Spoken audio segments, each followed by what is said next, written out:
All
right. What's going on, everybody? Welcome to the Overdrive, third gear. This is Maximum Black. Shout out to the Earthen Nation and the Earthen Nation members, Simply Unique. Well, I don't plan to be on here very long. I just had to make this video because there's some things that transpired last night that were out of control. Some things that I want to get straight going forward.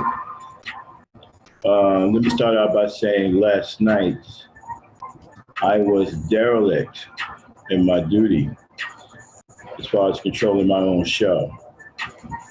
I fell asleep and left the door wide open. I left the link in the chat. I left the door wide open for the panel. This happened last night on Freestyle Sunday. And some undesirable people made their way onto my panel last night while I was asleep and caused some disruption and did some things that I do not approve of. And we will talk about that, and I'm gonna tell you how I feel about it and what we're gonna do going forward. The title of this video is called Blatant Disrespect. First, let me give an apology out to the B1 Network, Taz, Nyla, and the whole B1 Network. Also, an apology out to Cluster B, because we here at the Earthen Nation, the Overdrive 3G, and the Great Regime do not condone talking shit about people behind their back, especially people that we consider our brothers and sisters like the B1 Network and Cluster B. The sentiment of Mr. RBR is not shared here on this channel. And it is my responsibility to tailor the people on my panel. Since I failed to do that, and he ran reckless and roughshod on my panel and said and slandered names such as Taz and Cluster B, I have to give a humble apology to Cluster B and Taz and the whole B1 network for RBR's atrocious comments. And again, his views and comments are not shared or condoned by the Earthen Nation, the 3G, and the Gray Regime. So apologies out to my peoples over at the B1 Network and my esteemed sister, Cluster B. Now that I got that out of the way, there's no more Mr. Nice Guy. I've had enough. Okay, I've tried to be civil. I tried to be nice to people. I tried to be courteous to people. Okay, but apparently on YouTube, there are some people you just can't be that way with. I understand that now, and I know that now. I've been expecting too much from some people. There are people on YouTube that simply don't give a damn about anyone but themselves. They don't care what platform they go on. They don't care what they do on other people's platforms. They don't care how it looks on another person's platform. They don't care if it damages that person's image on that platform. They don't give a shit. All they care about is themselves. RBR don't give a fuck about anybody but himself. He's not the only one. There's been other people who've come up here and have shitted all over my panel, such as Q, the general. Don't give a fuck about nobody but themselves. There's been people who came in my chat room and have gone against my wishes. I've told people not to argue with the women in my chat room. Do not antagonize the women in my chat room. I have people who call themselves cool with me, have come over here to this chat room and have done exactly the opposite. They've antagonized the women in my chat room, got into fights with them, goaded them into shouting matches so they can be extremely disrespectful. It ends today. There will be no more of that. There'll be no more of that. If we're cool on YouTube and you come in here with this bullshit, we will become uncool and you will be blocked. No more games. I will tolerate no more blatant disrespect. Okay? There's been some people moving about in here real sneaky like. You think that no one is watching you. I am watching you. I'm just not doing anything yet because I'm waiting to see what you're going to do. And if you do something that I don't like, everybody's going to know who you are before you get eliminated from this channel. We aren't playing any more games over here. I don't give a damn who likes it or who don't like it. I'm sorry, I don't give a damn who don't like it. This is a haven for Black men and Black women to build positive relations. This is not a fucking call calling contest where you can come over here and take out your hatred on Black women, or come over here and take out your hatred on Black men. That's not what this is. That's not what the Earthen Nation is about.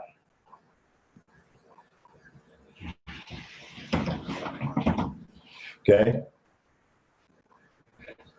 If anybody comes over here, I done said before, don't call women bitches on this channel. I do not condone that.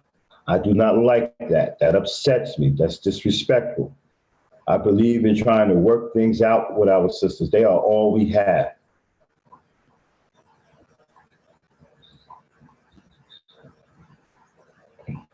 I'm a grown-ass man who has faced a lot of death in this world. I've faced a lot of obstacles. There's always a better way to try to work out your differences. We don't need to get in here hollering and screaming and calling each other bitches and hoes and punks and thoughts and all that shit. I don't do that. That will not be done here. This is also a message to you feminists as well. If you're coming in here with bullshit about hating men, you're not welcome here. Neither one of you. I don't want either. I don't want the male version of feminism in here, which is these red pill homos. I don't want that in here. I don't want you feminists in here either with your bullshit either. Again, this channel is about positive relationships, positive relations between black men and black women. We're trying to build something, not tear each other down. Coming in here, arguing and fighting and getting into scraps because you can't control your emotions will no longer be tolerated here. I've been nice, I've been lenient, I've tried to give people the benefit of the doubt. I've asked people several times over and over and over again. And despite what I've asked people not to do, right? They act as if I didn't ask them anything at all. And they continue to do what the fuck they want to do. I've asked RBR not to come over here and act a goddamn fool. What does he do? He comes over here and acts a goddamn fool. Got people's names in his damn mouth.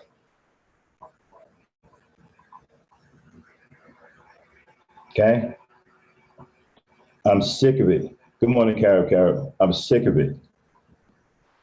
And mods, from now on, I don't give a damn if it's not people we're cool with, like the B1 network.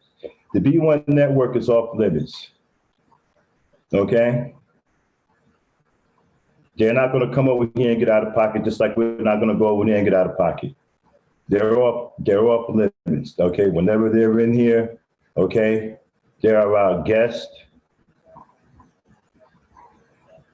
Okay? And we're not going to allow anyone to come on our platform and talk bad about them. They wouldn't allow that about us on their platform, and we're not going to allow that about them on this platform. Cynthia G is also off limits. That's my peoples. Okay? I got mad love for Cynthia G. That's my peoples. I don't give a damn what these niggas think about Cynthia G. And so you see any of these niggas coming in here with this red pill shit, get them out of here. Get them out of here. Okay? They come in here and start arguing with women, get them out of here. Don't want that over here. Whether I think that they are cool or whatever, if they were cool, they wouldn't be doing it. And we have to understand something too. We live in an age now where there's a lot of cowardly men who want to fight with women because they don't have any courage. They're weak and cowardly. They come in here, get them out of here. This is not that kind of environment. We're trying to build positive relations between black men and black women in here. I don't give a fuck what other people don't like about it. That's not my concern. Fuck what the manosphere is thinking. Fuck what all the motherfuckers over there say. I don't give a fuck about any of them motherfuckers. I don't give a fuck what you think or what you think I'm gonna have. I had one punk motherfucker tell me I'm in a goddamn nursery. Fuck you.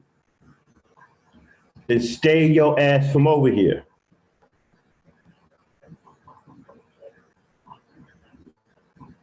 If I'm running the nursery and you don't fucking like it, then stay your ass from over here.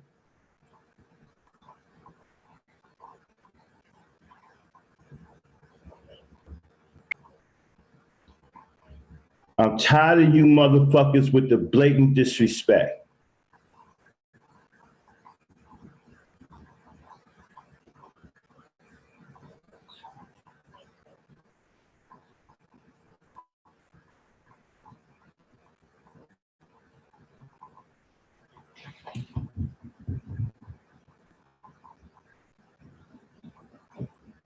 Hold on one second, I'll be right back.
Give me 1 second, folks. I'll be right back. 1 second, please.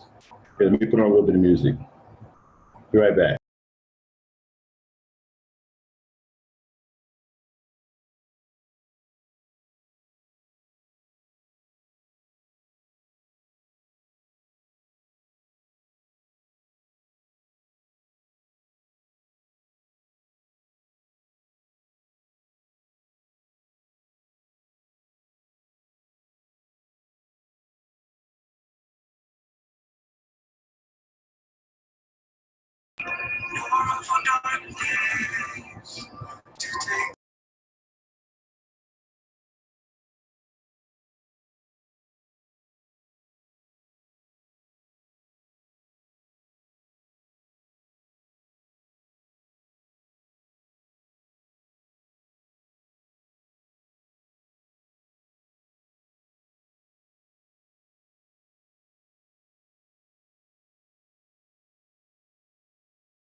Sorry about that, folks. I had an emergency I had to deal with. I'm back. Man. Yeah, so like I was saying, if you guys can you guys hear me? Type of one in the chat if you can hear me. Let me make sure I got my sound back up.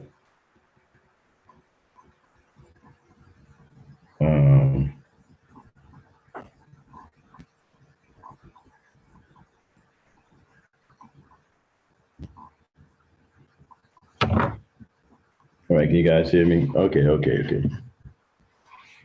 Okay, yeah. So like I was saying, yeah, people are just blatantly disrespectful.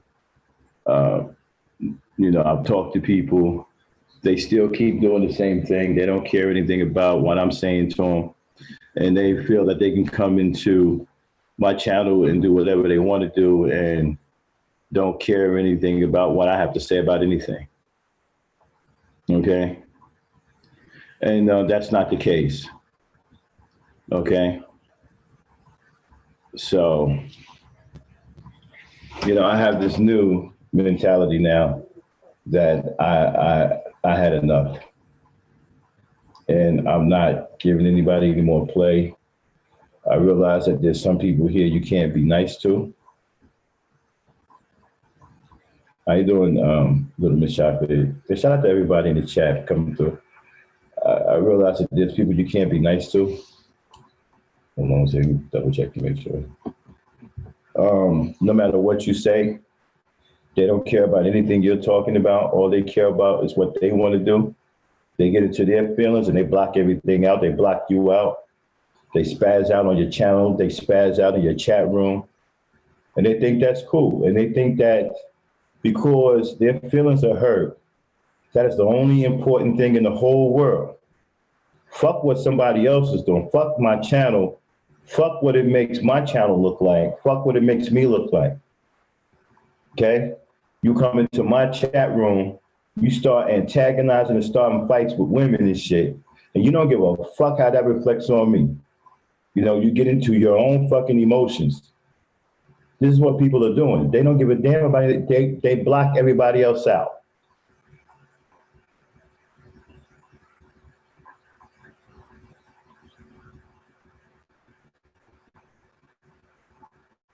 They can care less about what's going on with me or anyone else.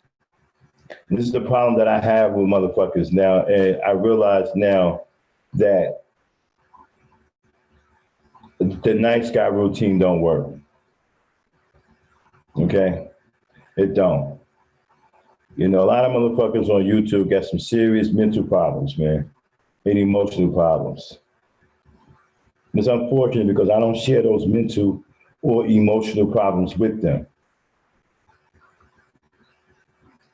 And they have no regard for anyone else. They just do what the hell they want to do. As soon as they get triggered, right?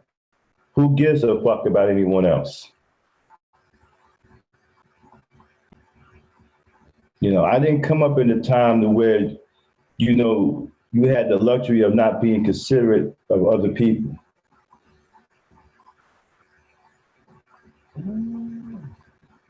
That's exactly what's going on. They have no consideration. They're blatantly disrespectful. They don't give a fuck about anyone. I can't say that enough. They just don't give a damn. All they care about is themselves and their fucking emotions.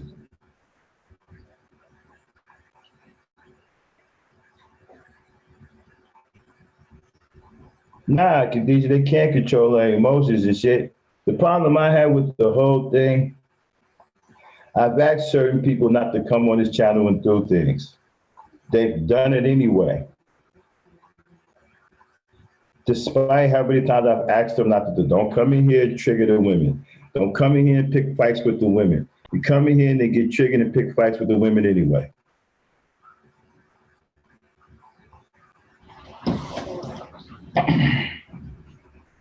Okay?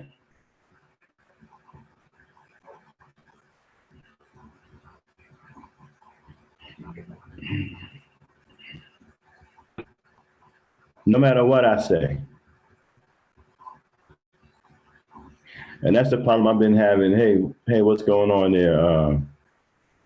Information man. You know, they come on the panel, they don't give a fuck. Arguing and fighting with women. I don't do that shit over here. I keep telling people, listen, this is not that kind of chat. This is not that kind of channel. Don't come over here with this. This is not a Red Pill Rage channel. I don't do that corny shit. I don't do that weak shit. We don't jump on women over here. We aren't cowards. We don't fight women over here. We're real men over here. And we don't allow other men to come in here and fight with women.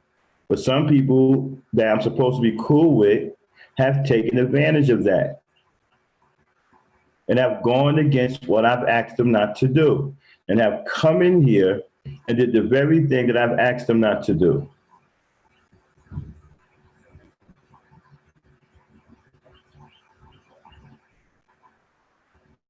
And now they got a problem because they've been blocked from this chat room. They've been blocked from this channel. And they'll tell you from a victim standpoint what happened to them. But they won't tell you that they've gone into other people's, right, platforms and chat rooms and have done crazy shit that they were asked not to do. And cause disruption, cause the platform to look bad. They won't tell you they did that though. See, they won't start a video out like I did because I'm a real man, right? When I first started this video, first thing I said was, let me tell you what went on last night. First of all, I was derelict in my duties to control my own show. See, that's taking responsibility. That's what real men do. I was derelict, right, in running my own show last night. I fell asleep and I left my panel open with the link in the chat. I take full responsibility. That was my mistake, my dereliction. That's what real men do. I didn't come over here and make excuses talking about, well, man, I don't know how you got on the panel. I don't know what happened.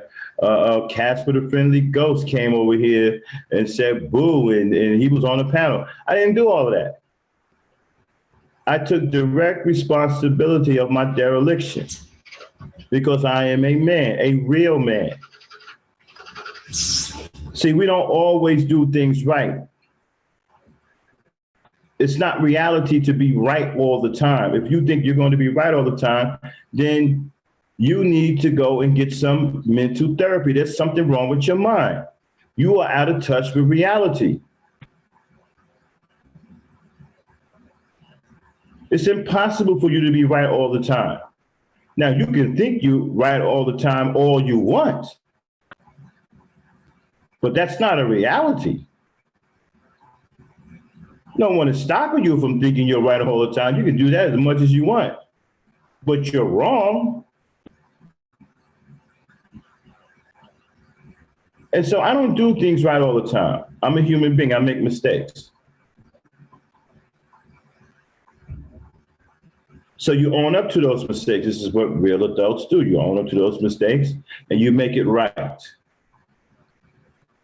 So I've acknowledged my mistake. I've apologized to the B1 Network for comments that was made on my channel because it's my responsibility. I apologize to Cluster B for comments, ill comments that was made about her on my channel because it was my responsibility, even though I did not say the comments, even though I didn't make the comments. The comments was made by a particular person on my channel who I should have had control over.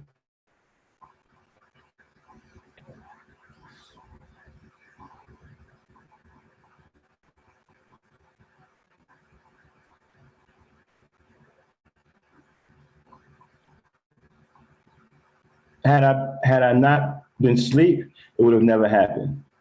But I did fall asleep. I was derelict, and it did happen. So I had to issue an apology to Taz and Clutch to be in Nyla and the B1 Network.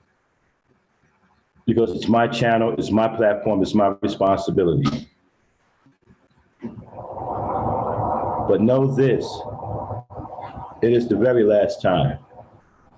There will be no more slip-ups on my panel. There will be no more punks coming in my chat room, okay, talking shit, arguing. If they show up, we cutting heads off. I'm gonna send a message loud and clear. We don't want that shit over here. This channel is about building positive relations between black men and black women. And if we have to cut your goddamn head off to maintain that environment, then that is what we're going to do.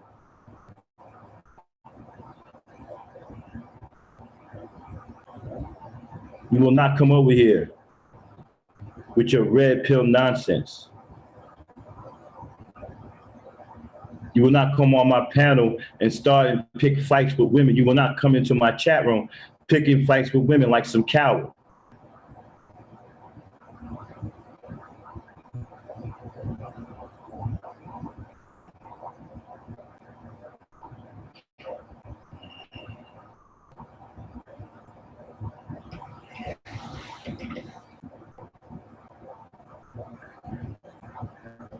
I went back and I listened to the playback of that stream last night. Freestyle Sunday.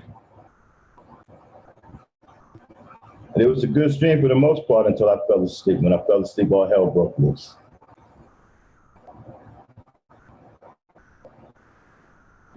RBR slipped up on the panel, started talking crazy, started calling everybody out, started saying names. People in the chat slipped into the chat, started trouble.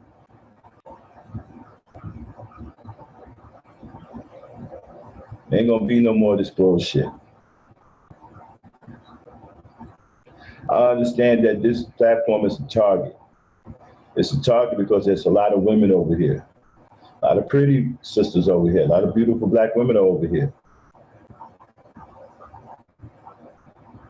And these niggas ain't got nowhere to go because all they do is talk about hating women. And so now they want to come over here and target this platform, right? And try to take out their transgressions on the black women over here. It ain't happening. Not gonna let it happen. If I have to block every single red pill nigga known to man, that's what I'm gonna do. If I have to block every goddamn MGTOW motherfucker on earth, that's what I'm gonna do.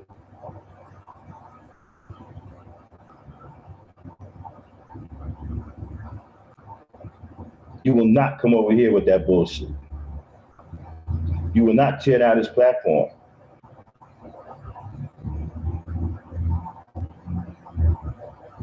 And I will tolerate no more disrespect. I've been kind of nice.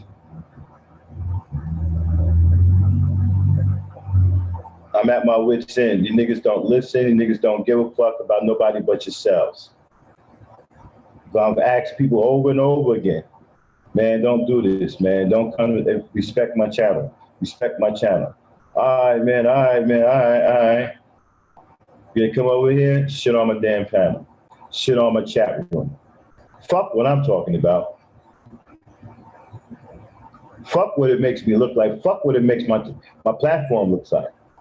I'd ask RBR not to come over here, call women bitches, don't come over here, put other people's names in your mouth. Fuck you do? Come over here and just tracking shit in your way. Fuck what I'm talking about. Fuck what it makes me look like. Fuck what it makes my fucking channel looks like. Fuck all that. Yeah, but fuck you too. And all you motherfuckers that are right, they got that kind of mentality, fuck all of you too. Now I'm saying it.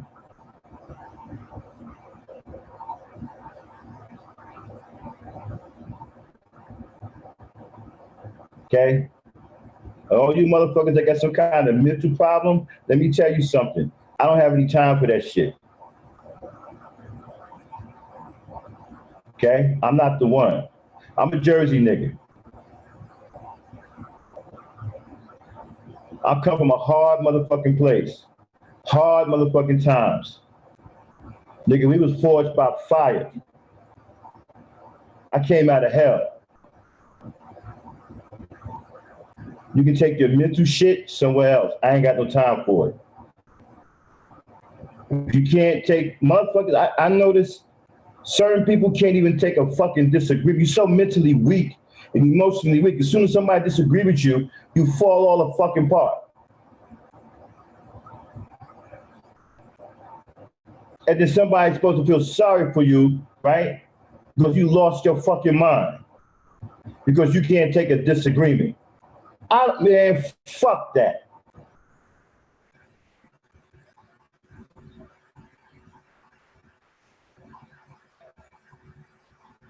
Next time, lose your motherfucking mind and keep losing the motherfucker.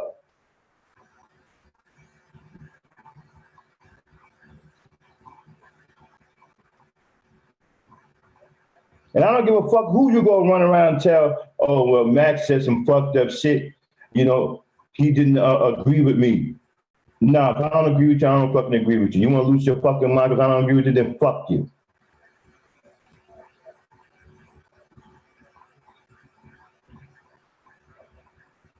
I mean, some of you motherfuckers are fucked up in the head. Can't take a simple goddamn disagreement.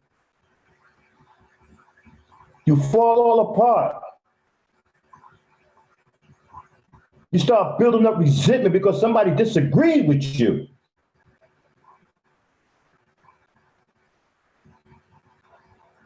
And you let it fester in your mind. You go from panel to panel talking shit about the same motherfucker who disagreed with you about some shit.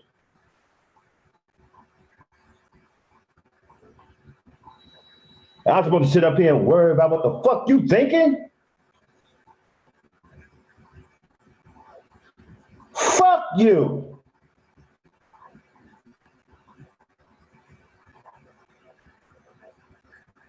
You can take your unbalanced mental ass, right, and walk off a fucking cliff for all I care.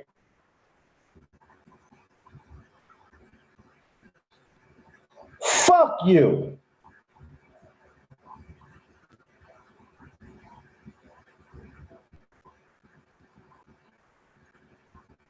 Can't even have a conversation with a lot of you motherfuckers, man. A simple conversation.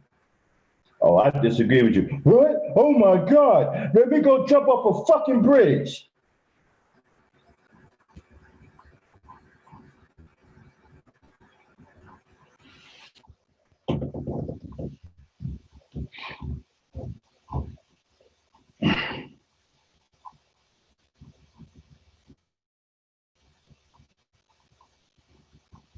So that's it. That's the way I feel about it. You know, I usually don't get triggered like this, but I had enough. This shit has been building up. I've been holding some shit back. I've been letting some shit slide because I'm a nice guy. You know, I'm a cool people and whatnot. I'm a gentle guy. You know what I'm saying? I care about the people. So I've been trying to overlook shit. But now I'm tired. I'm tired of people projecting their hatred on me, projecting their broken mentality on me, their broken emotions on me, simply because I disagree with I don't disagree with people who done fucking fell apart on me and done turned around and right and turned me into public enemy number one simply because I disagree with them. I had people in my own fucking group do shit fucked up to me simply because I don't agree with them.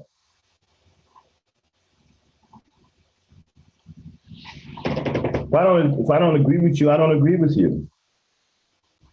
People disagree with me all the time. You don't see me fucking jump off a goddamn bridge.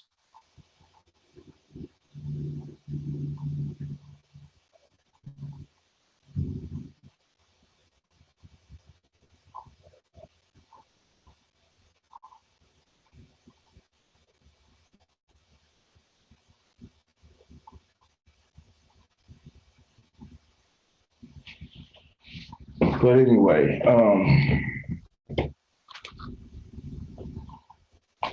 that's pretty much what I had to go over today. Like I said, it wasn't going to be a long stream. What's up, Jay Shine? I'll put the link in the chat briefly for a few minutes if anybody want to come up, kick it a little bit before I get out of here.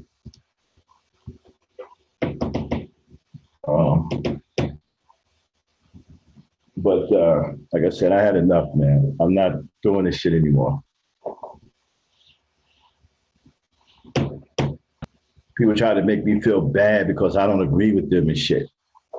And then when people come over here and do shit to my fucking channel and I bite them in the fucking ass, oh, you should know that's wrong, man. You shouldn't have did that, man. You know, nobody never says anything about what the person does. I noticed that. I've had people come out and defend the people who fucked up my channel or tried to fuck up my channel. Q comes over here, purposely tries to antagonize the women and shit. I try to fucking stop him and shit. Throw him out of my fucking chat. I blocked him from my channel. And I got people coming to me defending him, talking about, man, you was wrong. How is that? I asked him not to come over here and agitate the women and get into a fight, which is what he does. He's an antagonizer. He's done this over and over and over again on several panels. And people have seen him do this. I didn't want that shit over here. I got people talking about, yo, man, you shouldn't. That was fucked up, man. You wrong. How am I wrong? Niggas don't even know what the fuck the difference between right and wrong any damn more. So when you come over and do the wrong thing, you're right. When you come over and do the right thing, you're wrong. So I guess if he would have did the right thing, right, the same person would have told him, talking about, yo, Q, you wrong for doing the right thing.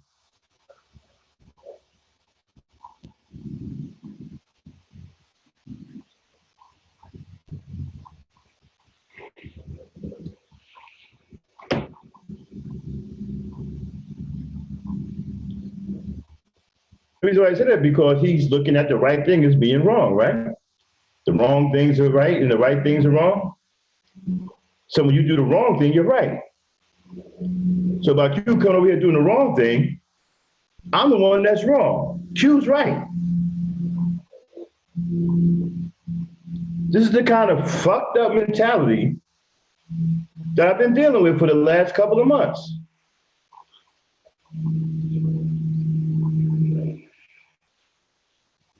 And some of these people call themselves being cool with me.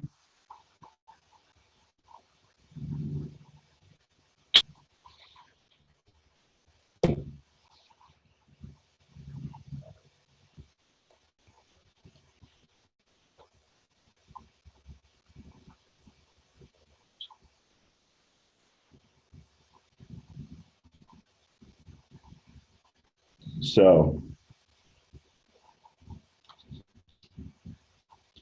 I usually don't rant like this, but I'm starting to see why certain people get on their damn channels and just start going off. I'm starting to understand why. Some of these Negroes on YouTube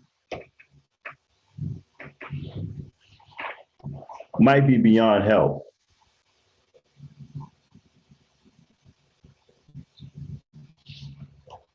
It's not just him, Cocaine Kel. There's a lot of sneaky shit going on.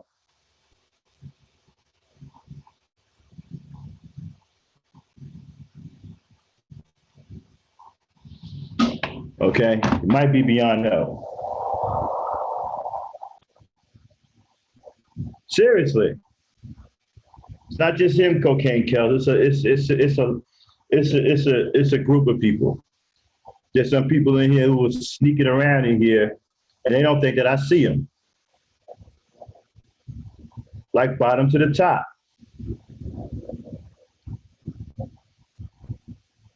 Like I don't know he red pill undercover.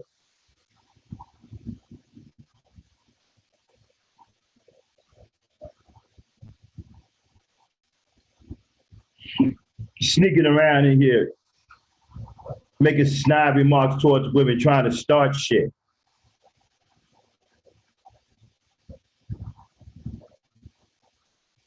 on some homo shit.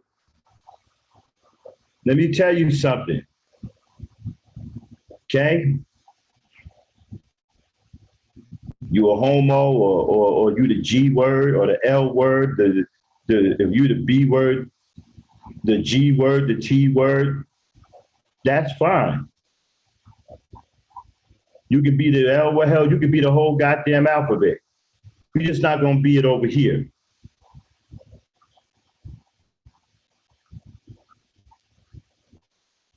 Like I said before, if you've flown over the cuckoo's nest, that's fine with me.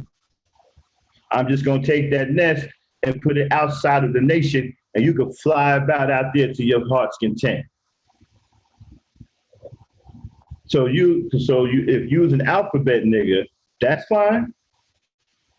You can be an alphabet nigga over there, not over here.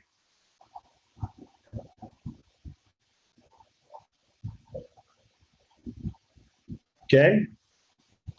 And I don't give a damn who don't like that. I have a right to feel the way I feel about it. And no one is going to change my mind. And if you don't like me because I don't agree with that lifestyle, then you cannot like me over there. I'm cool with you not liking me. Just like me over there. Don't come over here.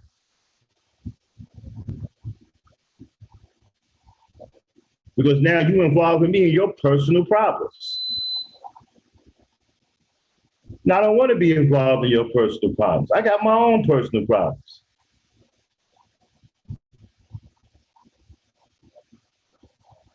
I don't want that shit over here. Make it subliminal, make it passes, G passes.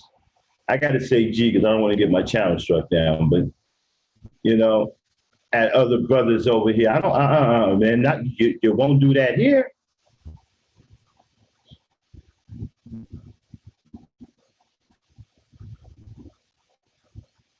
Don't play that shit.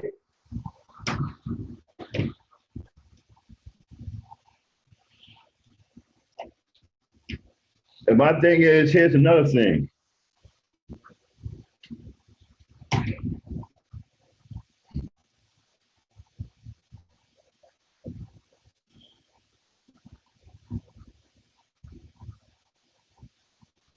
I just said my thing is, here's another thing.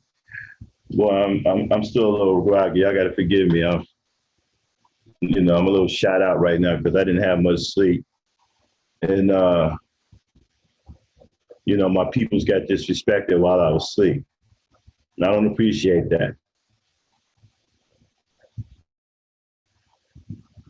Shout out to Cluster B, Taz Nala, the B1 Network, and my super sister Cynthia G.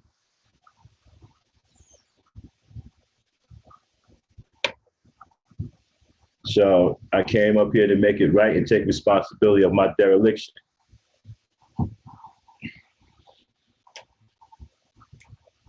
That's what real men do, ladies.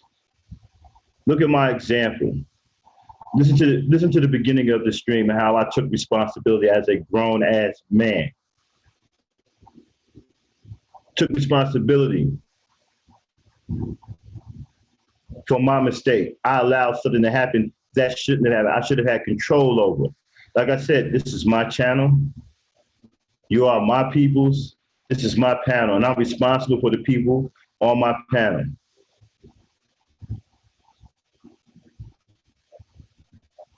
This is how you take responsibility. And this is how you properly make amends. This is what grown men do. This is what strong men do. Real men.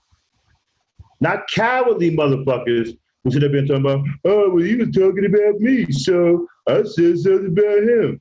You was talking about me last week, so I'm going to say something this week.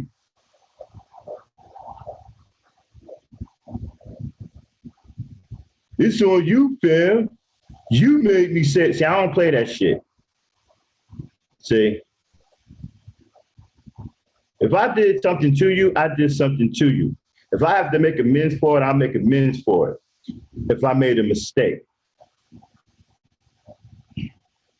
You'll never hear me say I know everything. You'll never hear me sit up here and act like I know everything. You'll never hear me sit up here and act like I don't make mistakes. You'll never hear me fall the fuck apart because somebody disagrees with me. You'll never get none of that from me because I'm a real person who lives in the real world in real time.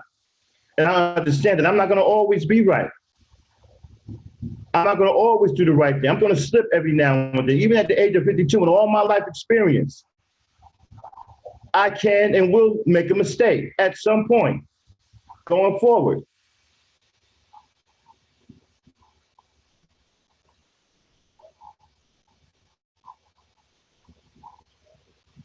But the difference between me and a lot of these cowardly motherfuckers and these crazy motherfuckers on YouTube, right? I'm not gonna act like I didn't make that mistake.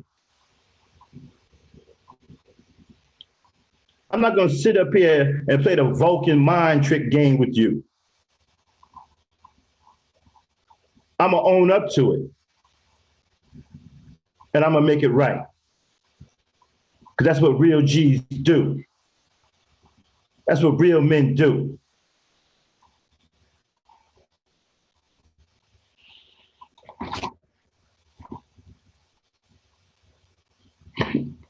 I'm not gonna sit up here and blame you for something that I did to you. You see, ultimately, we have control of our own decisions. No one makes you do anything to them. You decide to do something to you. I'm sorry, you decide to do something to them, depending on what their actions were. Sometimes those decisions are good. Sometimes those decisions are warranted. But sometimes they are a mistake. Sometimes we get a little emotional, we get angry, and we do things. Now, I don't like to say that. I always like to say that you know what you're doing at all times. But I'm no psychologist. Psychologists will say different. I've always been able to control what I was doing, no matter how angry I became.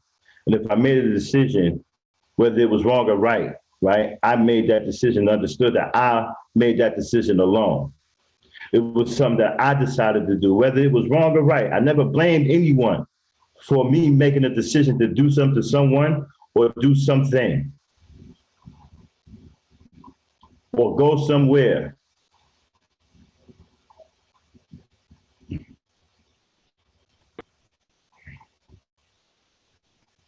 See, when you have courage,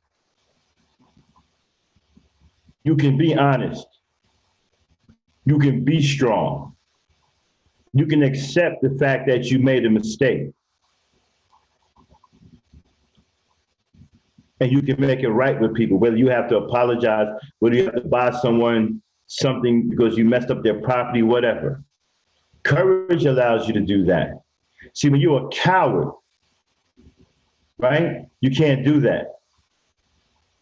You make excuses. You throw your rock and hide your hand. You go hide behind shit. You blame other people for you being a fucking coward, for you committing a cowardly act. You blame other people for it. You start shit and say other people started the shit that you started.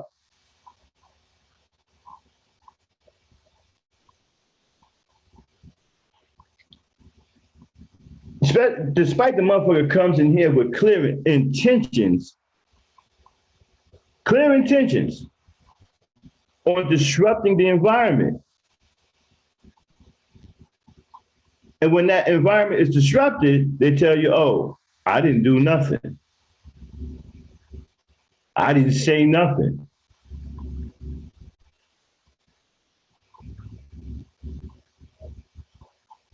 People kill me with this shit. They come in here, do fucked up shit, and the first thing come out the goddamn mouth is, no, it's somebody else's fault. Even though we're watching that person do it, we're watching that person type it or say it on the panel, it's somebody else's fault. And I noticed that with a lot of motherfuckers here on YouTube. It's always somebody else's fault.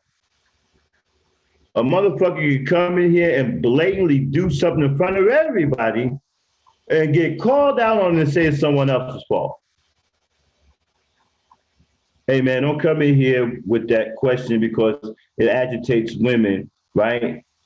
I don't want that over here. It's gonna start a fight. I ain't doing nothing, fam. I'm just asking. Well, I don't want you to ask the question.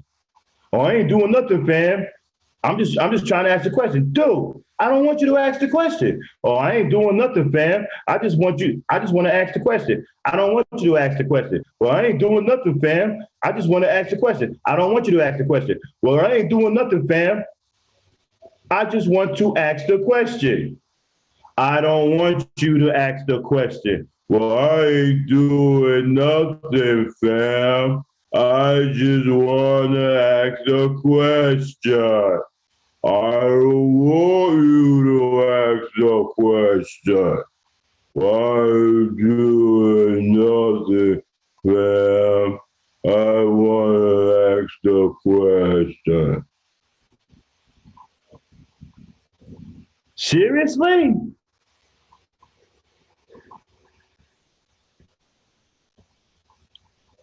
This is the shit you get from people when they come in here and do shit and get called out on it. Somehow they ain't doing it.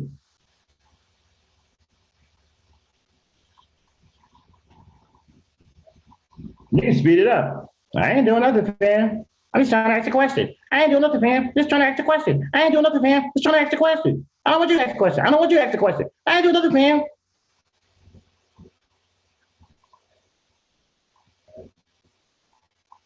What part of I don't want you to ask the question that is understood? Oh, well, I ain't doing nothing, fam. I'm just trying to ask the question. Well, I don't want you to ask the question.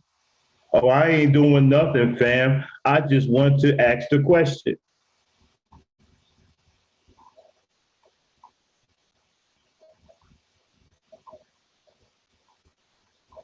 What is that?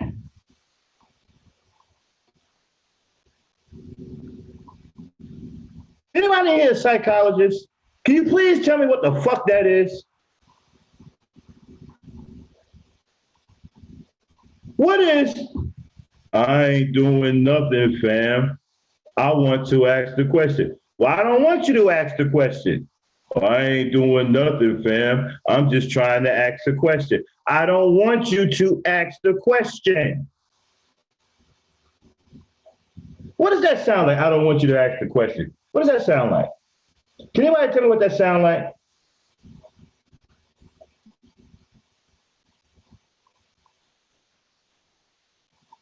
If I don't want you to do something and you're trying to do it anyway, aren't you going against what I asked you not to do?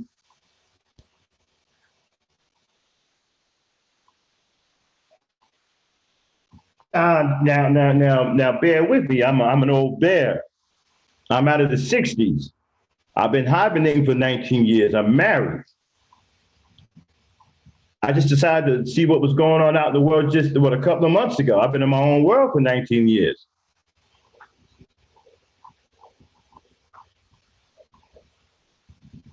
But I could have swore before I started hibernating that if someone asks you not to do something, they meant don't do it.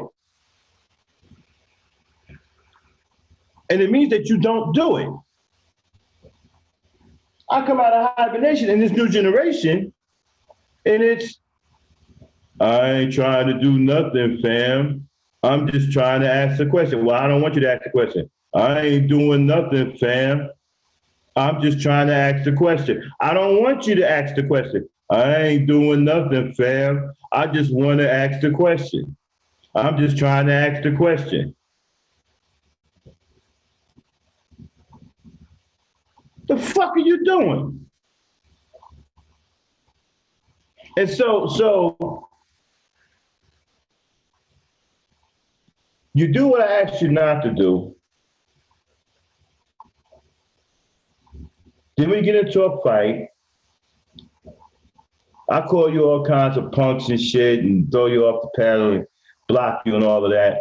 And I'm a fucked up nigga. I'm the one that's fucked up because it fucked up my whole panel. It did exactly what I said it was going to do. And that's my fault too. I take full responsibility because I let it go. And I'm not gonna blame the women.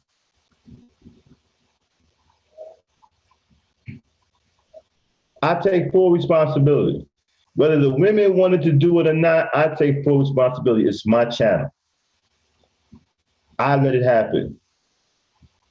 Even though it was going to happen the way I said it was going to happen, and it did, still, it's my responsibility and I let it happen.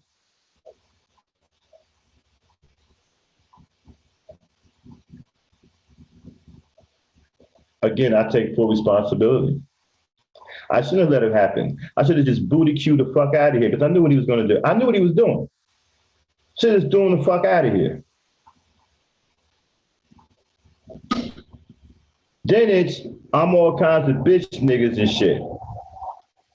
I'm a foul motherfucker. I'm the worst nigga in the whole universe. Because I threw his weak, corny ass out of my motherfucking channel for bringing that bullshit here that I asked him not to bring. And for going against what I asked him not to do. And since he had no respect,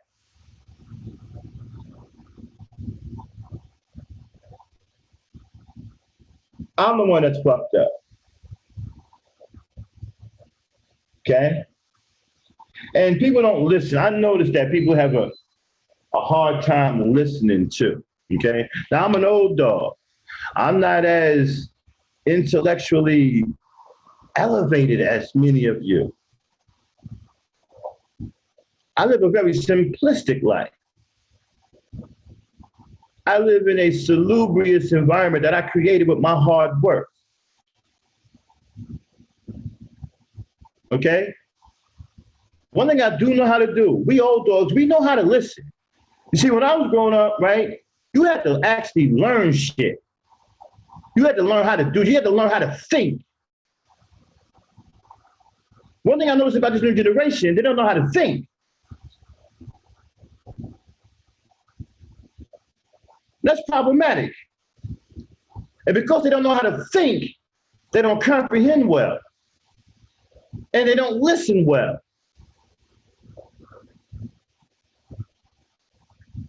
See, if I tell you, listen, don't answer that question is designed to agitate, right? Over a period of time. It's not designed to be upfront, in your face, disrespectful, right? And nobody's listening to that. What they're doing is they're listening to him say, I'm not being disrespectful.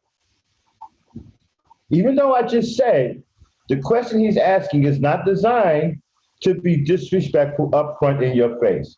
It is a slow burner. It is designed to agitate, right, over a period of time. So that means the longer the conversation goes on, the worse things get.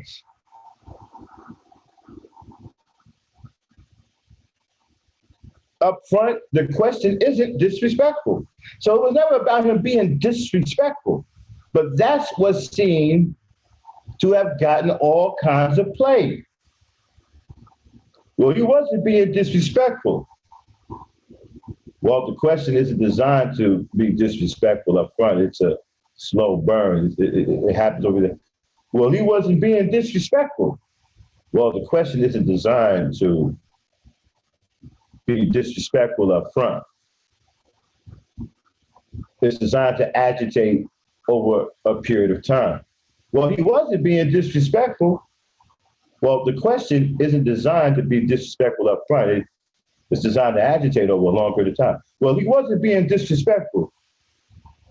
The question isn't designed to be disrespectful.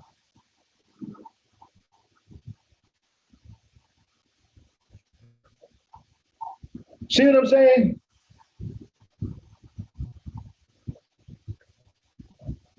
I'm older than most of these people.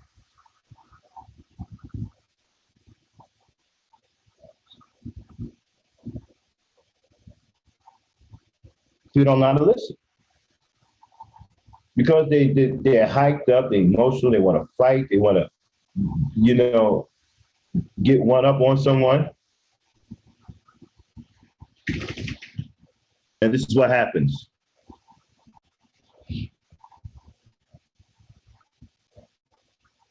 This is what happens.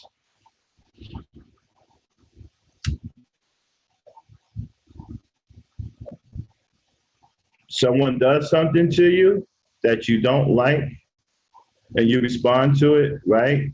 Then you're the worst person on earth. What's going on, Naima Buckner?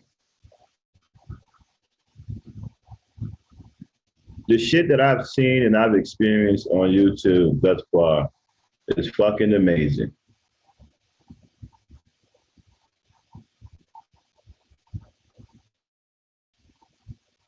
Motherfuckers want to argue and question about every goddamn thing, but don't want to listen to shit. Then they get into these shouting matches, these bitch calling contests, these hog calling contests, right?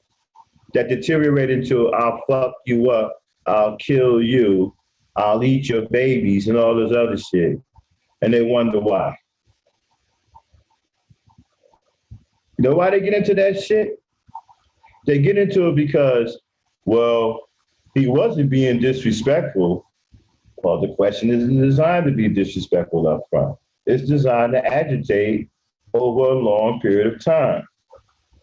Well, he wasn't being disrespectful. Well, the question isn't designed to be disrespectful. It's designed to agitate over a period of time. Well, he wasn't being disrespectful. That's how they get into shit like that. Let's take the beginning of that. Well, he wasn't being disrespectful. Well, the question isn't designed to be disrespectful. He wasn't being disrespectful. Well, the question isn't designed to be disrespectful. Well, he wasn't being disrespectful. Well, the question isn't designed to be disrespectful.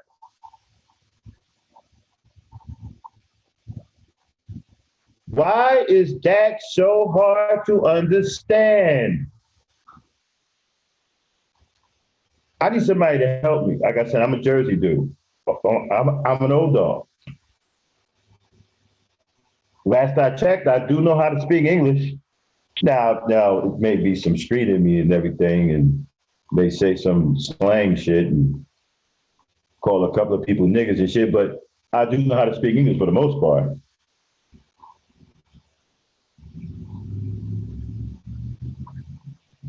I do know if somebody tells me that he's not being disrespectful, but the person also tells me, well, the question is designed to be disrespectful. I'm gonna know what that means.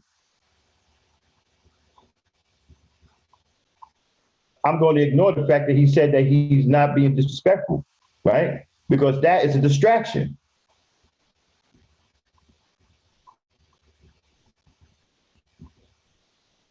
So if the question isn't designed to be disrespectful up front, it's designed to agitate over a period of time, right? He's telling you he ain't being disrespectful, right? Then he is trying to distract you. Or you can say placate too. We can use placate in this instance.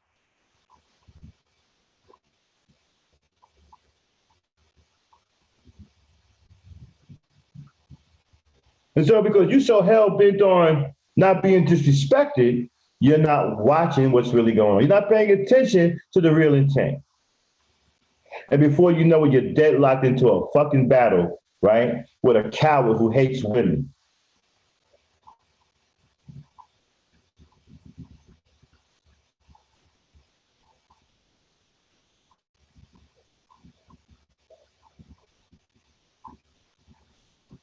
And his sole purpose is to come up here, right? And agitate, right? And fight. Let me tell you how he tried to get around. He knows that I don't want nobody calling women bitches on this panel. So his way to get around that is to ask this so-called question that's not designed to be disrespectful, to agitate women, to get them into an emotional frenzy so they can say something to where he will feel justified in calling them bitches.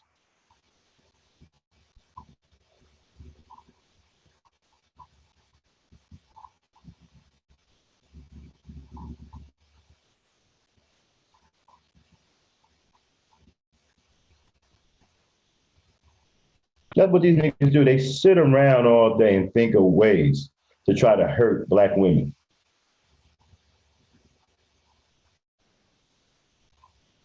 How despicable is that? And these people, and these niggas get defended.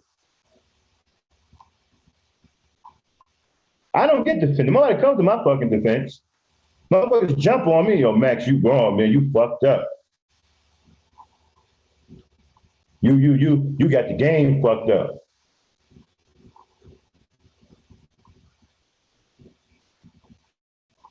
I got the game fucked up. I don't hate black women, right? I'm not sitting around here trying to pick fights with black women. I'm not a coward. I'm a responsible man. I can take ownership for the things that I do, but I got the game fucked up. These niggas are weak. They can't hold water. Their emotions are weak.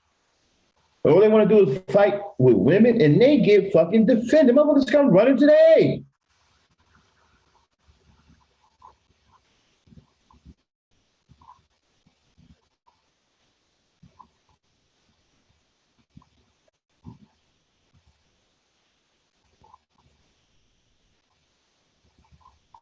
So, I mean,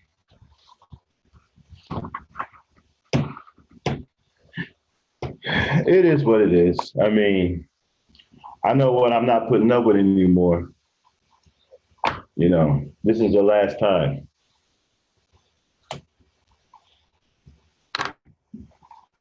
I'm not putting up with any of this shit anymore.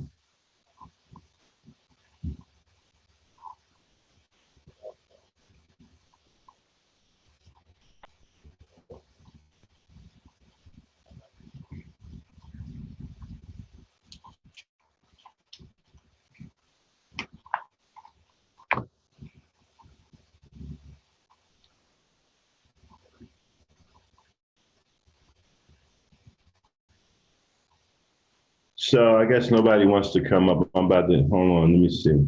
I'll put the link in the chat one more time, see if anybody want to come up and talk a little bit before I get out of here, because I do got some things to do today.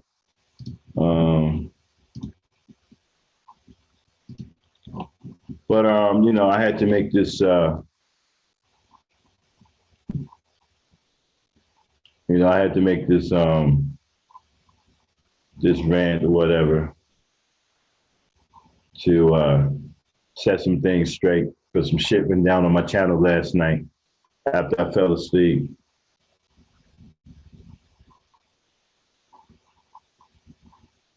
Several people I done got rid of already, dang Frankie. They're not allowed over here anymore. I've had enough, and I'm just sick and tired of people coming over here being disrespectful of the environment that I'm trying to create, that we're trying to create together. Going against what I'm asking them to do. People take your kindness for weakness because they're fucked up individuals. See, I'm not a fucked up individual. I'm not miserable. I don't run around here self-loathing. I don't hate myself, and I'm not into any of that. But some people on here are. And they don't care who they hurt in the process. All they give a fuck about is themselves. And regardless of how kind you are to them, it just makes you a sitting duck for them.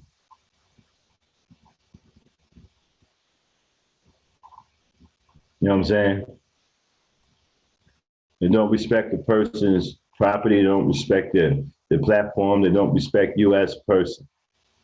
They just come over here and do things regardless of how it looks, who it affects, whose platform it is, they don't give a shit. And I've had enough, you know.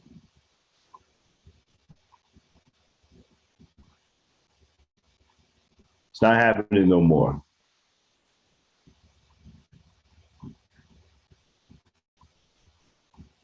Like I said, if I have to block every red pill nigga on earth, I will do that. I will have a block list longer than the Mississippi River. I don't give a shit.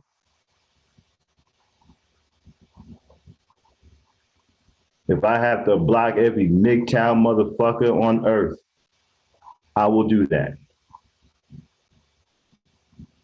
I don't give a fuck if the block list reaches into outer space.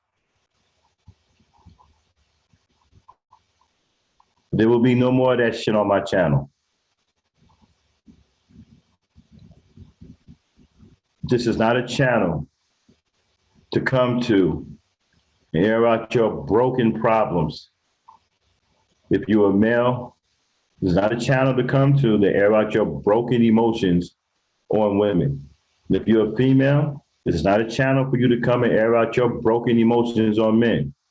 We don't want any of that shit over here from either side.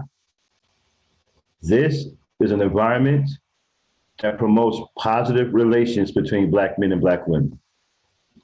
We are seeking to establish something. We are seeking to reestablish the connection. It starts with the proper treatment of each other and respecting each other, dialoguing with each other, working with each other, understanding each other, listening to each other. We can't do that when we got people coming in here picking fights with women. And I'm telling you now, if you're in here siding with niggas that are picking fights with women, I'm getting rid of you too. I'm getting rid of echo chambers and cheerleaders too. So there's somebody in here picking fights with women or whatever, and I'm getting at them and you siding with them, you're going with them.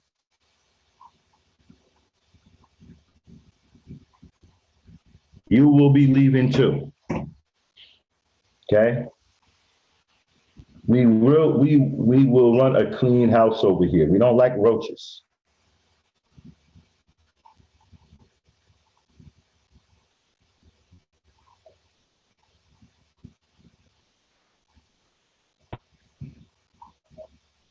Says I can't ask motherfuckers to respect my panel. I'm gonna have to take my motherfucking respect.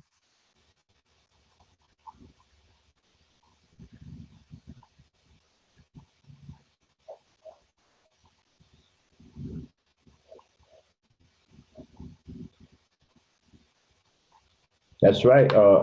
That's right, Neek. Black men and Black women can disagree, agree to disagree. You know, we're not fighting, carrying on. We try to find better ways to solve our issues rather than cutting each other's throats. Who is that? Me. How you doing? Good morning. Oh, bro. Good morning. Good morning. Hey, you were playing some music last night. You didn't get no flag playing some good music last night? No. Oh, good. Good. You play some old time music, man. You know what I like about YouTube is these things with the issue of old music. People, they should allow you to display old music without no issue about copyrights. Because a lot of people don't know old music, Max. Mm-hmm. And if I think old music holds the essence of how our society was back then. So they should at least have people have the right just to, play these. So, because, think about it. In today's world, you had to tune into certain radio stations to find real good old classic music if they're playing it. Yeah. But, I just want to say that. But, yeah, because, you know what? And think about it. When you play it, it's just a mood swing because a lot of us, we hate each other psychologically, physically, spiritually. So by just starting the mood right, playing the right music, it soothes the tension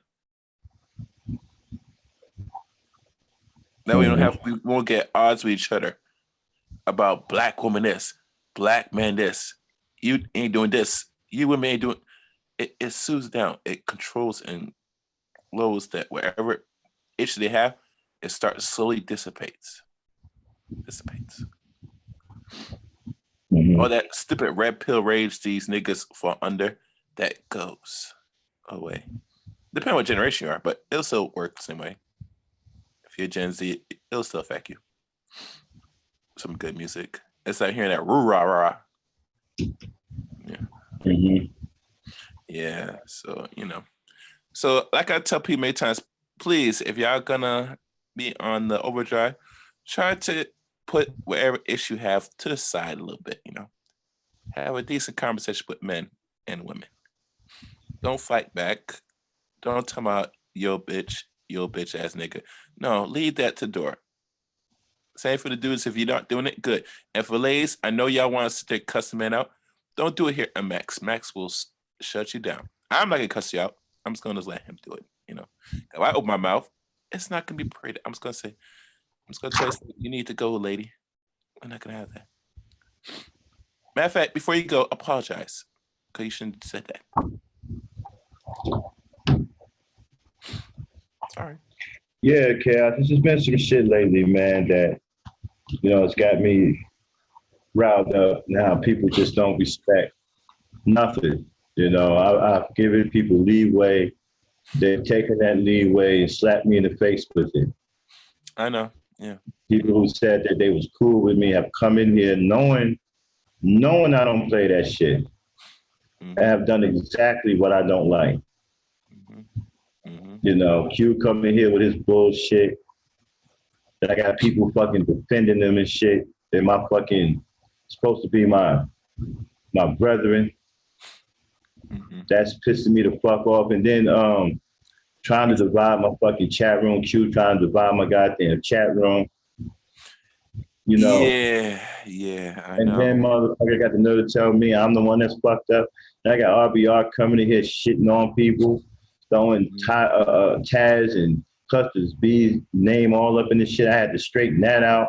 I had to apologize for that today at the beginning of the stream. What do you mean? That same RBR that came on this panel was mentioned with red undertone on the chat room again?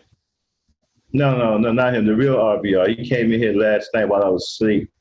Started going the fuck off on B1 Network again and all that. And I had to. I'm telling you, Max, I know you like RBR, but I'm telling you, you had to make some decisions. He's dude that I already did. He's banned from the channel. Thank you. He should have been gone a long time. Because anytime you side with a so-called low-level, I can't even call him friends because he's like a trail trash dude to shit on black people, that's a wrap. You should not even be in any space where black people congregate. And then you think you just do this. No, you doing this for likes and views. Okay, you do that crap over there. That's why when I cussed him out, I'm right to cuss this no good ass out. Because first of all, you're a derelict. You abandon a few of your children, and then you have the audacity to talk about black man, black woman. Well, what we're doing. I mean, no. There's certain things as a man I cannot allow. One, I can't allow a person that number one is not responsible, and two, shits on his own people. I can't deal with either what. I say, if you feel that strong heart, why are you here? Oh, you're here because you need attention, you need an audience. And by spill your rhetoric and try, say how we want to hear, it's irrelevant. You don't like black women. You don't love black women. Because if you a man say you love black women, why would you let your own, I don't know if it's one of his children, and just abandon and let your baby mom raise one year, I think it was a son or something, raised by himself without you being part of his life. Somebody said he's all right. No, he's not. Every child needs that balance, that opposite sex. They come in this world somewhat needing some whole. They come here just to be half or half. They come here whole. Hell, I know one child that I was a friend with. She still wants to be relationship with her old father, and it's a daughter. So if it tells you the child want to be with both mother and father, you as a parent, you have to play your role so they don't feel left out at all. And a lot of men and women don't get this, Max. Mhm. That's why when they become adults, you see them have these psychological issues. And it's hard for them to overcome it. They had to go get some therapy. And sometimes the therapy won't heal them in time. It's going to take pretty much their lifetime to get healed up. So we got to be serious here as people. We got to be serious. We got to stop playing around with this.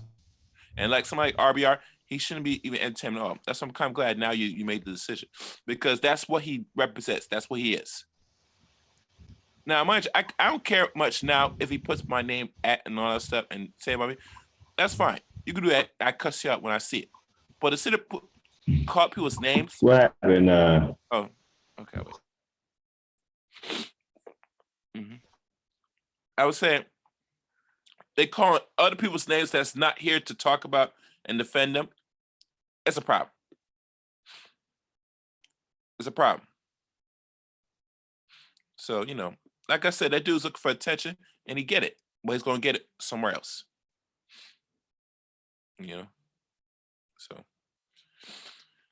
So that's, I just want to say that.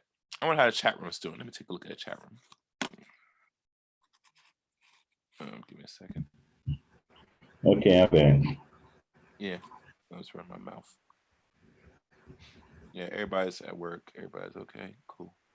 They got the wrench mob. Yeah. Oh, Lucy, I know you're doing your thing. Have you given your sons to the father? I don't know if you want to answer that question. If you can, that'd be good. Oh, sorry. But yes, I tell every man and woman, especially women, if a man wants to play a role in his son's life or daughter's life, let them. Especially the boys. The boys come of age, and the father say he wants to play a bigger role in the life. The woman should allow him. Can we agree, Max? Try not to fight the father in him being play his role as a man. See, I don't like that. I don't like that kind of rhetoric because it's divisive. It should be a collective conversation. Mm-hmm. See, a lot of these guys don't understand, right? You have to maintain balance, okay? Mm-hmm. You have to maintain balance. If you don't maintain, life works perfectly if there's balance. If there's too much on one side, life will start to work incorrectly for you. So when you put yourself out there like that, you start to tip the scales on one side to the other, and things start to go bad for you. You have to have balance. It should be a collective effort between both parties to come to an agreement rather than saying blaming one over the other. You don't get anywhere like that. All you do is build up resentment towards one or the other. That's why I don't allow these guys to go on the channel with this divisive rhetoric, because it's not conducive to positive relations. Especially everything they say is divisive. It's the woman's fault. What about the father? What about the father? It's not about either. It's not about either of that. It's about both of you working together. The child needs both of you. It's supposed to be a balance.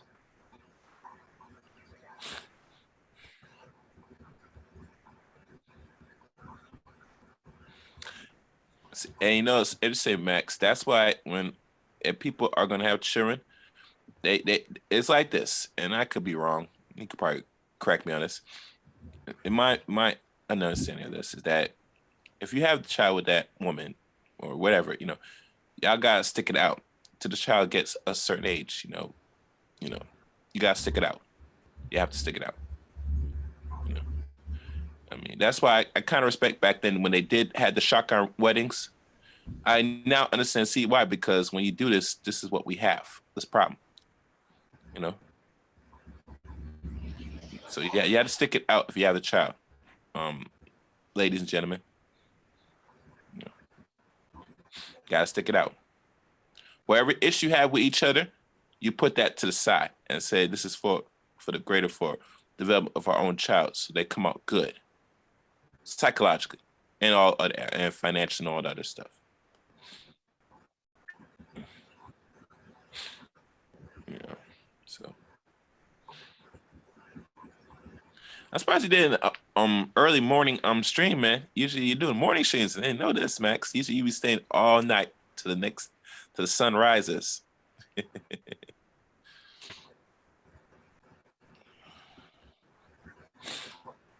I hope everybody got their fresh, tea and coffee. Well, let me go in the chat room because I'm listening, Chaos. Yeah. Oh, I forgot to mention, Max. Did you catch my stream over the weekend with Mr. Terrence Miller when I was talking about food in the world? I had one man I think he's from Africa, some Nigeria, and he was asking the question about how you could feed millions of people and how Terrence explained how farmers should be done, that this should be done. He kind of got it, and he was actually happy with the stream I did. Hell, he told me, he said I should, since the Coliseum might be gone, that I should do something in replace of that. I told him, said, I'm thinking about it, but I told him I had to give me till January. I'll think what I'll do in regards if this Coliseum is really gone. I might just create my own for men to vent, to air out things, and we deal with intellectual conversations. I'm still thinking how I'm gonna do it, but if I do it, it'll probably be on this weekend, on a Saturday, starting in 2020. But it will not be like so lengthy, like how B just had his for 8 or more hours. It's gonna be somewhere less than half of that. I don't do those like super long streams, so if I'm about to attempt it, so yeah. But we need something like improper replacement for that, and I think I could probably do something in that regards. And it won't be popular like BGS Coliseum, but it'll work just as good. And I'll tell you one thing, it ain't gonna be like those things like they talk about women this and all that. I tell you, we're gonna just have intention. We leave the men and women thing too much. We're not gonna focus too much. We're gonna talk about how we can improve ourselves, man. Talk about issues, society, all that stuff.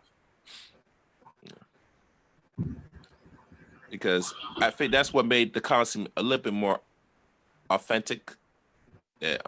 Before when Cerulean and then we're in there talking about some real good stuff, plans how we better the Black community. All that was created by the Coliseum. So I'm hoping if I do go into that route, I want something like that and probably more beyond.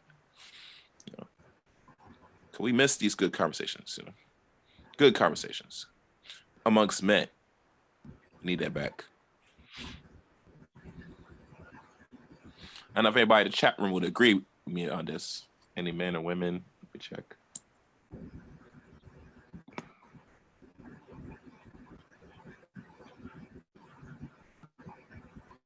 Yeah, I mean, well, you got to understand cocaine. He said that he's going to be done with YouTube, but you never know. You get me?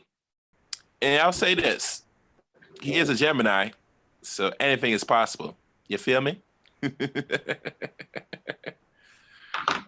I wonder how much that evil twin of his is lurking. He tells you all the time. Yeah, go. Oh, sorry. Wow, Chaos, I bet you the chat room is shocked at you, man. Because when you up there, you sleep. They're like, where's Chaos at? Oh, Chaos is asleep. You know what I'm saying? He usually sleep. So, hey, y'all, take advantage of this. Boy, Chaos is actually talking. Yeah. Yeah, because they don't get this from you. Usually you up here asleep. No, because it's late night. So anything good. It's like this, Max. I'm not gonna open my mouth unless I need to say something. That's how I am. It's cool, bro. You're all right. You're all right, man. Yeah. And I like that you up there too, because people don't know what you're doing. There's some fuckers that come up here and all of a sudden you come out of nowhere, they think you sleep. Yeah. You come out of nowhere and swing on the motherfucker. They think you're, yeah. Mm-hmm. You sit up here to cut, they think he's asleep. I wish you had been up here last night, man. You could have got RBR for me. But he was in the chat room, right? Last night, right? Yeah, but see, I fell asleep and I left the link in the chat and I left the door open because it was Freestyle Sunday and Lucy was. I should have gave Lucy because I was getting groggy. I should have gave Lucy the host privileges. Okay, while I had dozed off. I don't know about that, Max. Yeah, because if she would have got tired, she would have left. She would have shut down the stream. It'd have shut the stream down once the host leaves. You know what I'm saying? Oh, okay. So yeah, so she probably could have. She would have been able to kick RBR off the channel. Mm-hmm. Yeah. Okay. I get you. One question, Max. Did you find a replacement for your ladies' night host? Yeah, Vonda, man. Vonda was handling it, bro. Vonda Harris? Shout out to Vonda Harris. What? For real? Super bad. Vonda did her thing. So she said she's gonna be down every Saturday. She could do it every Saturday? For real? No, she didn't say that. I try not to impose on people. You know what I'm saying? All right. Okay. Well, with Vonda Harris, because she's always to moderate and let live chats. I hope she moderates more of my chat. I told Vonda, if you listen, Vonda, so don't be a stranger. If you can find it on Chaos Reign, I would. Well, she likes this channel, and I feel honored. Okay.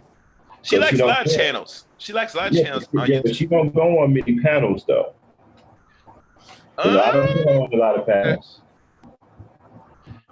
Well, maybe she don't because maybe some people say if I ask her, say Vonda, yeah, would you like to come on this panel? Right, but she likes this panel. She comes up here, and I feel honored that she do. I don't want her to stop coming up here. Damn, you lucky, Max. If you're able to pull moderators onto your channel, you're doing something good. Yeah, that's the environment. I could pull not much women if I wanted to onto the environment that we're trying to create. Yeah. Okay. Because Verbal has some family issues, so Vonda stepped in and covered for Verbal. Verbal is my real co-host, and Vonda covered for her. So, I like the fact that the women got each other's back on Ladies' Night. That's what's up. Yeah. Oh, Verbal Assassin. And speaking of that, Verbal Ladies' Night is starting to take off. Views are going through the roof. And once we start building up and we can get some money into the channel, man, we're going to be doing some great things with Ladies' Night. We're going to change. Matter of fact, the Ladies' Night might come its own separate channel. Verbal, because you guys are doing so good and people like you, Verbal, people like what's going on over here, and it's starting to attract. I get more and more subscriptions of women because they like Ladies' Night. They like the environment that we're trying to create. That's why it's imperative that we keep these red pill losers off this channel. Yeah, Ladies' Night is growing. The views, that interview with Jay Sean, Verbal is well on its way to 1,000 views. I mean, I did excellent. And so, I like the way the ladies are coming together and they got each other's back. When one can't make it, the other one steps up. That's what's up. That's beautiful. That's called unity, man. They got each other's back. I just sat here and watched it, and and Verbal, she came up and relaxed and whatnot. She came in, jumped in, got involved in the conversation with Jay Sean while she was pretty much taking the night off. It was, man. Verbal, you're doing great things here on Ladies' Night, and as it grows, we're gonna start putting money into the channel. We're gonna build it up. We're gonna have some things going on. We're gonna have some more guests, coming on. Not just YouTube guests. We're gonna try to get other people who are famous, down the line. We're gonna really make Ladies' Night a big thing.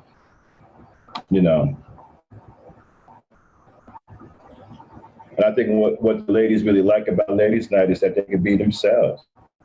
And the women control the panel. The men are just here for support and protection. while the women do their thing. You know what I'm saying? Can I? One thing I want to say, Max. I got some step out of here. I'm gonna come back in like 10, 15 minutes. I know you said I'm not sure verbal if it was something serious in the family. If any lady or men feel they have some health problems and they're looking for an alternative, and I say alternative, I will put the link on a pre-film live stream I had with Terrence because he could help in that regards. But I gotta go back to my channel and put I his would link. like him to come on the channel, but here's the problem. See, there's nothing I'm getting frustrated with, right? People are extremely long-winded, man. Mm-hmm. I've been sitting back and I've been watching a lot of people talk, and people are extremely long-winded, and somehow we gotta cut that down some. Mm-hmm. You know, we can't have people on here talking for long periods of time to the point where people actually forget what the hell they're talking about in the first place. Mm-hmm. Okay. I've seen that happen a couple of times. Some people get up here and they're just too damn long-winded. And you gotta interject, and then they feel some kind of way that you interrupted them. Well, you feel some kind of way that we interrupted you, but did you feel some kind of way that you've been talking for a long period of time? See, this is the problem I have. This is why I say a lot of people on YouTube are fucked up in the head. You don't get up here and talk for 20 fucking minutes and then get mad when somebody interrupts you. Well, you don't talk for 20 damn minutes. Did you feel any kind of way when you was talking for fucking 20 minutes while everybody was waiting for you to finish? This is the damn problem I have with motherfuckers. And then when you hey, can I chime in? This is a discussion. There are other people on the panel who want to talk. Oh, I feel some kind of way now because you interrupted me. Even though you just sat up here and talked for 25 minutes. Yeah, that don't mean shit. Now I'm pissed off because you interrupted me while I was talking for 25 minutes. I would have gotten 30 in if you had interrupted me. This is the type of shit that's going on. We got to cut that shit out too. If we're on the panel, you got 4 or 5 people, be considerate of other people. Shorten your answers. I'm not saying you got to just say 2 or 3 words, but goddamn, understand that there's other people on the panel who want to talk too. Some motherfuckers come up here and act like they talk to themselves and by themselves, like they're the only one on the fucking panel, like it's a goddamn personal interview.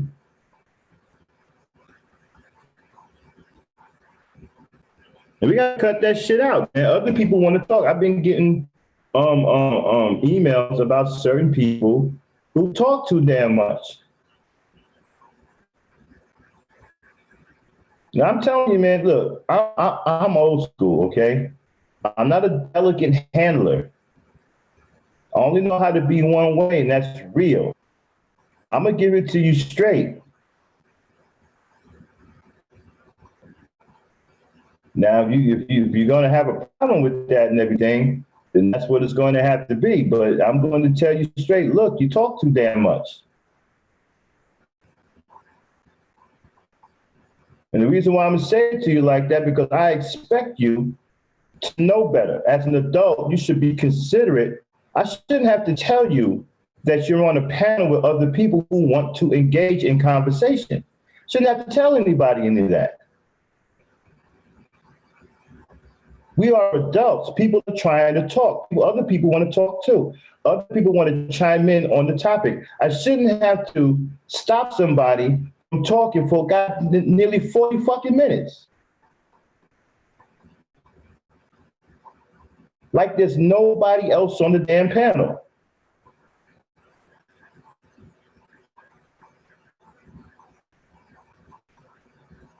And I've been getting emails. People say, yo, man, so-and-so talk too damn much. So-and-so talk for a long period of time. Why does so-and-so talk too much?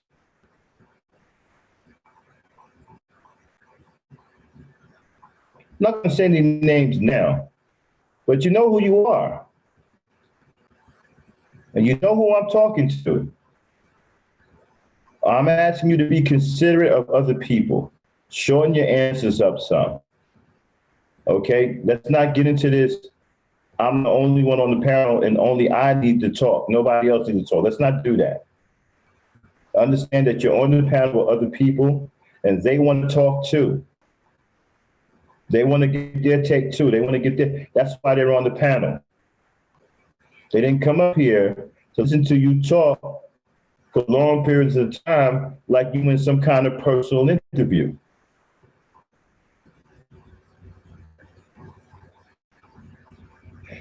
Yeah, narcissism. I'm gonna tell you like this here, Black Sheep. Look, man, I'm not, man. I'm trying. Look, the narcissism shit. That's fine. You want to be a narcissist, cool. You're just gonna be a narcissist over there.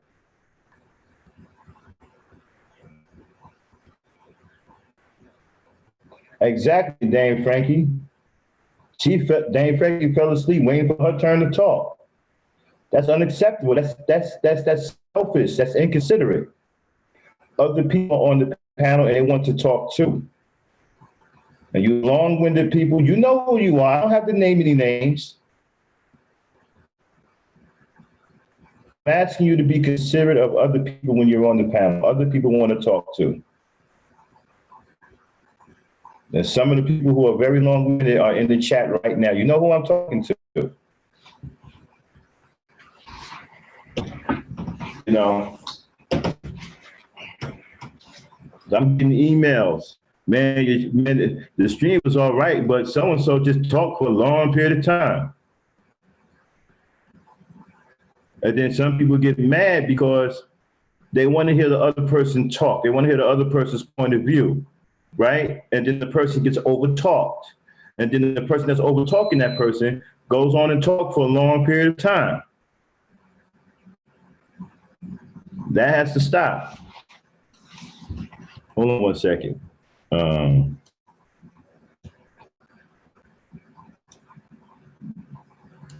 You know?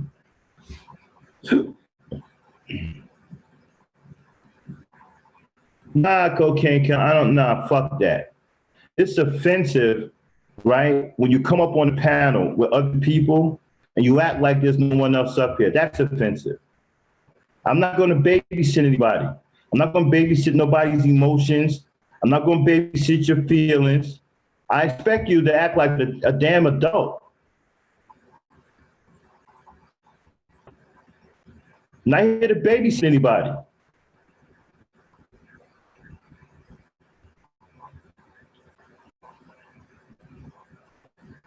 You should know better as an adult. Come on the panel, there's 5 and 6 people up here. They want to talk too. What about how they feel? Listen to you go on and on and on and on and on. You think they don't feel some kind of way about that? What about their feelings? Some people get up on these damn panels and talk and give a fuck about what nobody else wants to say.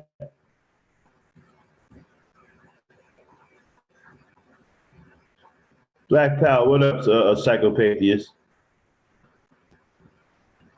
Now, if you're a doctor or you got an expertise and you're explaining something, you need time to explain something, fine, it's fine. Man, but if you're just up here running off at the mouth simply because you want to be heard and you don't give a fuck about what nobody else talking about, you're out of your goddamn mind.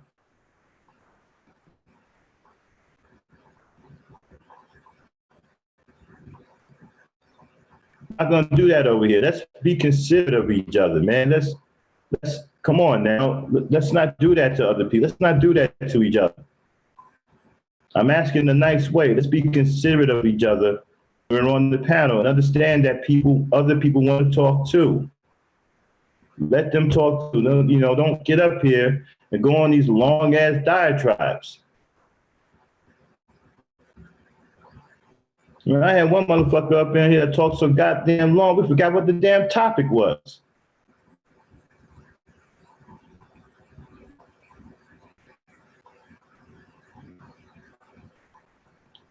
So, Black Power, Psycho, put the link back in the chat since I'm hanging out a little bit. Fuck it, I'm hanging out now. I may as well hang out a little while longer.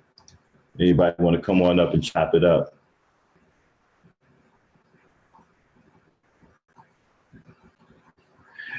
Yeah, it's just that, it's the chat, it's the panel. Other people up here. I got 4 or 5 people up here. We're discussing a hot topic. Everybody want to hear people weigh in on a topic. And you got someone who's dominating the whole damn panel by running their fucking mouth, and then catch some kind of feeling when they get interrupted. But don't give a damn about if you up here talking about some shit that don't take long for you to answer, and you go on for 20 minutes and shit, then somebody interrupts you, want to get mad to me, why are you cutting me off? You damn right we cutting you off. You talking too damn much. You damn right you're gonna get cut off. Because you're being inconsiderate and you're being selfish.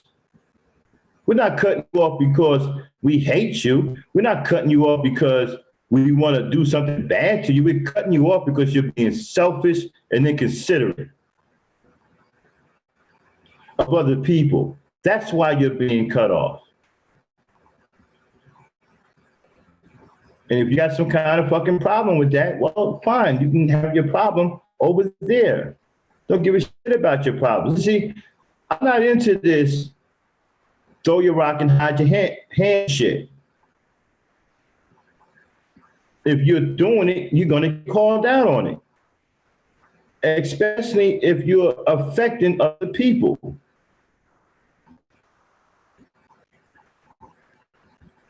And that's the biggest fucking problem I have with a lot of people that come up here on this fucking channel. They get long-winded and they talk too damn much. And I got to stop, I got to interrupt people. Hey, look, hey, so-and-so want to speak. I shouldn't have to say that. We shouldn't have to stop you from talking. You should understand automatically that it's a conversation that other people want to chime in on and get involved in and engage in.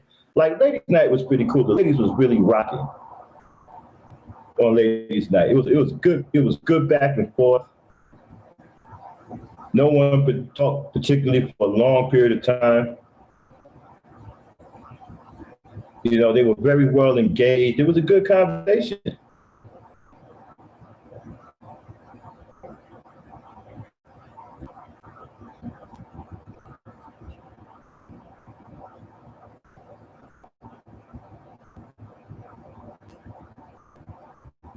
Yeah, psycho. Motherfuckers get on the goddamn panel and talk for fucking ever, and then when you interrupt them and shit, oh, you interrupted me. I feel some kind of way now. Well, I feel some kind of fucking way too, because you've been talking so damn long. I feel some kind of way too. I can relate. I'll get up here and talk from here for 2 goddamn days and expect somebody not to say something about it.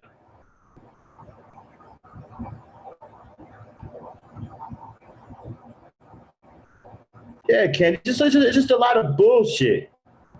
A lot of selfishness and inconsideration going on. And people want to get in their goddamn feelings because they fucking other.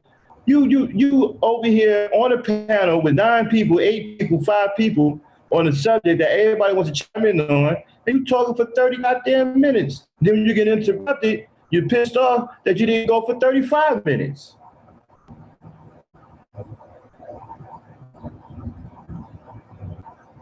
And people sit up here and say, oh, my bad. No, fuck that.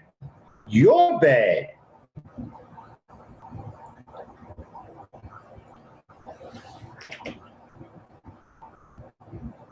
It's not the babysitting channel. We're all adults over here, and I expect people to act like adults.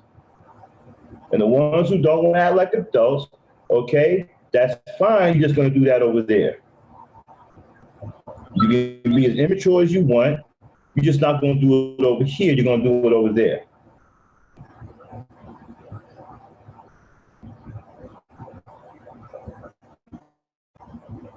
Yeah, all that's over with, Wanda. Ain't no more running the fucking muck. That shit's over with today. Last night was the straw that broke the camel's back. Try to have a freestyle Sunday where everybody's cool and relaxing, get ready to start the work week, come up, chime in, chop it up about whatever. Then I get fucking crazy people coming up here, shitting on my fucking channel, cussing people out, calling out fucking people, disrespecting people while I was asleep.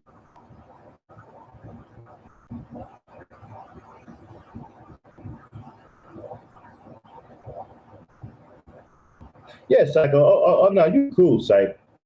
I've been on panels with you, man. You from the gang, bro. Shout out to Psychopathias, my my Jersey brethren in the building.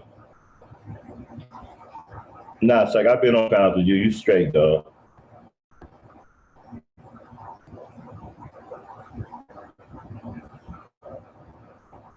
Yeah, Dame Frank. It's not even so much as being brief. You can talk if you need to explain something. That's fine, but let's not. Hold on.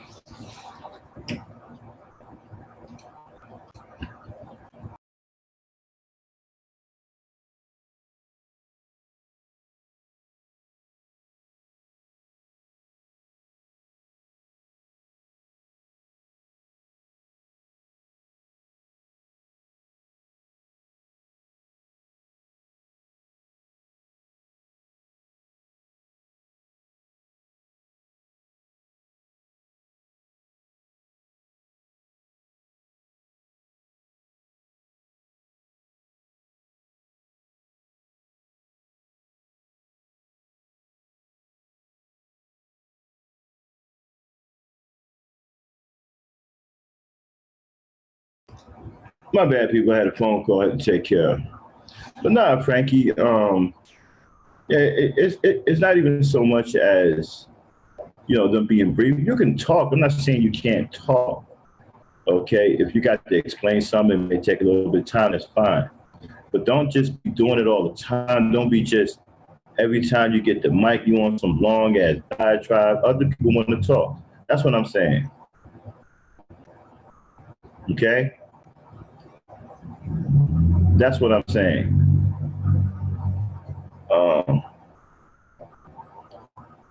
Somebody keep an eye on Sea Chicken. He or she is new. We don't know who he is. Say something dumb, bounce his ass out of here. Don't do nothing to him yet. Wait till he commits an offense and get his ass up out of here.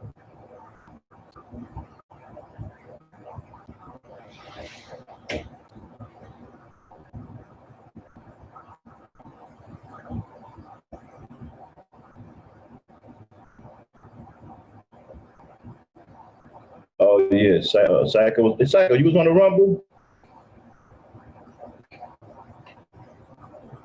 Psycho was on the Rumble? I didn't know he was on the Rumble.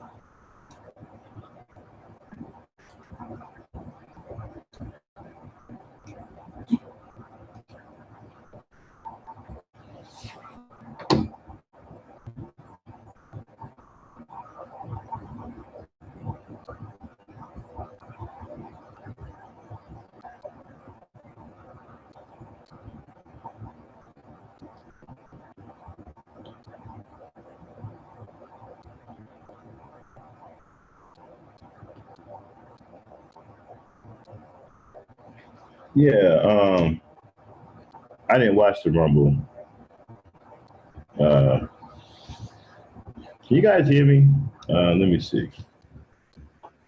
Okay, yeah, I can.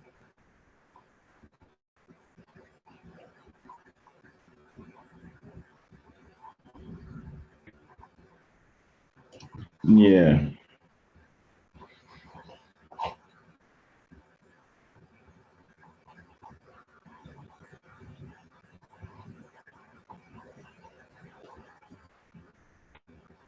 Okay. Yeah, I saw it. I think the title was O'Shea be doing it over there, man. I mean, I don't agree with those panels, a lot of this shit on the panels, but they be lighting it up over there. But I don't agree with a lot of the stuff those panels. I don't agree with a lot of the topics of the panel.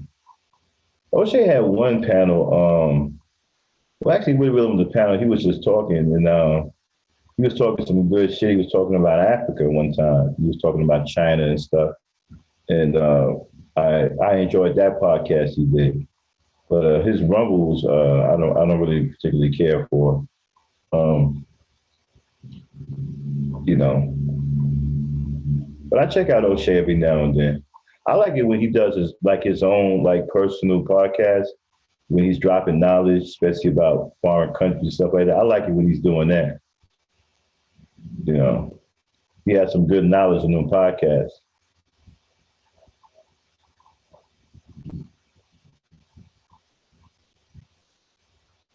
Yeah, yeah, yeah, yeah, yeah.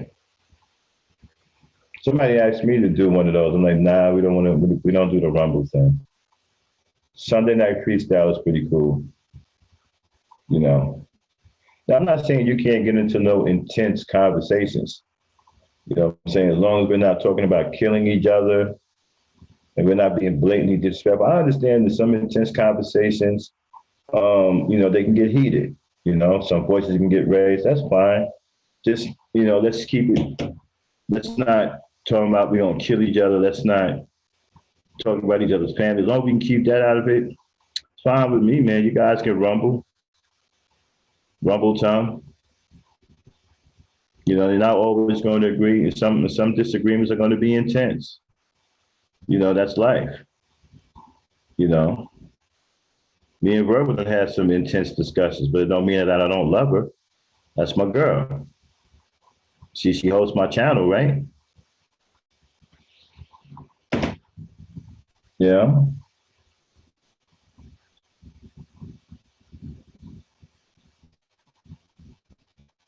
So yeah, you can have some disagreements. Sometimes they're not always pretty, but they don't have to be ugly though. They don't have to be on. You don't have to be on some fuck you and your family and your kids and all that shit. You ain't got to take it there. That's uncalled for. We're not gonna have none of that.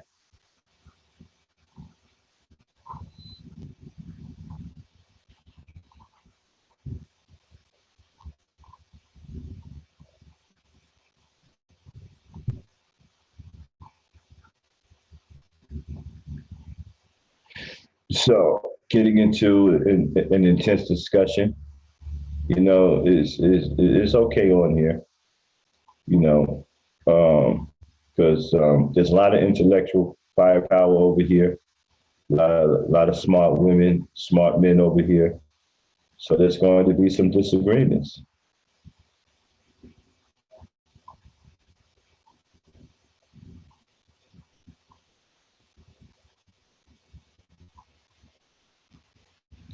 Well, we don't want to get into, um, well, yeah, like I said, I don't particularly care for it. I don't like the topics they discuss. And I don't like most of the people on the panel. Some of the guys on that panel make me sick to my stomach.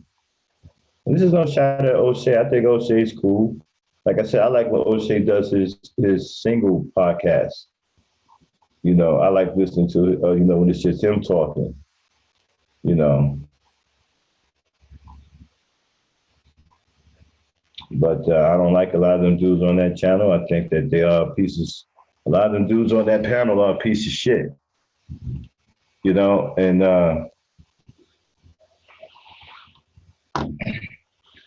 it's not that I dislike O'Shea Jackson. It's not that. I dislike a lot of the motherfuckers on that panel. So I don't tune in. I don't watch it. But if O'Shea is doing a single podcast, I'm down for that because O'Shea be dropping some knowledge, especially when he talks about Africa and and China and different things going on in Africa, and he talks about Poland and stuff like that. A lot of interesting stuff he drops. So I like those type of podcasts right there. The Rumble, even though it's working for him, that's his thing. I just don't. Some of the guys on that panel make me sick to my stomach. Like I think MOT is a piece of shit. I think Superfly is a piece of shit. You know, I think Mr. Fantastic is a piece of shit. Okay, and note one thing: if I say your name on this channel, It's because I don't give a fuck about you. And I don't fear you in any way. I don't care about what you're going to say in return. If I don't like you, I don't fucking like you. And I have every goddamn right to say I don't like you. Now, if you got a problem with that, I don't know what to tell you. It's not going to change anything. It ain't going to change how I feel.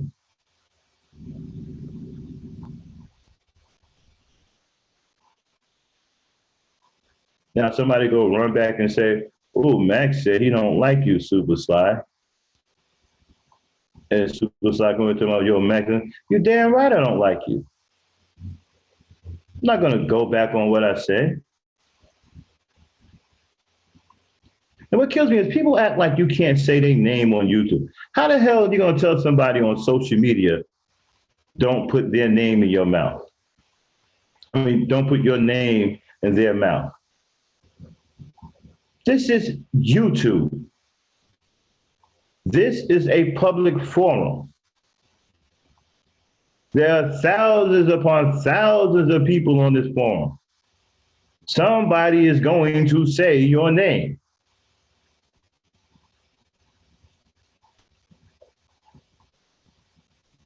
People kill me with this. Keep my name out of your mouth. Don't say my name. Like somebody gonna pay attention to that. Like that's actually going to happen.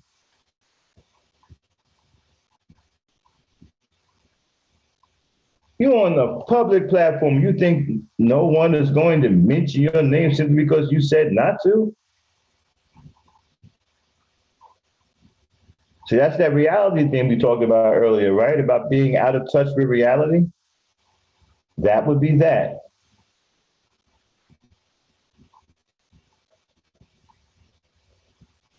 Keep my name out of your mouth. On YouTube? How is that supposed to be possible?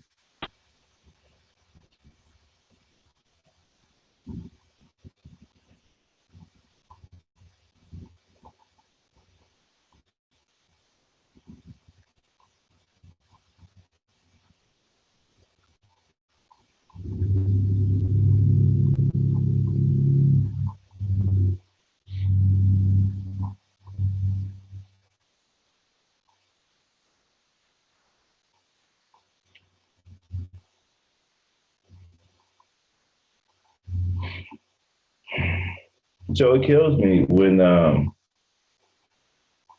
hear that and people say that, keep their name out of their mouth. That makes me chuckle.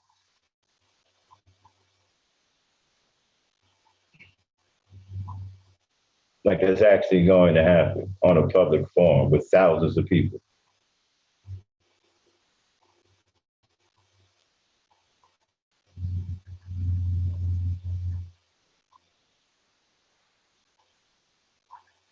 And I noticed something too, right? People who have, I've sat back and I've watched for a long time. Like I said, I'm an old hibernating bear. Okay, I went into hibernation 19 years ago when I got married, and I've been living in my own world since then, right? I just recently woke up to the real world, still married, but now paying attention to the outside world, right? I've just been watching things on YouTube for a couple of months, you know. My One of the things I think is so funny, right?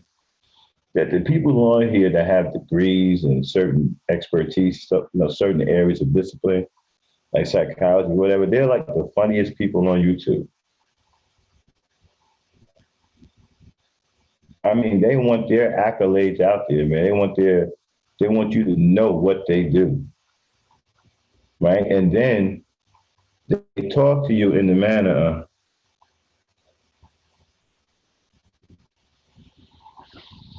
they want you to know what they do, right? They want you to, hey, dang, Frankie, go ahead with that.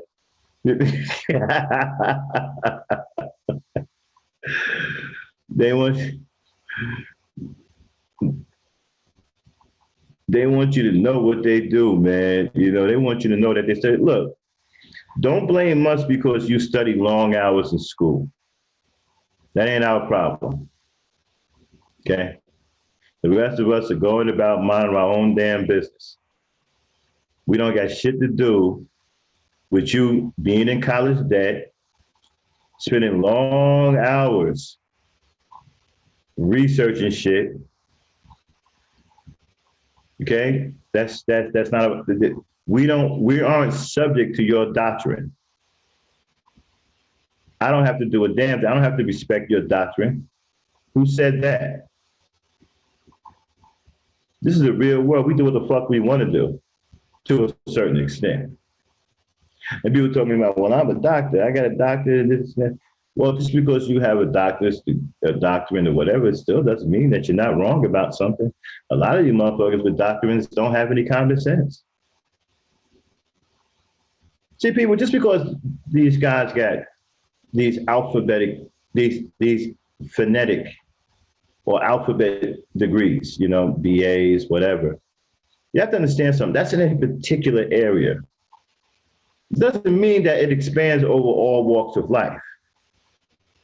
So it doesn't mean that you should feel intimidated when they talk to you. They don't know you as a person. They don't have your experiences.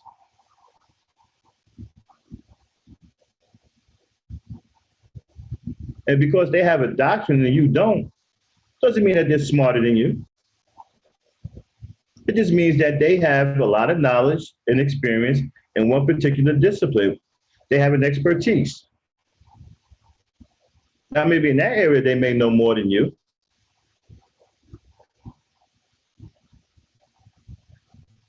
But not in all walks of life. They don't walk in your shoes.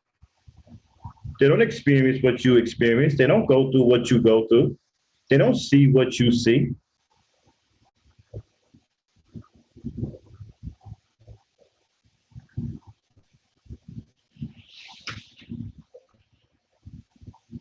I've been on platforms where some of the documents show up, people scram and shit. I'm sitting there like, what happened? What's going on? Oh, doctors. Oh, uh, Dr. Bullet nigga just showed up. You mean a bullet nigga with a doctor's degree? Yeah. Oh, okay. So that's why everybody scrammed off the panel and shit.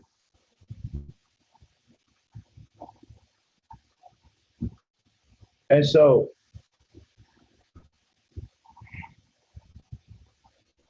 it's hard to be an expert in one particular thing because things are always changing. There's always new information. So it's hard to be an expert.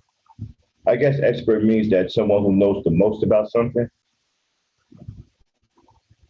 you know, because it's really, really hard to know everything about a particular thing unless that thing don't exist anymore. If it still exists, then information is always changed. It's kind of hard to get a anyway. But yeah, some people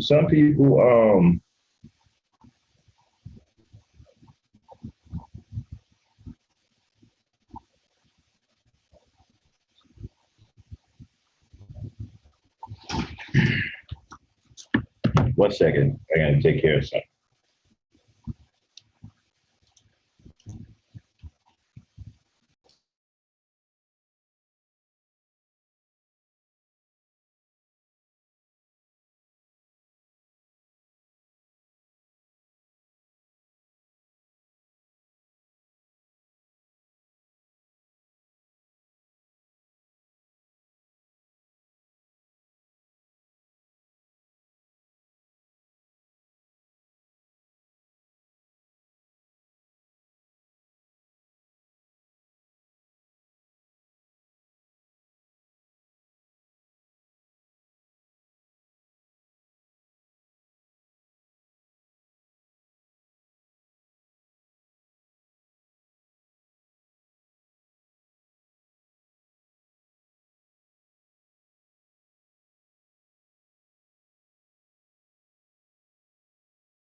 Okay, I'm back. Sorry about that. I'm taking care of business. I'm doing two things at once. I'm taking care of business while I'm hold on a second.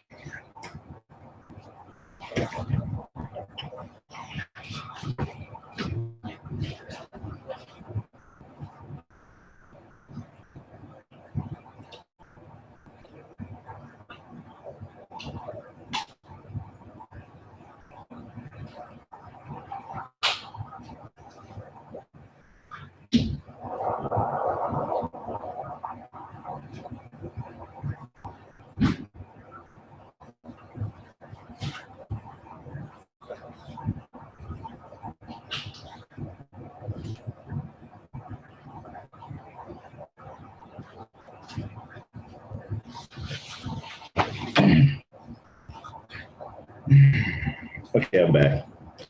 Yeah, I'm also working in my office while I'm talking. So I usually don't do streams, but this early. But I decided to move on this one because of last night's Sunday freestyle. Okay, and while we just having a conversation, keeping you guys company, may as well help. We may as well hang out then. Fuck it. Because I didn't plan on getting into a lot of shit, but I said, fuck it, excuse my French. But yeah, y'all, I mean,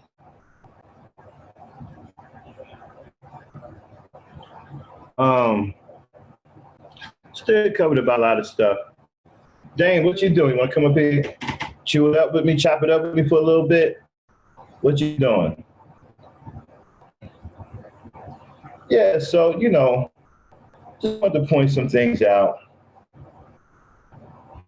Some things about what's been going on and how we want to move forward.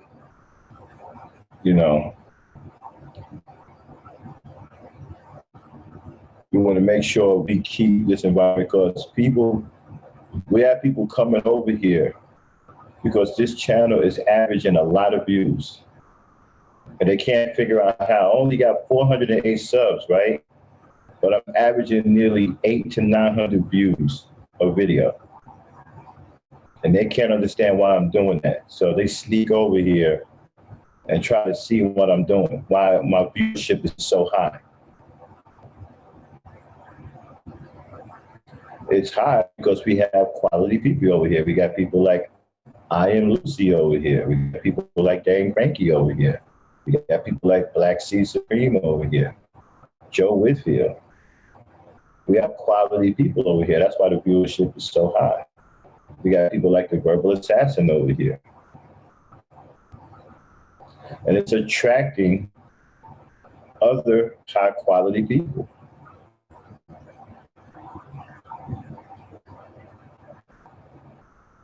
Yeah, they keep sneaking over here, coming in here, thinking I don't know what they're doing. They're looking for content for their show and trying to figure out what is the formula that I'm using over here that's causing my viewership to be so freaking high. Exactly. And the women and the quality women candy will attract quality men. And that's what I'm trying to figure. That's what we're trying to build. We're trying to get good men over here to build relations with good women, good quality women. And that's what the Earthen Nation is all about. The Earthen Nation is about family and unity. Okay? You guys know how I feel about talking bad against black women. As far as I'm concerned, you're doing that, you're anti-black. Okay? If you're doing it against men, you're anti-black. Okay? But the swirling thing, I don't give a shit about because you can't stop swirling.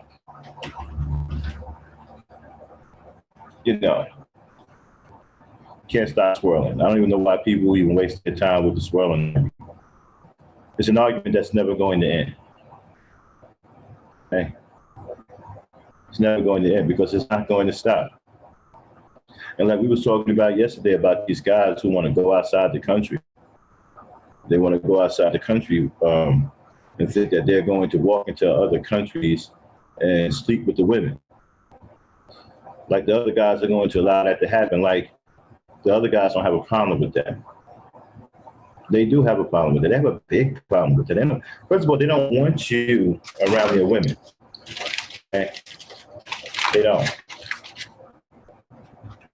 And there's a lot of things that they don't tell these guys. A lot of factors come into play.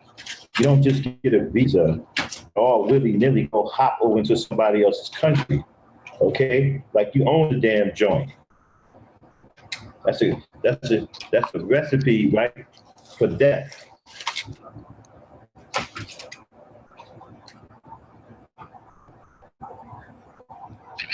Max, can you hear me?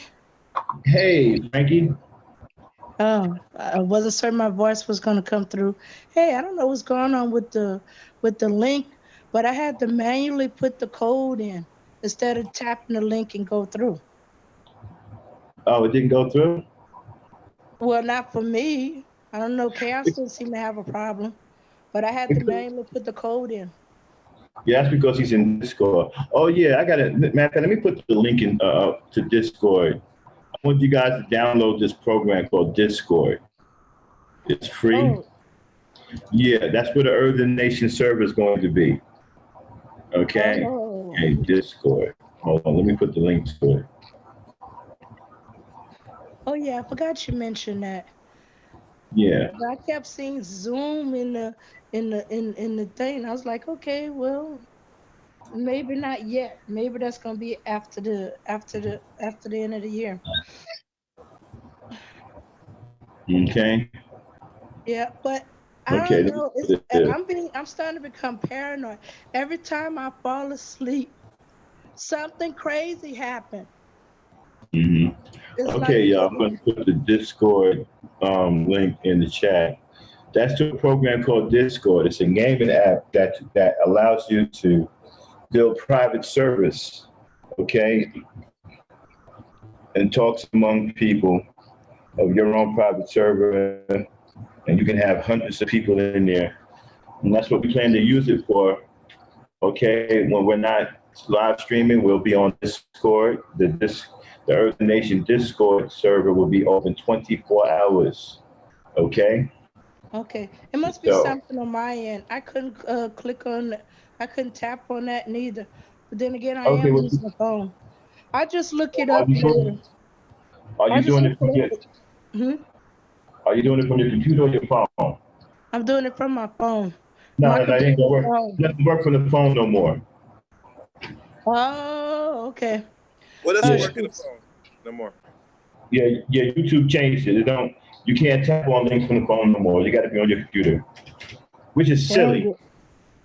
You know, which is really, really silly. I don't understand why they're doing that. Beyond. Oh, wait. Max, can you repeat that one more time? I missed that. What you can't do no more on YouTube with your phone? You can't tap on links no more from your phone. So maybe if you share a link on YouTube or a channel, they can't tap on it no more? No, it doesn't work. It's stupid. You know why I did that, right? Some people can still do it with the iPhone, or certain galaxies can still do it, but most of the phones can't do it anymore. Yeah. It might be their provider. Most likely that's a possibility. Yeah. I can still do it with this. No. It's YouTube. They don't change. You know why they're doing that? They don't change the policies on how things work. No, really, they do that because they want nobody sharing any information that is related to certain things that's talking of a different aspect of a scenario. By sharing a link, you could sit there and say, we know what they're talking about. So by what they do, they just cut that off. If you're talking about any coverage and news, they're not going to allow you to just click on it and see what the person's talking about. You're going to have to really show them on your channel, which it could possibly give you a copyright strike. Yeah, exactly. They're trying to cover their ass. And they're trying to force people to do things differently. It's cool with me because we're going to be fine. They ain't worrying about us. We're going to be fine. But in 2020, we're going to have a clean a clean house anyway. Yeah. You know, you're just getting the kinks out how this is going to play run. That's why now you know it's that where people's at, especially people that have the red pill rage or the woman that's feminist. They ain't gonna bring that junk going on. No, we're not doing none of that shit. We're not doing no gender war shit. Yeah. You know, you come over here hating men, you're getting the hell out of here. Okay? Mm-hmm. You come over and here if you hate women, especially black women, or talking about what they're doing and all that stuff, you're gonna be gone too. This is a warning right now to that you red pill dudes and your blue pill, whatever you want to call it, the depository pills. You know? Yeah, and they need to keep their jealousy on at the door and not take it personal. It's like, is it me or just some of the ragers seem to dislike when a lot of attention is paid to a certain person, and then they start raging out? Yeah. No, it's a self-esteem issue. It's an issue with themselves. That's why the pains that they go through in their relationship with the opposite sex, like I said before, I'll say this again, you go get therapy. There's no way around. You expound your hatred and vitriol over here. It shows, it's testament that you don't seek help. And you don't want to seek help. Oh, not you. Not you. Oh, I'm just saying. How did he get through here? I come in peace. No, you don't come in no peace. Hold on. Yeah. He's doing up the other guy. Well, I came in truth. No. Sorry. Chaos, hold on. Chaos, hold on. Alvia, why did you do what you did last night? Well, I want to say that me and Cerulean was cool. I think that Cerulean did a good job and we had a good dialogue. I think that some of the others, Ion, Lucy, and Chaos Rain, they didn't want a dialogue. They just wanted to don't call my name, motherfucker. Don't Chaos, please. Don't even. That's what he was doing. That's what he was doing. Hold on, y'all, please. Hold on. Yeah. Hold on. Let me deal with this. Okay. Right. Yeah. Now, you know what kind of platform I run. I know. And okay, I've asked others to respect my platform. Right. Last night when I fell asleep, right? You're in here calling out to be on network. I can't let you do that, bro. No, well, let me explain. Okay. Now, I was telling people on my show, I just ended my stream. I said that JB Gunner asked me how I came to his stream, how I found out of him, right? And I told him the truth, that Taz did a show on him. All right, look. See. Why do I have to lie about that though, Max? I don't want that on my. I don't want. Listen. If you have a problem with Taz. No, I don't have a problem with Taz. No, I don't have a problem with. See, here's the thing, Max. You need to I go don't have a problem with Taz. Taz was in the damn chat room, so I didn't have a problem with Taz. I'm saying that they asked me. Let me say this to you. Right?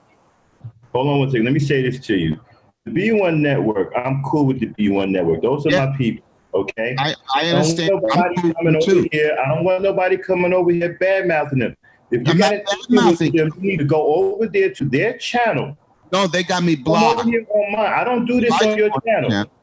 No, you sometimes you tell the truth on my channel. Don't say that. That's not fair to yourself. I do not disrespect your channel.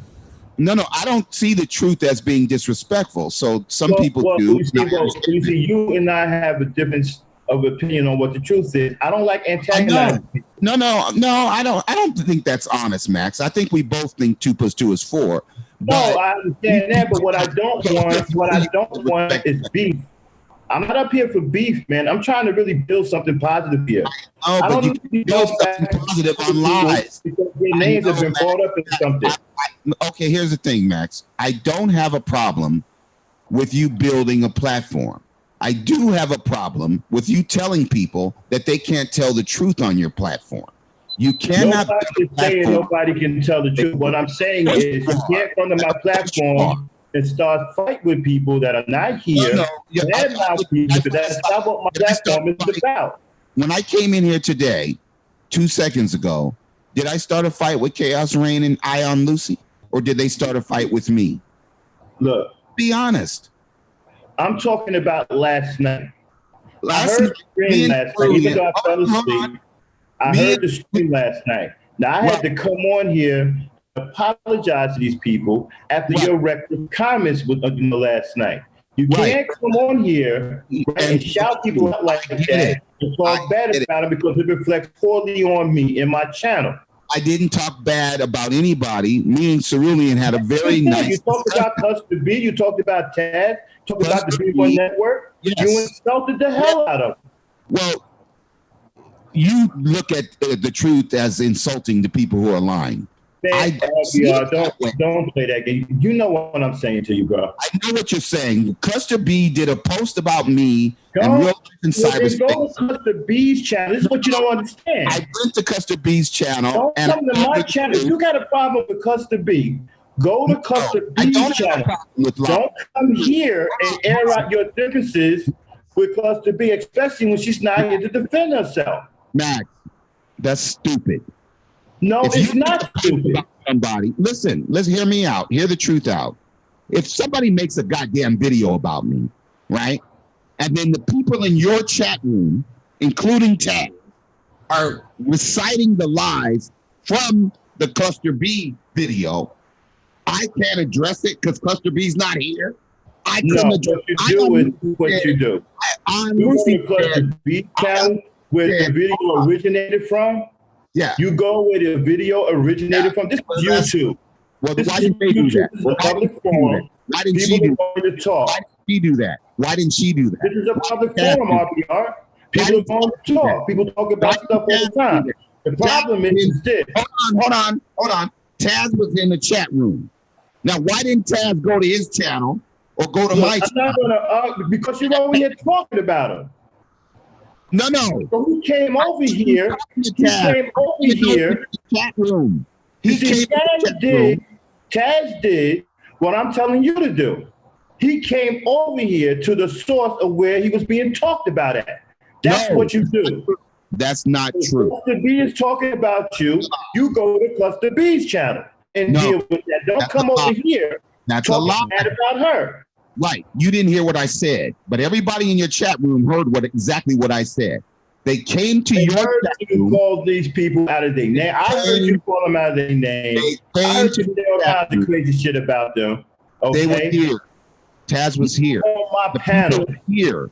The people who were quoting Cluster B were in your chat, no different than Psychopathia is in your chat. You need to take that up with Cluster B on her channel. No, Cluster B, Cluster B are cool. Okay? I don't want our relationship fucked up because you over here running your mouth about her. I'm gonna tell the truth about her. You goddamn right. I don't want my relationship fucked up with the B1 Network because you're over here saying some crazy shit about them. It's not crazy. The truth is not crazy. It's not. Because you're doing what I asked you not to do. It's tell the truth. Now, what about? No, I don't want you sitting over here badmouth the people on my platform. Go to their platform and badmouth them.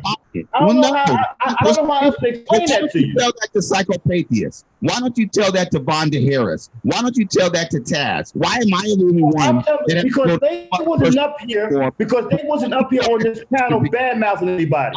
Don't you tell the people who are badmouthing me? I'm telling you because I heard you doing it. Death to go to my panel because they only get 2 lives on my panel. If you got a problem with those people, you go to their channels, you take it up with them. Don't come on my channel, right? Starting shit with people. I don't see telling the truth on people is shitting on people. You do. RBR, you sat up here last night, called these people all out their names, said all kinds of crazy shit about them that we don't even know if it's even true or not. That's not true. You're just saying shit. And you're doing it on my panel. Even though I'm asking you not to do it, you see, people, that's what I'm talking about. Okay? Ask them not to fucking do something. They fucking doing it any goddamn way. Me not to tell the truth that I'm doing it any fucking way. No, you don't understand what I'm telling you to do. I don't want you on my panel. You don't want me telling the truth because it fucks with people. No, I don't want you on this panel bad mouthing other people. That's not what I do here. Fine. So you consider telling the truth bad mouthing somebody? Listen, I can't help that you have a bad relationship with the B1 Network. I have a cool relationship with Taz. Of I course. have a cool relationship with Nyla. I have a cool relationship with the B1 Network. I don't want that fucked up, okay, because you're on my channel bad mouthing them. Right. You have a good If you relationship. have a problem with them, you go to their channel and you take that up with them. Don't come on my channel bad mouthing them. Right. You go to the Ku Klux Klan and you bad mouth the go Ku to the Klux fucking Ku Klux Klan. And, Do that shit over there. I go to Information Man show and bash the Ku Klux Klan. If you got a problem with Information Man, you go to his show. Don't come over here bad mouthing. I'm cool with Information Man. Me and Information Man are cool. With Adolf Hitler. I'm not going to sit here and let you bad mouth people that I'm cool with on my fucking channel. You're cool with Dylan Roof. You're cool with George Zimmerman. You're cool with Cluster B. You're cool with all these people that are on here lying. And what I'm saying is, I'm cool with them too. I'm not cool with lying. No, you're not cool with them because you're banned from them channels. Sorry. Well, no, I'm not saying I'm not good. I'm good for the Ku Klux Klan channel. I'm just saying I'm cool with them. I'm not cool with the lying. I'm not cool with the hatred of black people. I'm not cool with telling black women not to procreate with black men. I'm glad you're not on my channel with that bullshit because I'll run you out at the same time. So of course, when Max is done with you, you're glad because I'm not on your channel telling the truth. Nobody on your channel has ever told the truth. It's a disclaimer. It's a warning. Yes. Bitch ass nigga. You come on my shit with that bullshit about this. Come to your channel with the truth. Hold on. Let's make sure everybody's clear. If you go to Chaos Reigns' channel with the truth, he's going to run you out of there. No, I run bitch ass niggas like you, derelicts like you, off my shit. I run bitch ass niggas. It's not your channel, like real, but the Verbal Assassin says. Don't worry about no truth. Which I thought she had me blocked. She says, this is not your channel, real brother. If you want to tell the truth, go to your channel, but we don't do truth over here. Go to your little fuck channel, your struggle channel that no one watches. There's 180 people watching today. Hold on. I had 180 people watch me today. 193. 193 people, 33.6. I put my real-time views up so that my people can see it. I can share my screen right now, and you can see how many people watch me today. Let's do it since we're here and we're dressed. Okay. So this is how many. You show something that's probably old and shit. No, it's today. The timestamp's on it. It's today, December 15th, just published. Well, I don't know if you're able to share it. Okay, let me see. Share it. I just got off the air. These are the number of people who watched me. My show that I just ended. Here it is right here. Bam. There it is. 193 views. Watch time, 33 minutes, 0.6 seconds. Live. RBR University. Lying. The ultimate disrespect. These are my actual views. Hold up. Baby's alarm is going on.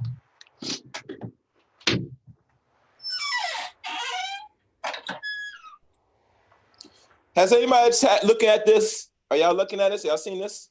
I don't think I see it. Okay. Good thing I threw this on my TV. Yeah, I'm gonna have the woman look at this. Have people look at it that's been on YouTube longer than me.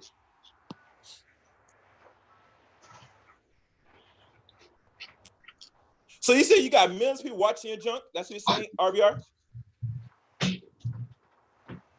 Oh, he's not there. Okay.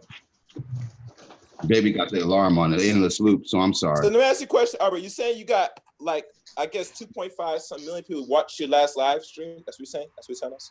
No. 193 people watched for 33.6 minutes. 193 people. So that's 193 views.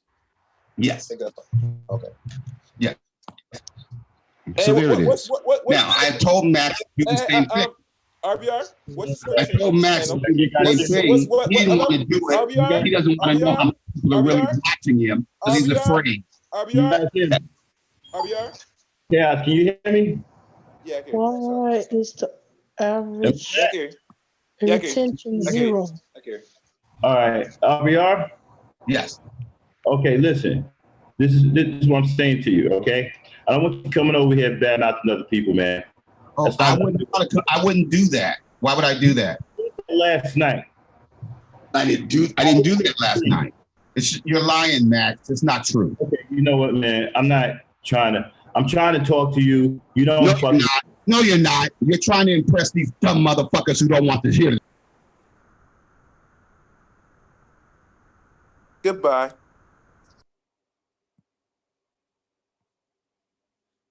I thought he was never gonna get kicked out. He has been kicked out before. Dan Frankie. It's just today was the day that he gets kicked out. Tomorrow say the truth. Fuck your feelings. Fuck your false truths. You Get go him bring out that here. jerk. Okay. You go over there with that. I told you, Max. This man's not on medication. He knows exactly what he's doing. This He's is very exactly, this is exactly the type of shit I'm talking about. Motherfuckers don't give a fuck about what you're saying to them. They don't care shit about what the fuck you say. I'm sitting trying to tell this man not to do shit, right? He fucking telling me not. You heard it. And it's on your shit. And you tell him nicely, say, listen, yeah, you could participate in this channel, but if you're gonna talk bad about anybody else that is black first or stuff, you do that joke over here. And think about us, Max. You're on a black channel. Why are you talking negative about black people? RBR. Anyway. Yeah, get that nigga out of here. Make sure he don't come back in here. I'm not dealing with that shit. Now I think he snuck on. He was in the bushes, and when you put the link, he clicked himself in instead of going, chatting in the chat because he knew. No, because he's banned from the chat room, Dan Frankie. He's already banned last night. Right, Max? Yeah, he made a new account. He just made a new account already? Yeah, because his old account, he got timed out. He got banned last night. He got blocked last night, so he made another account. I thought YouTube was going to cut back on people making multiple accounts to come on people's chat room if it's on the same IP address. No, he already had that channel. Okay. Yeah. Okay. Yeah, Info Man, you see him smoking for me, man. Get him out of here. Yeah. Go ahead. I'm cool with all these people. Okay? Yeah. I can't help it that he got a problem with them. I don't have that problem. Info Man is cool with me. The B1 Network is cool with me. Cluster's cool with me. That's the way I wanted to stay. I can't have him coming up here talking reckless. That reflects poorly on me.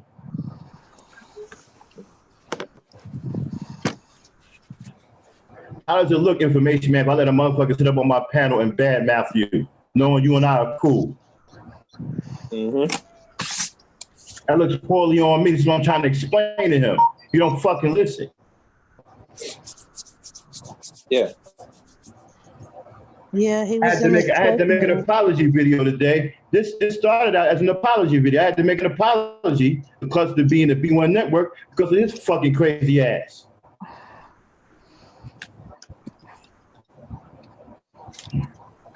But it's funny. We work hard to build these relationships. You don't come over here and fuck them up.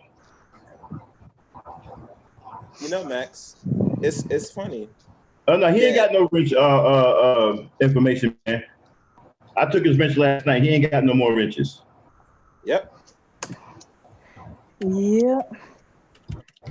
So y'all could slap him up in the chat room. You know what I'm saying? Man, if you don't slap him up, we just kick him out. Come on, yeah. Yeah, he ain't got no more wrenches. Yeah. Talking about this That was truth. the only thing that was saving him before. Because I was in the mood where if Max get distracted, he's gone. Yeah. Coming up here talking crazy, talking about fucking. If you got a problem with these people, you talking about Taz did it right. Taz came over to the source. That's what he's supposed to do. You got a problem, go to the source. Go to the source. Don't come the fuck over here. The reason why Taz came over here, because that's where the source was. That's why he came over here. And that's what you're supposed to do. Go to the source. Well, that's because he knows on Taz's channel, we blocking him on sight. I know I am. Yeah, he going. Nobody speaks up Yes, and say, hold man, it on. looks bad. It reflects poorly on me. He don't understand that. He just don't give a fuck, Max, because his issue is with black people. Because remember, Yeah. isn't it funny, guys? How is a black man up here have an issue with black first and RBG and all this stuff, and you turn on black people by snitching. You little dope selling Negro. Yeah. And he still won't apologize for that. I gave him a benefit of the doubt. I was serious on Psycho. I said, just be honest. You was mad and you took it I too saw that. far. I remember when he Went to that disrespected the crazy girl on man's your site. panel who was talking about, I believe he talked about her sister died, and he disrespected the hell out of her. Mm-hmm. Yeah. Yeah, that was on Info's panel. I was there that night when he did that. And Info had a fit, and rightfully so. Yeah, one of the rare times I hear Info be cursing people out. I was like, dang, if I thought Info was a nice, quiet person, that got killed. No, man. Yeah, well, I don't want to have to do that, but you know, I got good relations with these people, and he was acting a fool last night. That's my responsibility. You know, I fell asleep. You know what I'm saying? He got up on the panel talking crazy. It's my responsibility to control what goes on my panel. You know, I can't have people up here bad mouthing other people, especially people I'm cool with. But I don't want it. I don't want it. Period. But especially people I'm cool with. You trying to fuck up my relations with people I'm cool with. I keep wondering if somebody is sending him towards us. You know, like taking the crazy arrow and pointing it in our direction and see what happens. Yeah. Because there's been a lot of arrows shot our way lately. And you see, he don't listen to shit. I'm sitting up here trying to talk to him. Hey, RBR, you can't do that. You hurting me. You fucking up my relations. I understand if you got a problem with them, fine. Take it up with them. They have a channel. Go to their channel and say, hey, I don't like what you're saying about me. That's the way you do it. You don't come over here and badmouth them and fuck up my relationship with them. He knows he can't hang with neither one of them people. And once he start twerking, he ain't gonna help himself. He's gonna start saying what he be saying.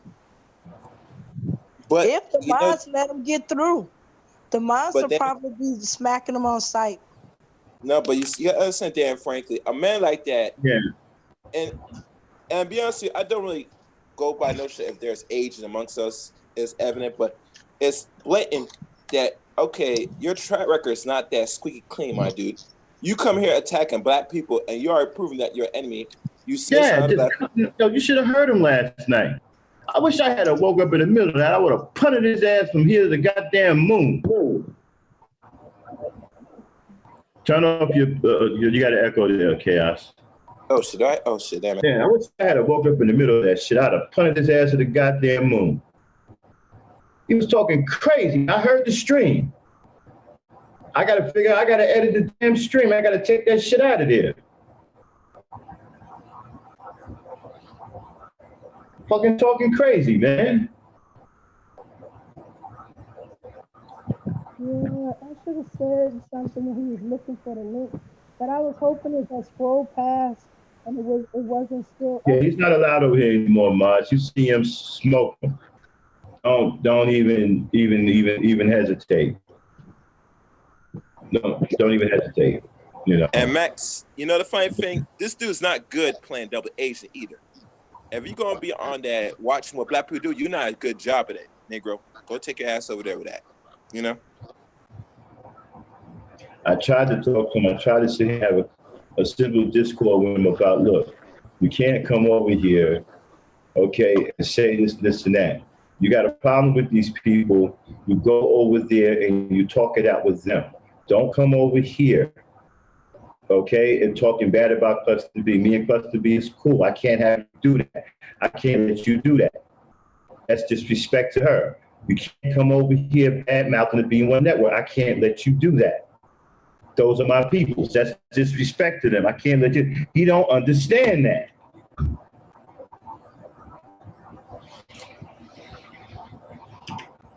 He calls disrespecting people telling the damn truth.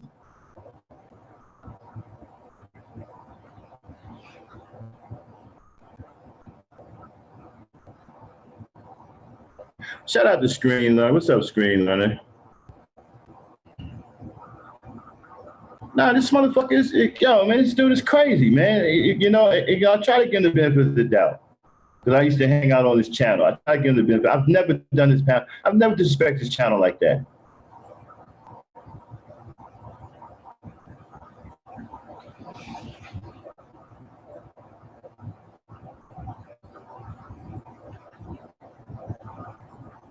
What the hell?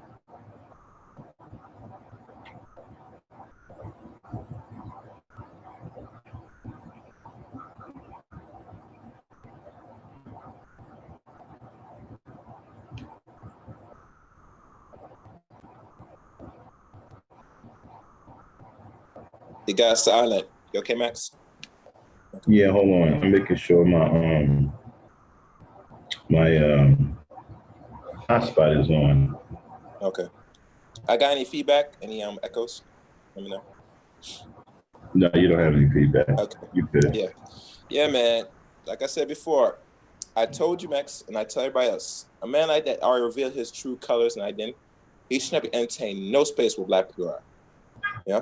Because this is what he breathes. This is what he does. He caused disunity and distraction. He mentioned other people's I'm done with him names. too. So Okay. I see right now you can't talk to him about anything. He don't understand anything, man. He don't care. Yeah. This is shit I talked about earlier about people being selfish and inconsiderate of other people, not giving a fuck about anybody else but themselves. He don't care what it makes me look like. He don't care how it hurts my platform. He don't give a shit.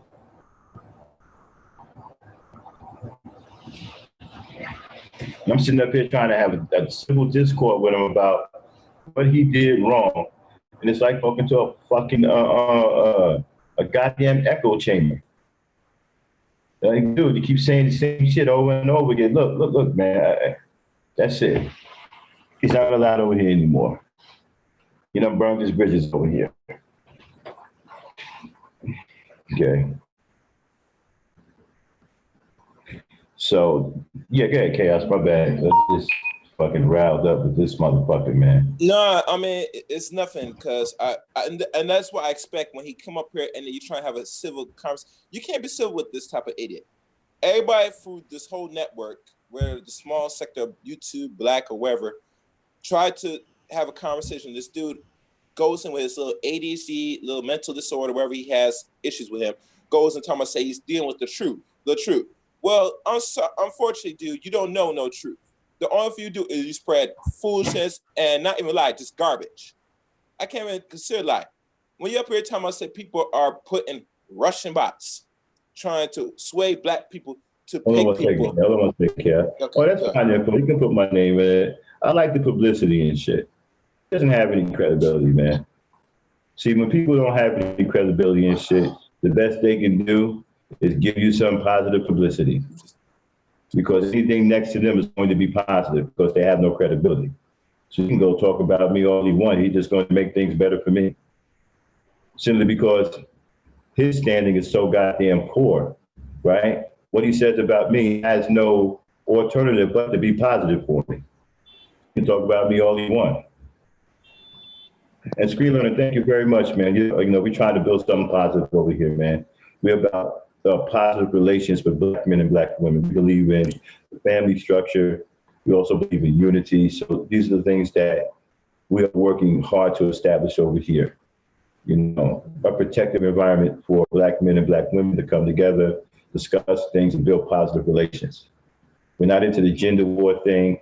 If you hate women, you can't come over here. We're not doing that. If you hate men, you can't come over here. We're not doing none of that shit. You know, and people know how I feel over here. You don't come on my channel, get into the fights with women. That agitates me. I don't like that. Okay, that's coward shit. I'm gonna kick you out of here. You come on my panel, call the women bitches, I'm gonna kick you out of here. They know I don't play this shit, and they come over here anyway and fucking do it, okay, out of disrespect. So now I kick him the fuck up out of here and ban him, then they go back and they play victim. Okay?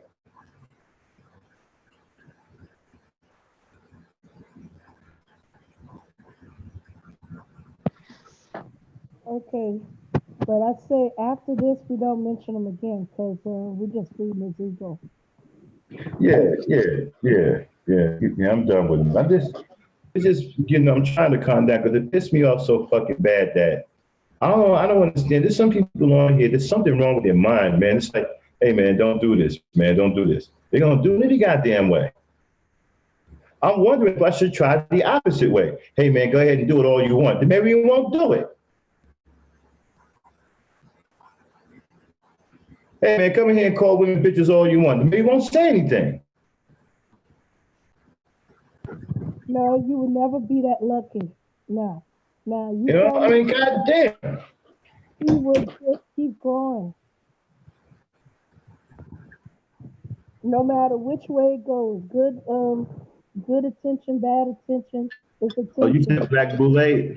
What Black Boule screen learner? What's the title of it? You got the title of it? Because I've been streaming like a madman lately. I'm a hard worker though, man. I got that strong work ethic. I don't mind putting in work. I believe in paying my dues, man. Building from the ground up. I'm happy about my 400 and some subscribers and shit. I worked hard for those subscribers. So tell me what stream that is, because I don't remember putting Black Boule in any of my titles.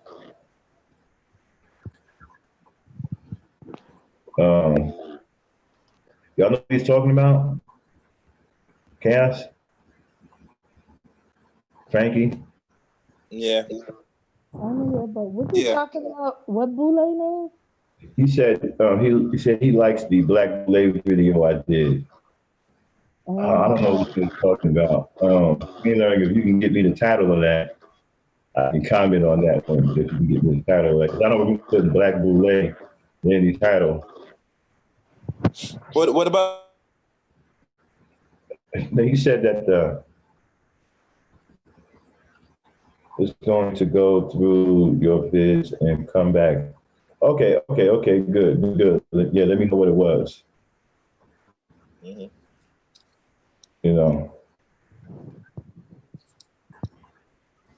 Okay. Yeah, so go ahead, Cass. My bad. I'm just interacting with that. You go ahead, Dan Frankie. Oh, I'm sorry. I was a little distracted. What you said? Right, but and then when I light them up, right, they go back and call me a foul ass nigga. I ain't shit. And all other kinds of shit. They playing victim. Max ain't shit. I got motherfuckers on the manosphere talking about I'm running a damn nursery over here. I didn't get that part.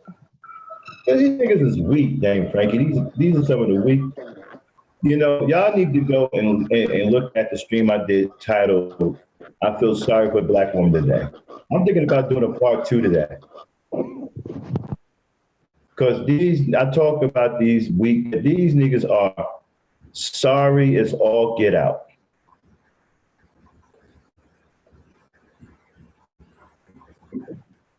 I mean, these niggas are sorry. I thought on that last one when you and who was it that was talking about home maintenance, and I was. And you coming in muffled, Frankie. You can barely hear you. That's it. Another trigger was when you and I can't remember who the other person was. You still muffled, Frankie. You want to do something? You got something covering your tongue? And how that men today don't know a basic home maintenance. Yeah. We talked about having a tool belt and being able to do basic man shit around the house. Yeah. Yeah. Initially, he was coming up there because he didn't feel that because he couldn't do that he wasn't a man. But he fixated on Sin G.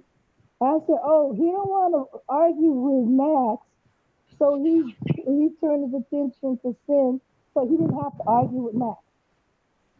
Mm.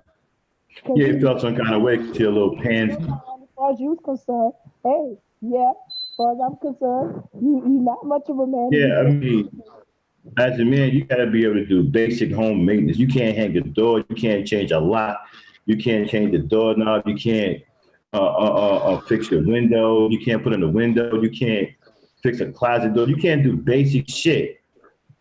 And you got problems. You got problems.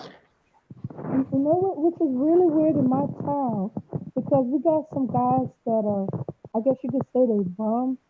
They got their issues, but they know how to do stuff. I know. Frankie, there's something wrong with your connection. You sound real low and muffled.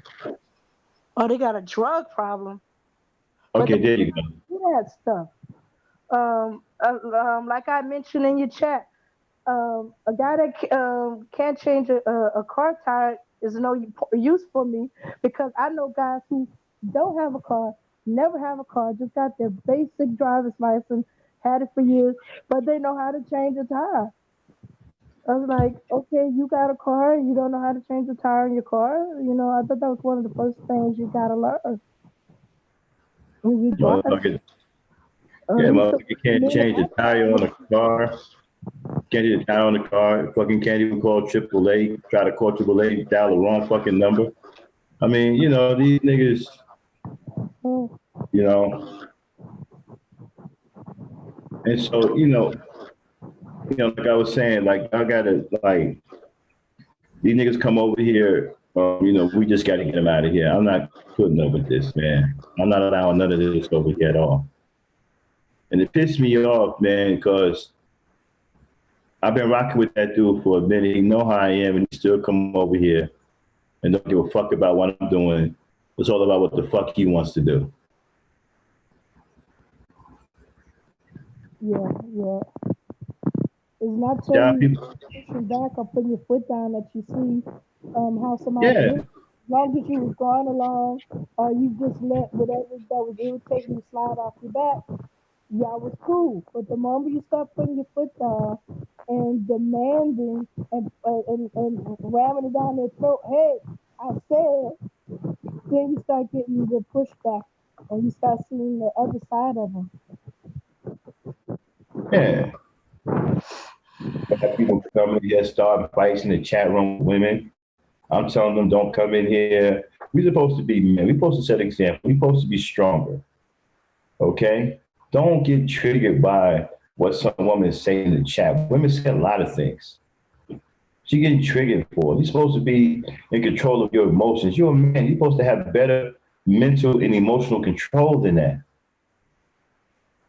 You don't let a woman break you down to some emotional wreck because she said something. You have to be stronger than that. And the more you display weakness like that, the more they're going to antagonize you because you're weak. You show them that you got mental strength, self-control, some fortitude, and they'll stop. Because they'll start respecting you.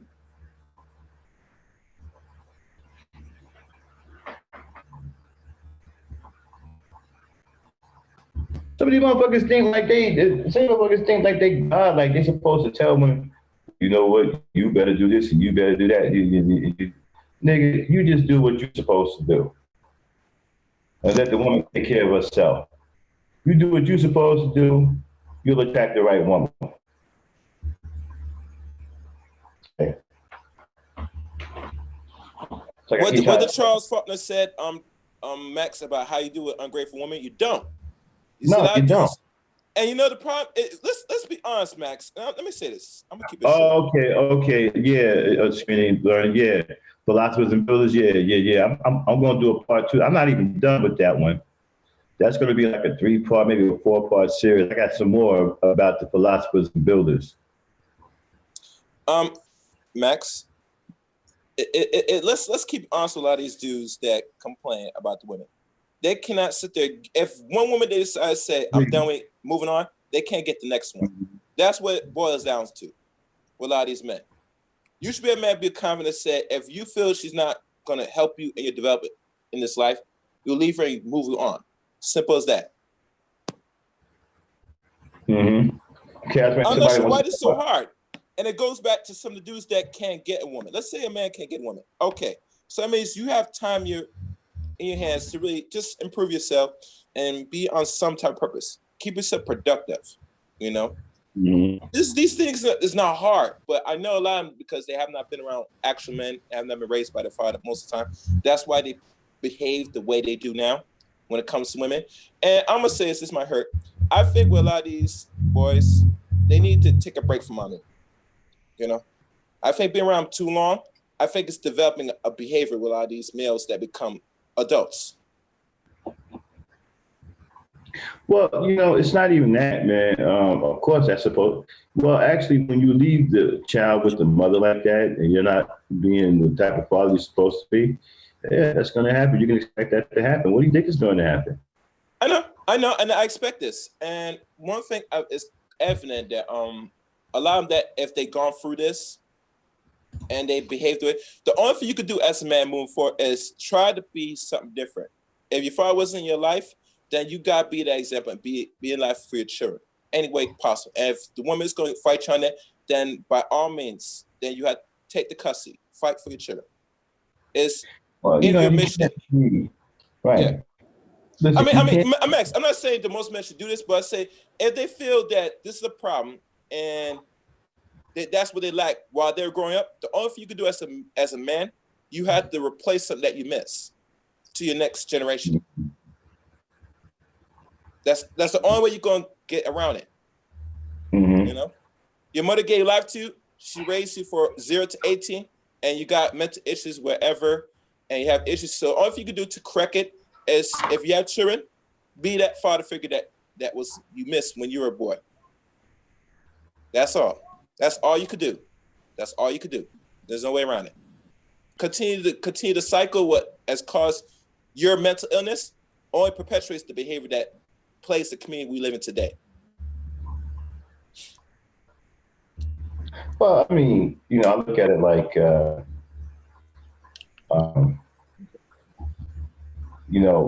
me, the father not being there, it's a big issue. If the father's not there, you already have an unbalanced situation. The woman shouldn't have to do all these things by herself. Again, the child needs balance in their life. That's why you have a mother and a father. They bring balance. Life is about balance. It's not about one-sidedness.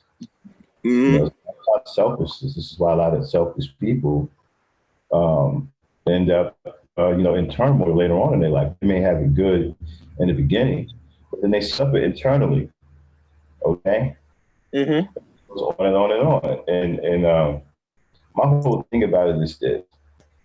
If we come together and we have a conversation, if the child is the best interest of both parents, then they'll work it out. They'll work it out what's best for the child. Even if they can't stand each other, they can work it out for what's best for the child. I agree. This is what I said before, right? If the parents, and some people took this the wrong way, right? But if the parents only care about each other, right? If they only streams. Hello? So what happened? Max? Oh, August Streams, how you doing? I ain't seen her in a long time. What's up, August? Where you been? I ain't seen her in a long time. You just got back on YouTube?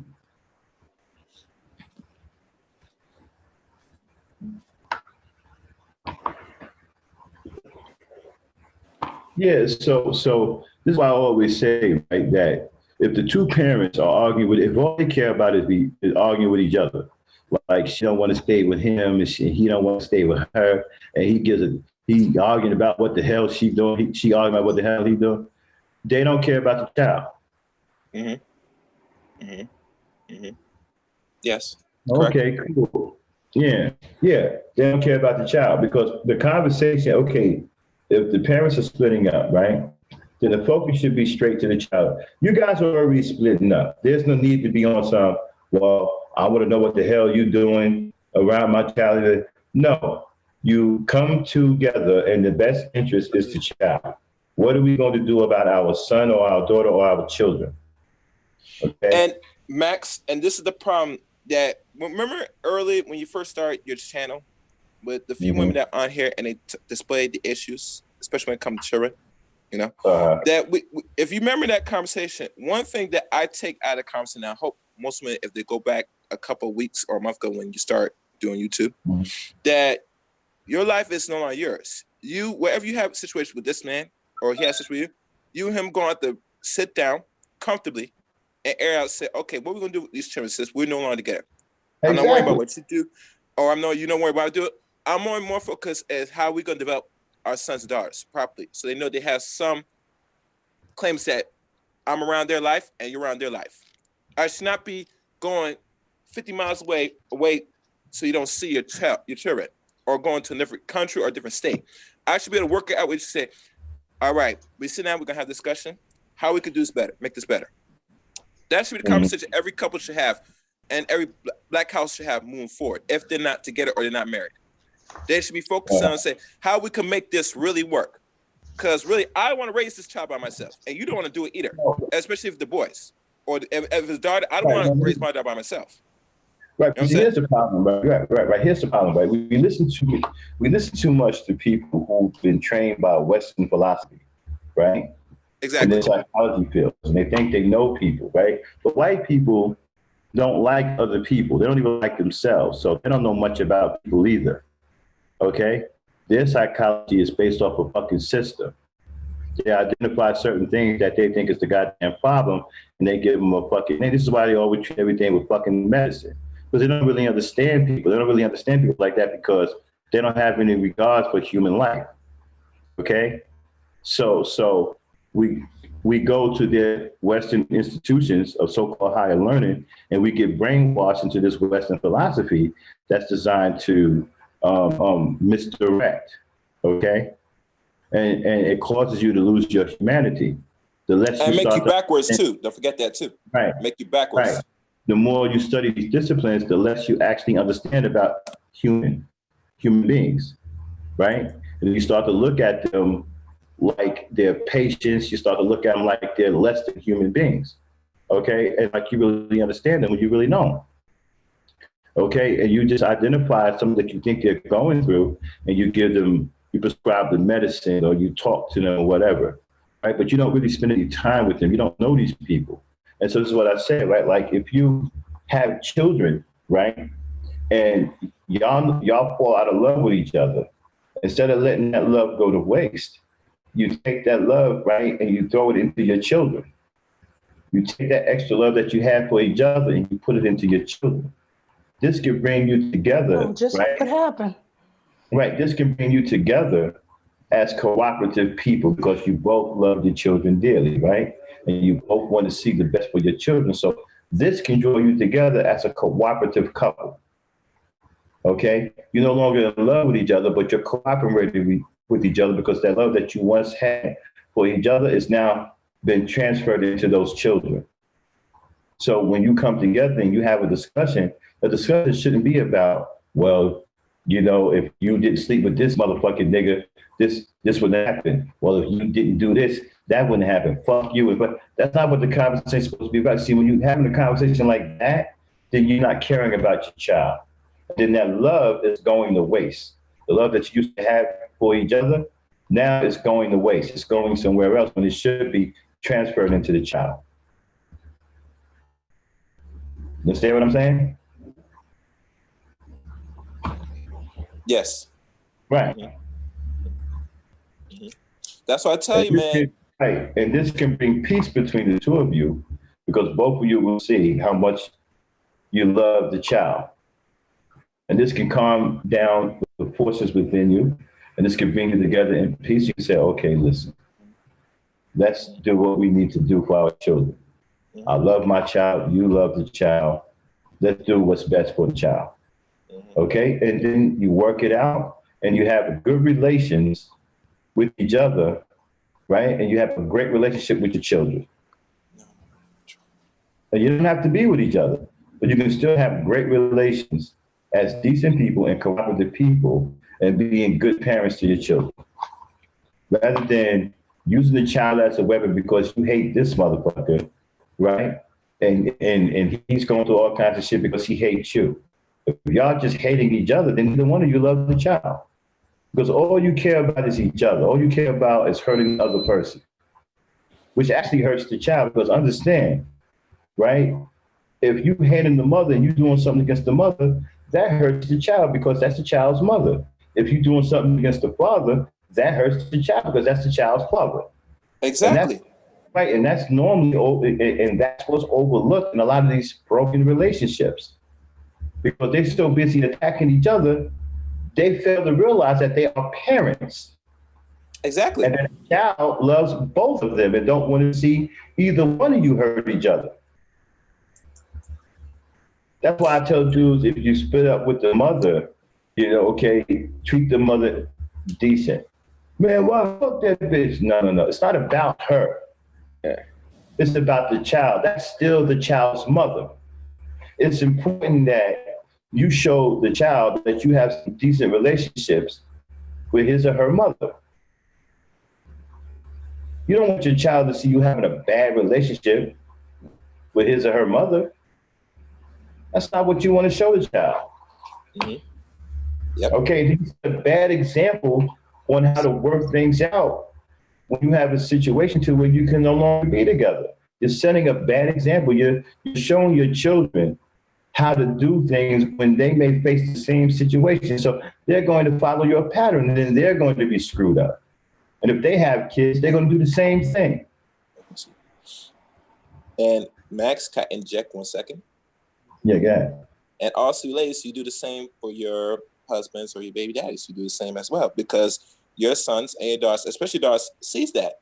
So she feels she's going to have a less appreciating respect for men when you lash out on her father. That's right. Because remember, children only go by what you do. They don't go by always what you say. That's why I don't understand how parents today still go by say, don't do as I do. Don't do it. Well, you know what they say. But why I say don't do as I do. That don't work. Children don't operate like that. They're still developing mentally. They only go by what they see. That's how they learn. They intimidate.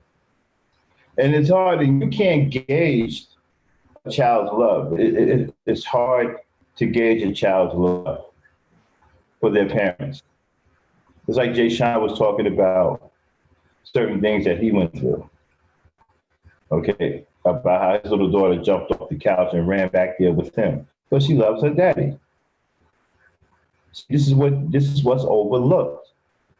The love that the child has for both parents is almost always overlooked because the parents are too damn selfish. They're into each other. They're into tearing each other apart. They're into not giving a damn about each other. And so they lose the fact that the child loves both of them. And so if she picks up something, if the mother picks up something and hits the father over the head with it in front of the children, they see that. They see it as you're hurting their father. If the father is beating up the mother, they see it as you're hurting their mother. Mm-hmm. That's the way they see it. Yeah. They don't see it, especially when they're young, they don't see it as, well, daddy went and cheated on with another man. They don't understand what that means when they're young like that. Yeah. Yep. Okay. So it's up to you to work things out with each other and not be selfish. And if you can't love each other, then don't let that love go to waste. Take that love and put it into the children. Yeah. And that will bring you together, okay, as a cooperative couple. And you'll be able to deal with each other in a decent manner for the sake of the children. Don't let that love go to waste and then turn into hatred for each other, because then you're just hurting the children. Mm-hmm. Exactly. Be that example, And it's funny because we're not too much as adults. We're not being proper example for the youngsters, especially when they're like in their younger age. Like if you want your son to read, here's a little secret you could do, ladies and gentlemen. Always when you're in your household, you're not watching, just take a book and read in front of your children, like for hours. You keep doing that a day or whatever. They're going to soon initiate and think it's cool to read, and they're going to find and take a book and read as well. Because, like I said, they don't go by what we say. They always go by what we do. So if we're doing these positive things, they're going to eventually take on the characteristics and do what we're doing. You know? I don't know if you heard the story before. I'm not sure if you heard the story before, Max, but I remember there was a story one time of a parent said, you know, with their own daughters. Come up. Yeah, man. With their own children, what they do to make their children be so exceptional, they sit there, especially mother, she sits there, reads to herself certain books like engineer books and stuff while the baby's in the womb. And eventually, you know, she's still initiated once the child comes to the world, her reading these books. And eventually what happens, her son starts to take on and wants to know and eventually wants to learn and read because they see the parents do it. You get me? Mm-hmm. So if it's proven evident that they only watch what we do and don't always go by what we always say in our mouths, it's testament that we had to be careful with our actions. If we're doing such disruptive negative behavior, it's going to fall on the child. If you're a constant smoker and you smoke in front of your child, eventually they want to smoke because they think that's the way the thing do, or drink, or do anything, because they only operate and learn the world through, what do you call copying, like things. Mm-hmm. So they don't always learn things verbally like that. They always go by what they see. That's why the media images are very more powerful than anything else. They don't always get it by what the word is, but they can understand by the simple image of a picture. And the image flashes them 1,000 times. You get me? So that's all I'm gonna say on that. So I hope these little cues will help most parents that if they want to get the best out of their children and want to stop doing certain things or want to learn certain things, you have to be the example. There's no other way around it, unfortunately. If you think you're going to sit down and don't do nothing and you hope your child's going to come out something great, you're sadly mistaken. Matter of fact, the television and the electronic device they use today is their teachers and their parents more than anything else. That's a bad look on us. Well, it could be, it depends on how resourceful of a parent you are. Like, you can turn that into a positive because you can control what is being seen on those devices. See, I don't have any children, but if I had children and my children was hooked on electronic devices, see, there are things that you can do to program those electronic devices that have them display the things that you want your child to learn. See, I can put up roadblocks on the internet to where my child will surf the internet, they won't be able to go nowhere other than educational sites. Every time they surf the internet, that's all they'll be able to come up with, just educational sites. You see, you can control these things. If my child had a phone or something like that, I would have the phone programmed in such a way to where they can only call certain numbers and only certain things can come through on their social media. Mm-hmm. Mm-hmm. You know, so you can turn that into an advantage. Okay, and then you can, like you said, reading. I can have all kinds of electronic books come up on a smartphone. Okay, good. Okay, yeah, all kinds of educational videos. Mm-hmm. That's the only thing they'll be able to see. They'll be locked from anything else. You know, they'll be locked out. Mm-hmm. So the child is always either having to read something or see something educational. So you can control it. I know people who do that now. Okay, they control the electronic devices and what those electronic devices display to their children. Mm-hmm. Now, Max, see what you displayed is a very good example that you're taking the initiative step to be responsible to protect them through this cyber nonsense that will flood their psyche. Good day, Candy G. Okay. Yeah, Ace Gift. Yeah. You see, you and your ex, y'all worked it out. Y'all understood that the children, okay, were the most important thing. Okay, what went on between you guys is over with, and you accepted that. Okay, and you turn to the children. Okay, what is best for these children? And you guys are working it out. That's how you do it.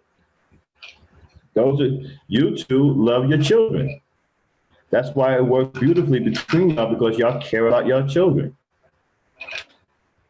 You understand that it's not about you two. Y'all think it's over with. Now it's about the children. Yeah, carry off my back. I'll let you off in the back. Go ahead. Yeah, so like I said, you take the initial step because you had to step in and say, I'm gonna protect my child, my enemies. That's even through the television, the electronic gadgets, because I pay for it, I have to be full in control. That means I have to have an understanding of this technology I use that say these are things not gonna harm my child's psyche, Mm-hmm. you know? And a lot of parents, Okay. if they go ahead. I'm gonna control, but my parents, right? There was what 10 of us, and plus two honorary brothers and sisters, meaning two kids that didn't belong to my parents that they took in Mm-hmm. because the friend died or whatever, and my mother and father took care of these two my honorary brothers, my sister, my younger brother Cliff, and my older sister Yvonne. So here's the thing. We can tell our parents loved us. You know how? I can't tell you, right, that I ever heard my father and mother argue. Never heard them argue. If they did, we didn't see it. They didn't let us see it. And that's what I'm talking about. You see, you can't, if you got a boy, okay, you can't let your boy see you call his mother a bitch and then beating her up. That's the wrong answer. If you have a girl, you can't let your girl see you transgressing against her father, trying to attack her father, calling her father all kinds of bad names or doing bad things. So that's the wrong answer. And if you have children, a boy and a girl, you can't let either one of them see this. You see, the children aren't supposed to see y'all having a dispute. They're not supposed to see you guys having a fight. See, if you really cared about what the children are looking at and how they're going to develop, then you find ways to deal with your disagreements behind closed doors, out of the sight and sound of the children. Never heard my parents argue, not one time.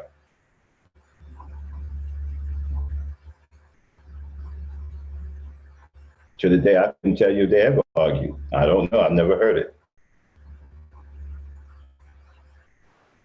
And so when you have situations like that, you come out of a household to where, love is practiced 100%. What's up there, Craig Harper?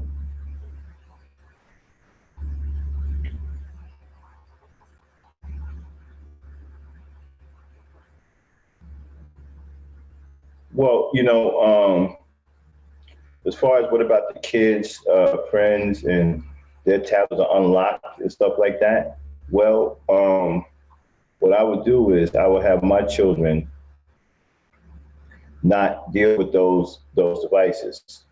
If my child comes home and tells me that such and such sees this on his or her, this and that, I will tell my child, well, that's not what I want you to watch. That's not what I want you to see. That's not good for you, okay?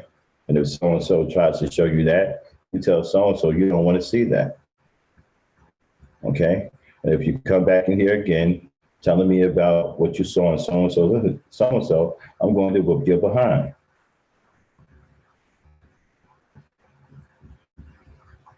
See, sometimes you gotta let kids understand that these things aren't good for them. Sometimes you're gonna have to enforce the fact that these things aren't good for them with a butt whooping.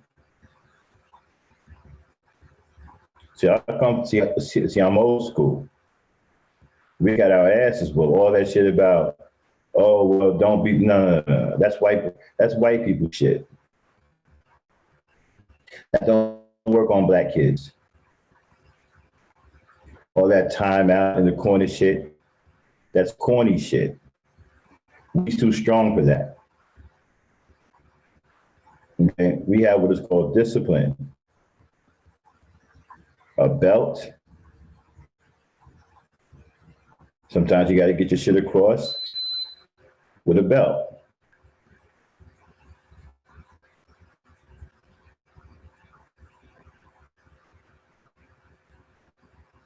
Yeah.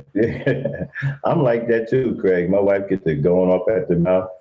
I'm like, yeah. When she done, I go right back to doing what I was doing, like I didn't hear shit. She gets mad and then goes into the room. You know, because I'm not into all that, man. You know, I'm not doing the arguing shit. You know, you don't survive 19 years in the marriage by arguing all the goddamn time. You know what I'm saying? So, Frankie, you still there? So yeah, so that's what I was saying about that. Yeah. So when the child is dealing with other people and their devices are unlocked, you gotta let your child know, I don't want you watching that. I don't care about what little Billy is doing or little Ray is doing. You don't do it. If I catch you doing it, I'm gonna whoop your butt. That's the way my parents took it. I remember one time, man, I was in the grocery store called ShopRite with my mother. Well, it's not a grocery store, it's a big old supermarket. Okay? And I'll never forget this. I think I was about 7 at the time, right? And there was white people in there. And I remember I saw this white boy ask his mother for a water gun, right? And she said no. And he threw a fit. He jumped down into the floor, kicking and screaming and shit. She's like, okay, you just, okay, here. And she got him the water gun. So I said, okay, well, all right. So I wanted one too. So I went next to my mother. I said, Mom. She said, what? I said, I want a water gun. She said, no. And turned back around and the shopping. I jumped down on the floor and kicking and screaming and shit, thinking I'm gonna get a water gun. Man, my mother opened up that purse, took this belt out, and got to swinging. I got up and tried to run. See, back then, you couldn't run from no ass whooping. I tried to run around to the aisle. A dude grabbed me and brought me back. So, here he is, miss. Brought me back to the ass whooping. Okay? That was my first lesson in understanding that I can't do what white boys do. Black people don't play that shit. Okay? Black moms and pops don't play that shit. If they tell you no, they mean no. All that jumping down on the floor gonna get your ass whooped.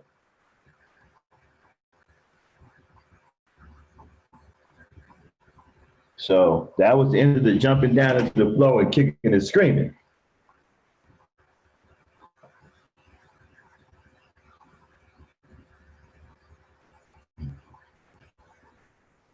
Exactly, Craig, because you wanted to go outside, right? You had two choices. You either stay in the house or you take that ass. We took that ass with us so we can go the hell outside. We go outside and got tears in my eyes and all them outside playing with my friends. I didn't give a fuck. You know what I'm saying? Yeah. Shit. You didn't want to stay in the house. You wanted to go outside. You wouldn't try to stay in the house. You take that ass whooping. But yeah, that's when I realized that white parents and black parents are different. I learned that lesson quick. My mother had no problem teaching me that. And he wasn't even upset. He just took that belt out like it was, like she was a robot. Like the shit was smooth, like opened up the purse, acquiring belt, target, unruly child on the floor, action, discipline, swing belt with high velocity. Yeah, my mom was on some robot shit, bro. It's bad when you getting your ass whooped, but your parent ain't got no emotion about it. She just doing it like it's a routine, whooping your ass.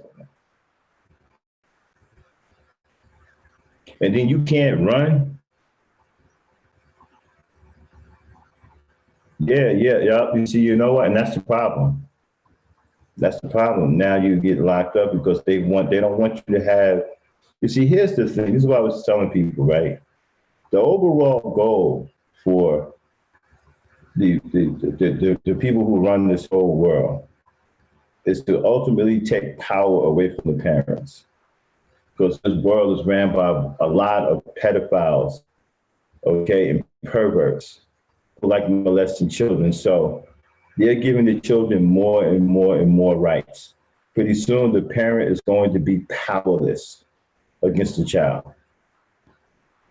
It's going to be powerless. It's going to happen. If we don't step in and fight it or do something about it, eventually the parent is going to be powerless, which is going to leave the children vulnerable to child molestation because they'll be able to give consent at a very young age. And it's going to be legal, and there won't be anything you can do about it because it's legal. They're trying to work out, I think I read something somewhere where they're trying to give the child consent at the age of 3, saying that the child can choose his or her gender at the age of 3. Man, they get that law passed, you can forget about it. You've all but sealed legal child molestation. They're trying to make the consent age younger and younger and younger and younger to take the power out of the parents' hands.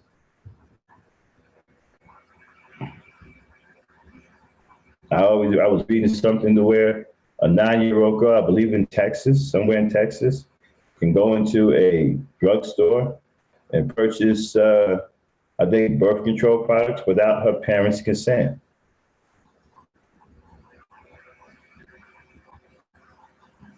Nine years old. Imagine a 9-year-old going into a drugstore purchasing birth control products or condoms without a parent's consent.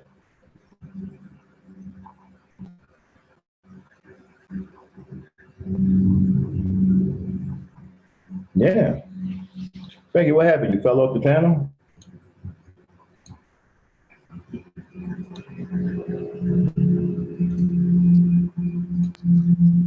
No, I was on a phone call. Then I went down into the chat. Oh, okay. Yeah. You know how parents used to send you to go get your switch, the switches, Yeah, that's old the school. switch. Well, in my mom's case, when she was in the store, she had purses where she can unhook the strap off them with you. So when she said hand you her purse, you was going at her purse like you was going to get a switch. Cause if you cut up in the store, that strap was coming off Yeah. and it was your behind. Oh, yeah. Yep, yep, yep. In fact, there's a whole bunch of kids um, that don't even know what a switch bush is. And maybe a handful of them that have grandparents. In fact, they look at me strange when I say, dang it, I wish the church hadn't removed the switch bushes that used to be around here. And they were like, switch bushes? Some of them I had to remind their parents, yeah, don't you remember the bushes that used to be around here? They were switch bushes. Because the Yeah. parents, the usher, whoever, will whip your behind in the foyer of the church. While the choir is singing, if you close to the back, you might hear some kids hollering because they're getting switched in the foyer, if not outside the church. I remember that they would tell you to go out and pick out a switch. You better not come back with no little one. If you came back with a little one, you got it worse. And I remember we had you couldn't go outside and you had 2 sets of clothes. You had your school clothes, and you had your Sunday clothes. And in between there, you had your outside clothes. That was just what was left over between your church clothes and your school clothes. You didn't wear anymore to church or to school, right?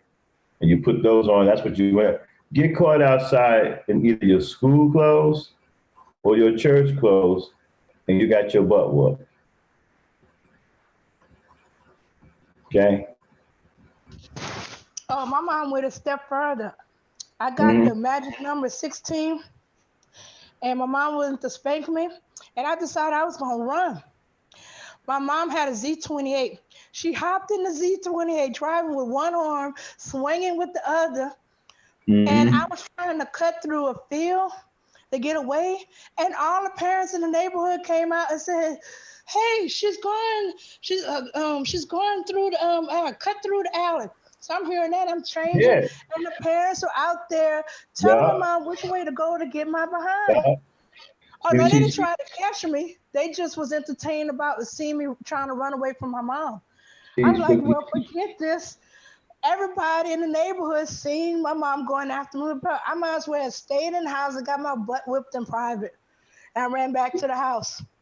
See, that's what I'm talking about right there. Right? See, that's what I mean by I love the 70s and early 80s. You know, the quality of black people was so high back then. Black people cared about each other. They cared about each other's children. You understand what I'm saying? You couldn't even get away from an ass whooping. I'm telling you, somebody would grab your ass and bring you right back. You know what I'm saying? And so parents believed in discipline back then. You know? And like I said, when I thought that I could do what that white boy did, I found out very quick. Nah, black folks don't play that shit. That's that white shit. All that jumping down the floor, kicking and screaming will get your ass whooped with black parents. I learned that real quick. I tell you, my mom was a robot, yo. Let me tell you something though. If you ask me and my brothers, because I got 4 older brothers, because it was 5 of us, who would we rather get our butt whooped by, right? All of us would hands down say our father. We did not want to get it because women, y'all don't know how to stop. And then y'all whoop a motherfucker all through the house. You understand what I'm saying? And don't let the house have 4 and 5 bedrooms. We're going to whip you through every goddamn room. Up the steps, down the steps, in and out of each damn room, back down the steps, in the damn basement, up to the damn kitchen. You understand what I'm saying? And you're hoping by that time she done ran out of gas. Because she still got some energy, she's going to keep whooping your ass all out the damn door. You know what I'm saying? Those are some of the worst ass whoopings you would ever endure in your whole life. Mm-hmm. You know, I remember when we used to get in trouble, we used to go get the belt and run to our father. We go get a belt to him. We didn't want that. We didn't want no smoke from Mom Dukes. Because Mom Dukes didn't know how to stop. Mom Dukes would whip your ass through every room in the house. I mean, every damn room. Remember, I got my ass whooped up the stairs and down the stairs one time. You know, women will chase you around the house and whoop your ass all through the house. Fathers are more disciplined, more organized. You go in, you're okay. You're like, you know, you're gonna get your butt whooped, right? Yep. Bend over. Pop, pop, pop, pop, pop, pop, pop. Okay. Pops is done. Then you wait for your ass to cool up and you go sit down. You got some sniffles and shit going on or whatever. Because you're crying a little bit, you just got your ass toe up. But you're good though, it's over with. Man, Mom Dukes, shit. That ass whooping, depending on how big the house is, that ass whooping can last for an hour. Pops is real quick, you know what I'm saying? 3 or 4 strokes, pow, pow, pow, pow, pow. Whooping is over with. Mom Dukes, there's all kinds of agony involved, man. You falling on shit, you slipping on shit. You falling down. You're like you in a horror movie trying to run away from Jason. You sliding over the damn floor. No, Mom, no. You got your hand up. He's swinging. You getting up and falling. You crawling. Well, that's because moms will whip you anywhere. Not to mention which was worse, the talking while she's whipping you. doctor, if you would have you wouldn't be in this much trouble, And how many times I told you, I Yeah. had webs and all over the place. If I was to go to the doctor now from the beatings I got then, I'd be taken away. They swear my mom is torturing me. And Frankie, you're right. They tell you, they all got that famous line. How many times I told you? How many times I told you? I never understood what came after how many times I told you. All I Don't heard you was how answer many that times question. You yeah, answer that question, your life is in danger. exactly. Like how many times I told you? How many? Mom, how many times I told you? I never heard anything come after that. So that you get your ass whooped, right? You're like, mom, how many times I told you, boy? But you slide, like I said, it's like in a horror movie, run away from Jason. You getting up, slipping on shit that ain't even there, banana pills and shit. You know what I'm saying? You know what I'm saying? And then you got, if you have punk ass brothers like I did, right? They throw shit down so you can fall. Because they see you getting your ass whooped, right? And they know they see the path. They see what path your mother taking. She whooping you down the path, right? Down the hallway. Okay, you're about to be down here in about 2 seconds. Here, throw this ice down here so he can slip. You know, you used to do that. And then you come up there, whooping your ass and shit. You get up, you step on the ice, you fucking fall back down, and she's still whooping your ass. You know what I'm saying? And your brother's over there laughing at you because they set you up. You know what I'm saying? So it was, yeah, man, we rather our father, but you know, my father was a strong man, you know? He come home, boy, we stopped breathing. That dude did not play. And there was no question who was the king of the castle. Oh, wait a minute. Have you dealt with the situation where, like in one instance, my aunt, she's mad at one particular child, but all the children, including the children that's visiting there, gets the whipping too. Yeah, Ace. We went through that too. This is gonna hurt me more than it hurts you. Like, well, shit. Can you please stop? Yeah, I heard that. My father said that once. My mother said that. Yeah, this is gonna hurt me more than it hurts you. Oh, really? I mean, okay, well then maybe you might not want to do it then. You know what I'm saying? Like, you know. Oh, I mean, one man. time, man, I got scared the one time my mom said, you know, this is not going to hurt me as much as it's going to hurt you. And I was like, oh, crap. Oh, crap. It's not going to hurt her. She's not going to give me the light. Oh, that means it's going to kill me. Yeah. Oh. I remember one time, you know, when I was a kid, I we used to do a lot of flipping, right? And back in the ghetto back there, we used to take mattresses and stack them on top of each other. And we jump off of shit and flip and all that stuff, right? I remember one time, you know, my father was bringing in some new furniture and everything. So they took all of the old beds and threw them away. And, you know, he had all new beds. And so before he took the mattresses away, he had them stacked up in the backyard, which was under the lined up with 2 windows, one on the first floor, one on the second floor. So I was like, okay, cool. So I opened up the first floor window, got me a fucking terry cloth towel, you know, the long ass terry cloth towels that like go all the way down to the floor and shit. Wrapped it around my neck, called myself Superman, jumped out the fucking window onto the mattress and shit, right? So, you know, I'm having fun. Now, there was no smoke until I went up to the second floor. I get up there, I'm about to do my Superman shit. So I jump out the second floor window onto the mattresses. Boom! I was like, man, that was fun. We had like 5 mattresses out there, big ones and shit, right? And the second floor really wasn't that high. So I go back in the house, run back in the house, go to the second floor again. Next thing you know, my parents was there looking crazy. I'm looking at them like, what's the problem? So I go over to the window, like, why are they standing there? They're looking at me like I lost my mind. And I'm saying to myself, well, what's wrong with them? I'm just jumping out the window, right? It's like, boy, what you doing? I'm jumping out the window.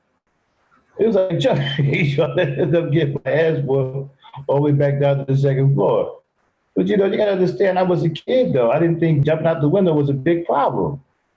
You know what I'm saying? Until, you know, after I got my ass whooped, they explained to me later, right? Talking about some, boy, you could have broke your neck. What if you would have missed those mattresses? And then after a while, you know, after they broke it down to me, then I realized how close I came to either killing myself. But you know, when you're a kid, it's fun. You don't think like that because it's all in fun. Yeah. Yo, you should have seen the look on their face. I went up to the second floor. Man, they're looking at me crazy as hell. Like what the? I'm sitting there looking at them like, what is the problem? I'm confused. Like, what's wrong with them? I'm just having some fun. Right? What are you doing? I'm not. I'm just jumping out the window. I didn't think nothing of it. But they after an ass whooping later, they sat me down and talked to me about the dangers of what can happen and all that stuff. And I realized, man, I was really pushing it. You know.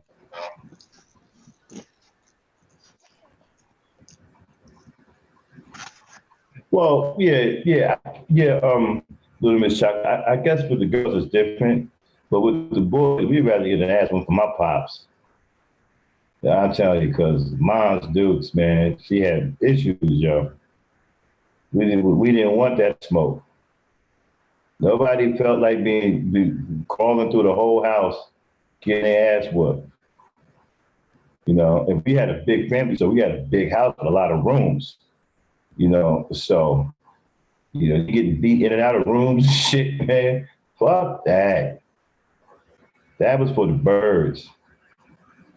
After a while, my mother knew we didn't want no smoke, right? So she used to try to block us. We'll go running there with our pop with the belt. She cut us off and shit. And my pop was one of the dudes, man. He was a man of very little words. You know what I'm saying? Now, the thing about him was, what made him so scary was, you didn't know when he was going to whoop your ass. But you knew it was coming. You just didn't know when. My pops, he was quiet. He come in. My mom's cooking and shit. He found out what's going on because my mom's would tell him. He was like, boy, come here for a second. Come in there. Did you do this at school? Well, yeah, because Tyrone said, okay. I don't care about what Tyrone said. What did I tell you not to do? Well, yeah, you told me not to do such and such. Okay. I'll talk to you later. And that talk to you later means he's going to whoop your ass. You just didn't know when it was coming. He'd be in there reading the paper and shit. We had one of those big ass floor TVs that didn't work. We had the little TV on top, and we had the human remote. You know what I'm saying? Boy, come here and change the channel. You know what I'm saying? Anytime they want the channel changed and shit, you turned it to a human remote. So we had that going on. We typical black family. That's when you had them stereos that was big. They looked like dresser drawers and shit, like dressers. And they had the two big speakers, right? And you opened up the little thing in there. There's a little bar in there. Then you open up the top and shit. There was a record player inside there. You know what I'm saying? So, we had one of the floor stereos and shit. We was getting jacked with them big TV television sets. They didn't work very long. They blow out real quick. That's why most black homes back then, right? They had a big TV and a little TV on top because the big one blew the fuck out. You know what I'm saying? And nobody seemed to know how to fix the goddamn thing because you had to go get a bulb. They had these big glass bulbs and shit. You had to call the TV repairman. He'd come in, change this big ass bulb that blew out. Okay? And so he didn't know, you didn't know when you get your ass whooped. Like, you could be doing something, right? Outside, minding your own business, thinking everything is cool. And well, Pops ain't did nothing, so it's been 3-4 hours. He ain't did nothing. Go in and eat and shit. Pops ain't said nothing. So you straight. You think you cool in the gang and shit, right? Man, you go walking by the basement or something on your way to somewhere else. Dude jump out of nowhere on your ass. You're like, oh shit. You don't know whether to cry or be startled and shit. But he just come out of no damn way. You didn't even know he was standing there. He walked right past him and shit. He's standing there with the belt. waiting on you to walk by. You walk right by, whistling and shit on your way to the kitchen to get some cookies or some shit. Before you get to that damn opening, he on your ass. Wow. See, that's the thing that made him scary, man, because you didn't know where the hell he was coming from or when he was coming. You know. Yeah, the floor model TVs. Yeah, they was pieces of shit back then. They didn't last worth a damn. But back then they had TV repairmen. Okay, they had TV repairmen that would come out to your house and they would fix them. Usually it was a bulb that blew out. You know, they would replace the bulb or some shit. They had like these big oval glass bulbs that they screwed in and screwed out, looked like some shit out of Dr. Frankenstein, you know? And then they put one in and then boom, the TV works again. And back then you didn't have the remote, you know, the children, the youngest child was the remote. Boy, come in here and change the channel. That was your remote. You stood next to the TV. Change this other channel. So they got finished. So they probably settle on the damn channel and then you go sit your ass down. Usually they call you in the living room and you just sit there on the floor and wait for them to tell you to go change the damn channel. You know, we were happy as hell when they came out with fucking remotes. Oh man, that was the shit. You didn't have to sit there on the floor no more and be a human remote.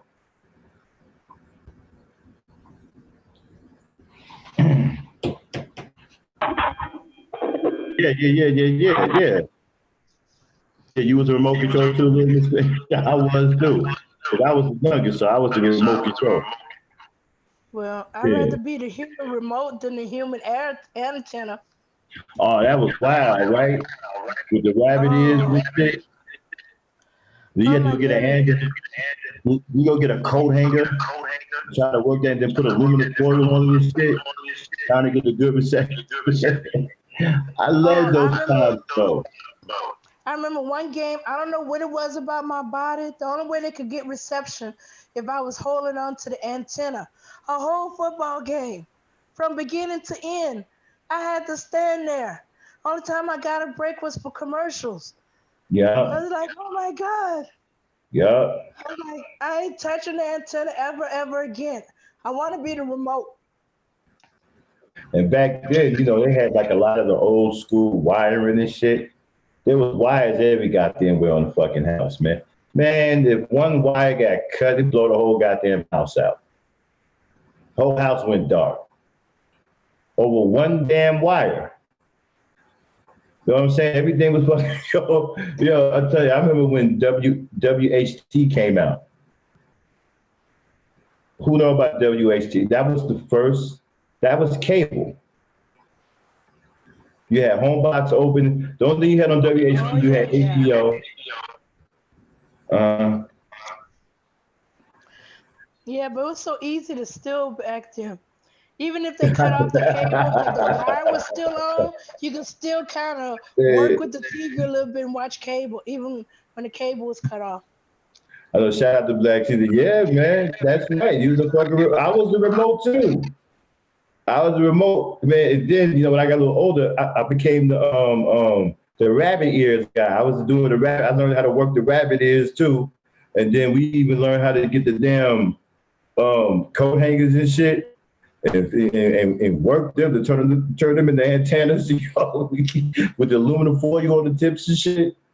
Yeah, but we were talented, man. You had to learn a lot of shit back then. That's why we know how to do so much shit now as older men, because back then you were forced to learn how to do a lot of things. You were forced to learn how to repair wires because shit broke down in the house. You had to fix a refrigerator. You had to fix shit. You had to learn how to fix it. Your pops would teach you how to fix stuff. And I remember when cable first came out, it was called WHT.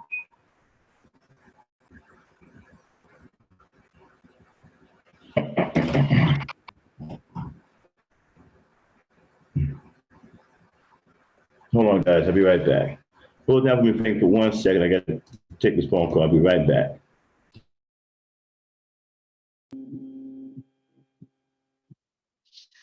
Okay. Well, I can't see y'all down in the chat, So I'm just gonna be talking your ears off.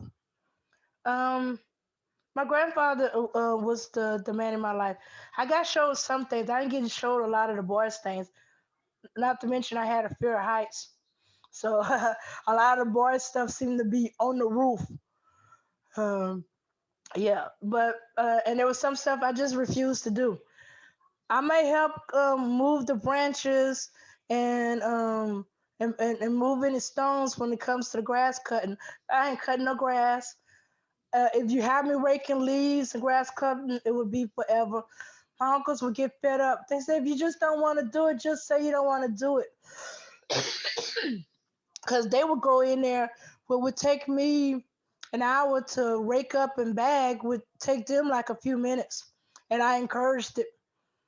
There's some stuff, my mom considered me kind of lazy because I just wouldn't do it. I wouldn't mess with the lawnmower, wouldn't cut grass. She could cut grass. I ain't doing it. I learned to change a tire out of necessity, but I hate changing tires. It takes me forever. And then sometimes I find out later I did it wrong. So I always hit my blinkers and pray some man will come along and change my tires. But I have done it and I can do it. It really will take me an hour to change one tire. Oh my goodness.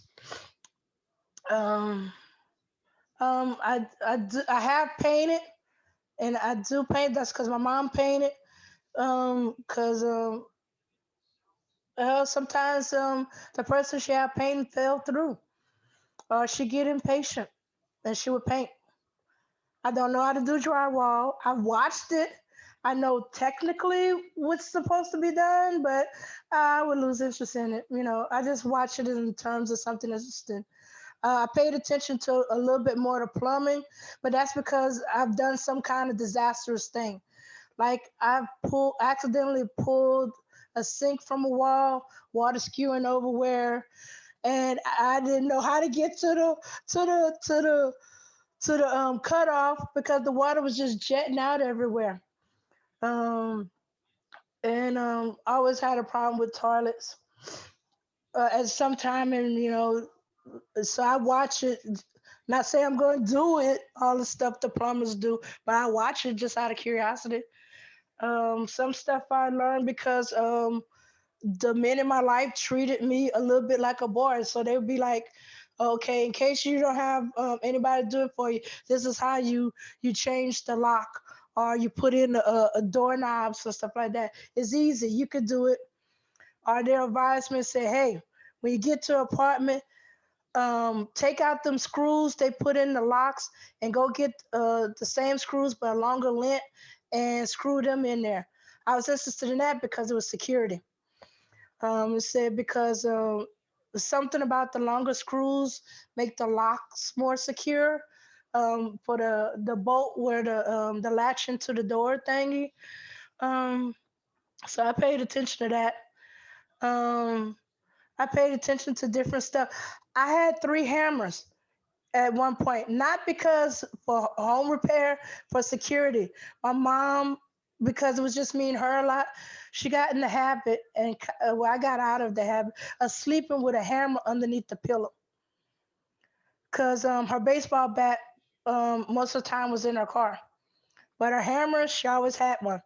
So at one point when you could tell how secure she was about where we live.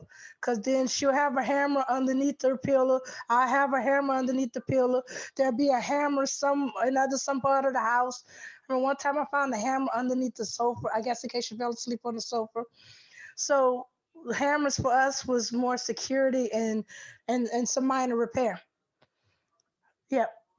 I do not have a problem with paying somebody to check my oil and stuff like that. I know how to check it, but I feel more secure if a man was checking my oil and everything. And so I paid $5 to the local mechanic and have them check to make sure my oils and stuff like that. And they'd be like, Frank, you can do this. This is what you need to see. I said, yeah, I want to be certain. I'd rather you do it. You're wasting $5. I don't care. It's worth $5 to me. Um, yeah. So I always thought I was just really extremely lazy. I have the time. Some stuff I just felt I shouldn't do. Okay, I'm back. Thanks, Mikey. Listen, guys, I'm going to drop this link in the chat. It's to a program called Discord. Okay, you need to download that. Okay, that's where the Earthen Nation server is going to be. Okay, so when you get a chance, click on that link. We're going to be reposting it every night. When I do streams, and we're going to open up the Discord Earthen Nation server. Okay, there'll be 2 servers. There'll be the guest server and then the elite EN server for EN members only. Okay, they will have access to that right away, and they will have access to the general server. Okay, and so you will be allowed to come into the general server. Even though you're not a member, you'll be able to come in there and hang out, listen to our conversations, and if you like things or whatever, and you want to become a member of the Earthen Nation, be a part of what we're trying to build, you must be a Patreon member. Okay, to become an Earthen Nation member, you have to be Patreon, because we can't get anything done without money.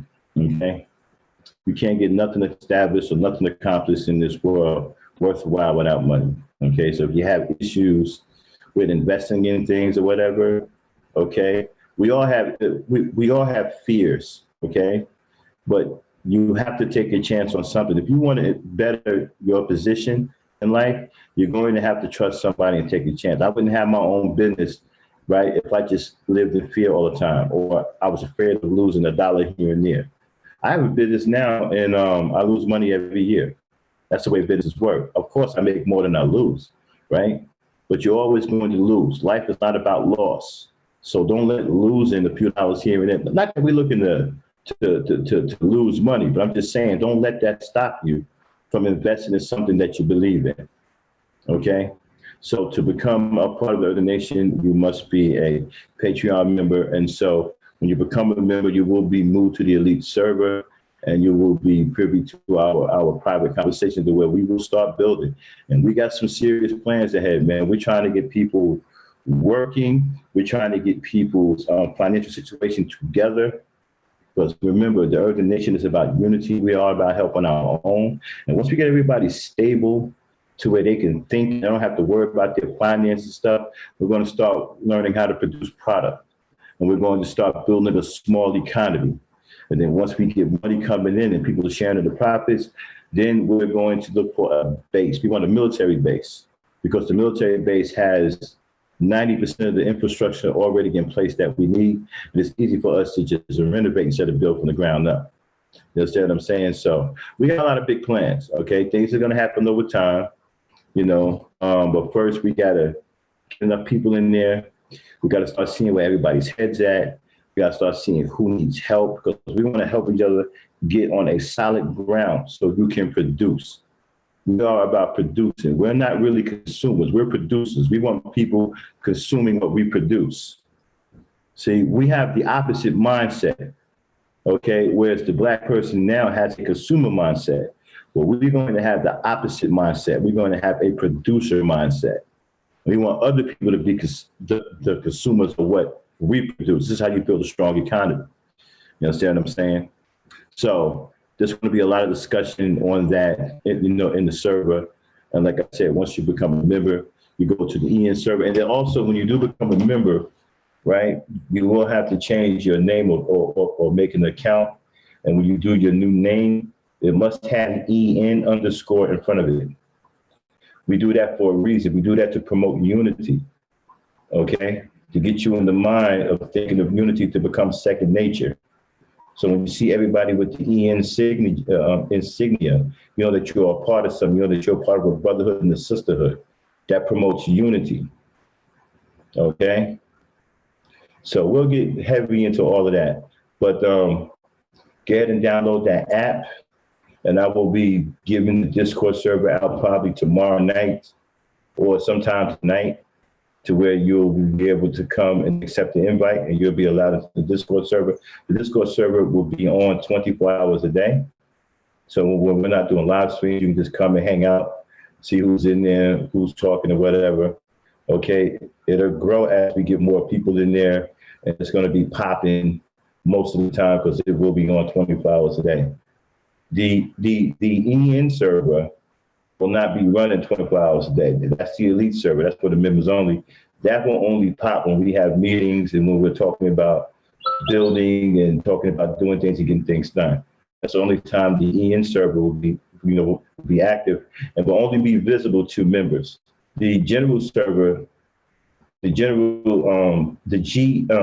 server, which is the general Earthen Nation server, that will be open 24 hours. That's open to everybody who wants to come in and feel us out, talk with us and see what we're about, and see if you want to be a part of what we're trying to do. And again, we're not forcing anybody to do anything. We're not putting a gun in anyone's head, whatever. We're looking for people who are like-minded, who understand what we're trying to do. Okay, this is not a cult. Okay, nobody's sleeping with each other's wives and shit. We're not doing none of that.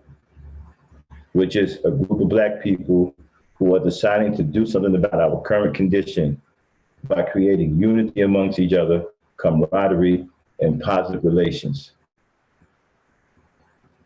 You know what you can do when you have a handful of people that are unified? It's like I talked about in one of my I think it was the Earthen Nation. I think it was the power of unity. Yeah, that one. When I talked about the unity, and I talked about the juggernaut. In there, you'll go check out that stream. It's called the Earthen Nation Power of Unity. When I talk about the juggernaut and becoming the juggernaut, which is what we seek out, to become a juggernaut. And you need, in order to do that, you have to have unity. Okay, so we'll get heavy off into that. But anyway,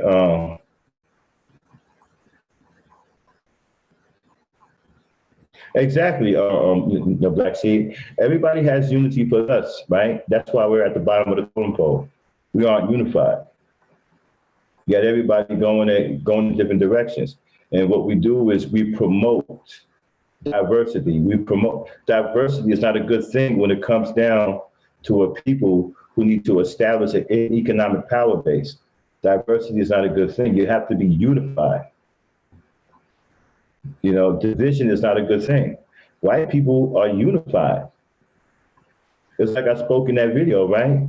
I don't give a fuck if a white person is homeless and living under a goddamn bridge. He's going to be on code.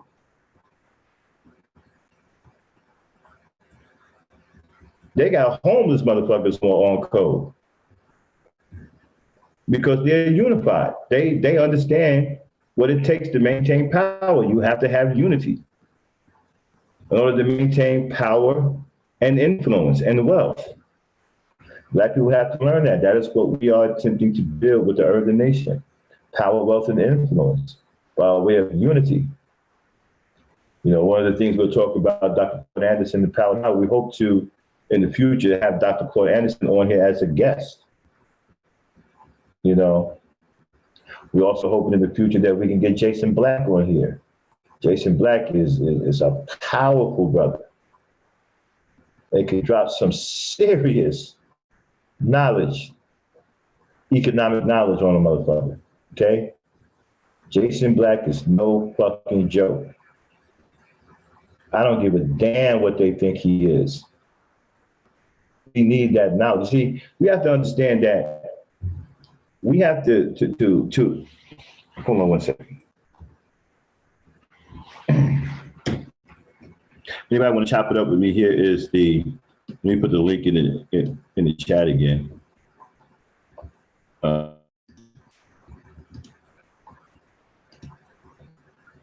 usually don't stream this early, but I said, fuck it, since I'm on, I ain't got nothing to do. I done did what I had to do. So I said, fuck it, let me hang out with the peoples and shit. So yeah, so let me get on into this since you guys done got me fucking talking and shit. Yeah, so we have to understand as Black people, right? We're in a bad position. We are behind enemy lines, right? So we have to find a way to create resources. We don't have the luxury of being selfish. to ourselves, like only thinking about self as individuals. Now we could think about ourselves as a collective, then that would be unity. If we're all thinking about ourselves together as a collective, then yeah, that would be unity, right? So what we have to do is, while we're on the upcome, and there are people who are more powerful than us, who have resources that. Frankie, are you a police officer?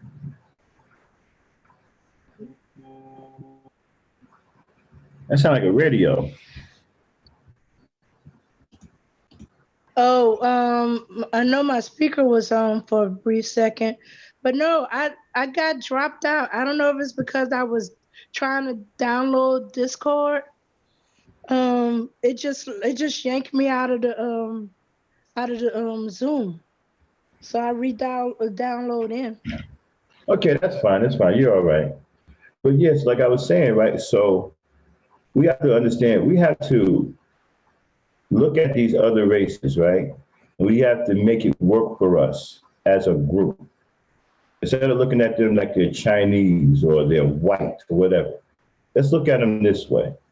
When, where, and how can we use them for our benefit? See, we want to start developing that kind of mindset, okay? A building type mentality, a problem solving type mentality.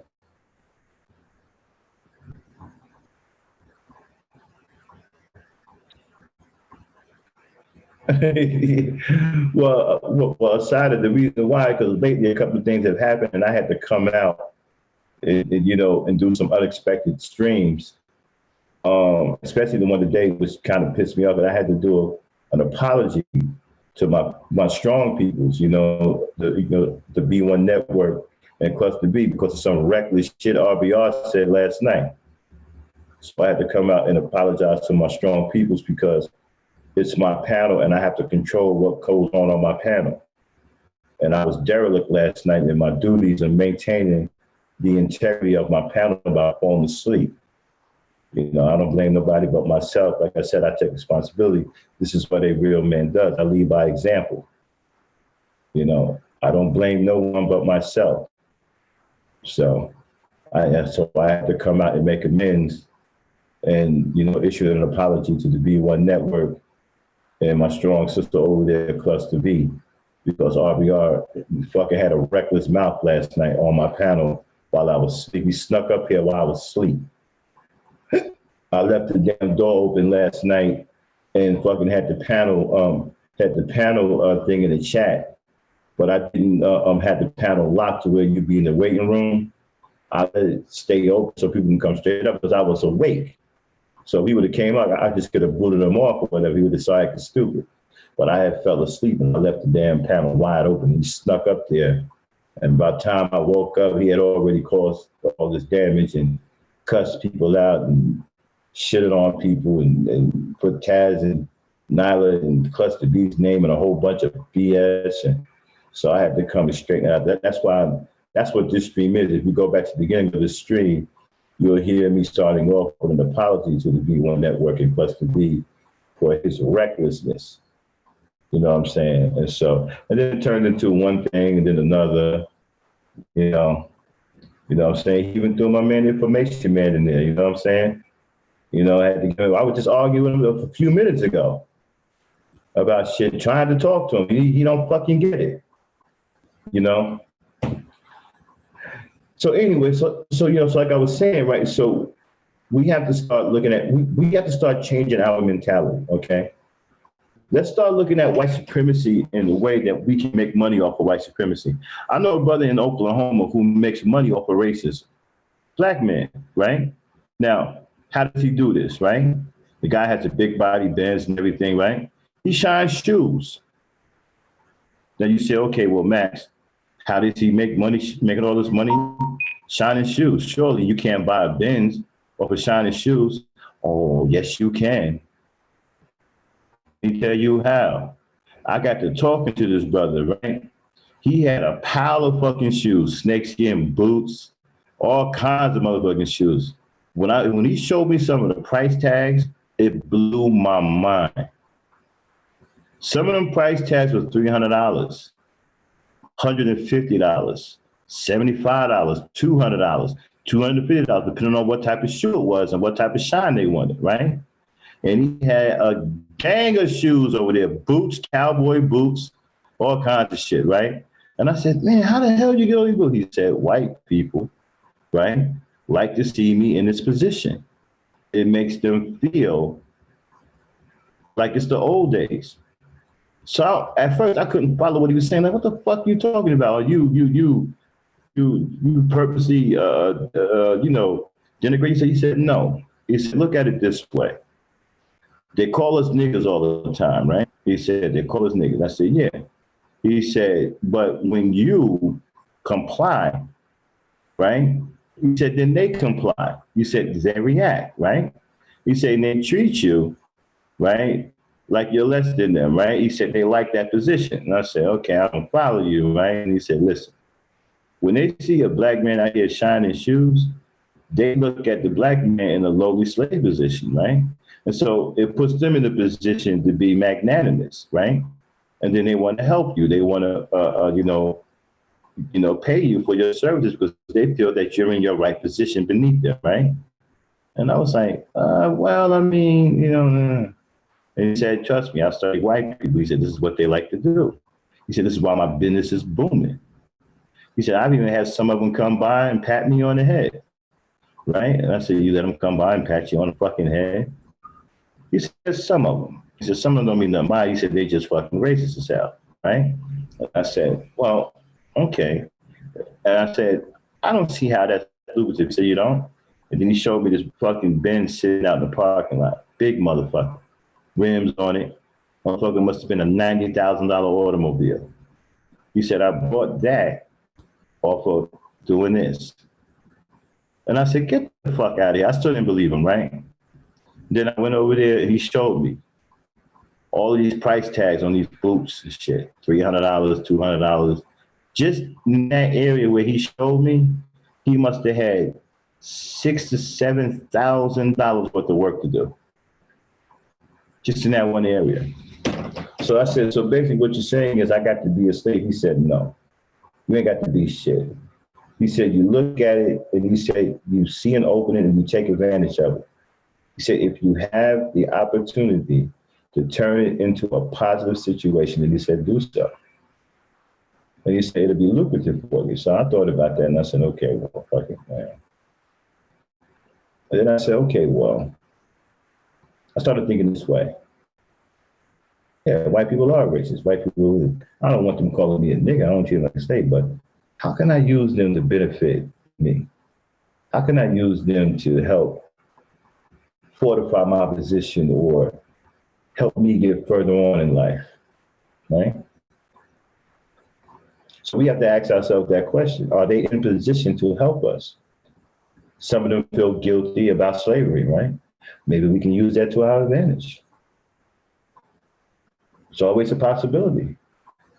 If they're feeling guilty about slavery, let's see how guilty they are by opening up their checkbook. Let's see how guilty they feel. And listen, well, you know what? We need about $5,000, or we're trying to raise some money for this, this, and that. If you're feeling guilty, how about helping us out? I'm not saying you talk about it. I'm not saying that's the kind of wording you use. I'm just saying if they feeling guilty, they like to come out of their pocket. They like to, sign checks. You understand what I'm saying? No, not butter biscuits. We're not doing the butter biscuits thing. No, I'm not shining those shoes either. I got you information. He was doing that. I'm not doing that. That was his thing, but he made me think about something else. Okay? I'm not shining no fucking shoes either. I got you on that. I ain't doing that either. I'm not letting no white person pat me. If somebody pat me on the fucking head, I'm gonna knock their fucking head off. I'm not doing none of that. But there are white people out there that feel guilty about slavery. That might be something worth looking into. How guilty do they feel? Are they willing to put how guilty they feel? Are they willing to help? You understand what I'm saying? It's worth the conversation, but just how guilty do you feel? How sorry do you feel? Are you looking to put a number on that? See what I'm saying? Fuck this. I ain't signing nobody's shoes. Fuck that. But there are white people. I've seen them. There are white people out there who feel guilty and may want to, go in some funds.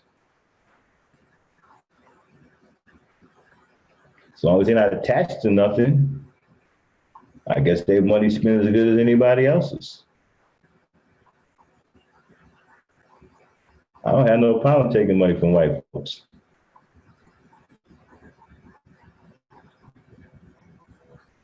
So, so I think we look at it as, what can we do to use these other races to our advantage, okay? Without compromising who we are. I'm not saying compromise who we are. We too strong, we too proud, we strong and proud black folks. No, we don't compromise ourselves for nothing, no one, okay? But we look at it from a standpoint of business, okay? Can they help us? Can they help us further our situation? Okay, can we use them in the grand scheme of things to help us get certain things done? Some you might be able to, some probably not. Okay, that's what I'm saying. Look at, you see a white person, right, don't like you. An Asian person don't like you. But if they see an opportunity where they can do business with you, okay, to get something that they need done, they will do it.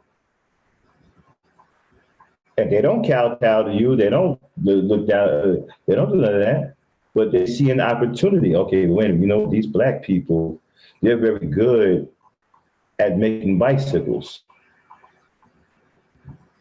Okay? My old bicycle maker, he wants too much money. These black people over here, they're closer. I don't fucking like them, but they got a better product. They got a superior product, and they get that product out much quicker, and they're closer. So they may come over and negotiate with you because they see an opportunity. And they don't like you. They think you're a nigger. But you represent an opportunity that's too good for them to turn down. And so they will come over and do business with you. They don't give a, races be damned. And I think that's the way we should look at certain things, okay? Okay, if the opportunity is there that we can do business, okay? No, I'm not talking about signing no fucking shoes or none of that shit, okay? I'm not talking about compromising yourself. I'm saying the opportunity, if the opportunity to do business and they can help us, I think we should consider them being able to help us in certain areas. As long as that they have no attachment to the help.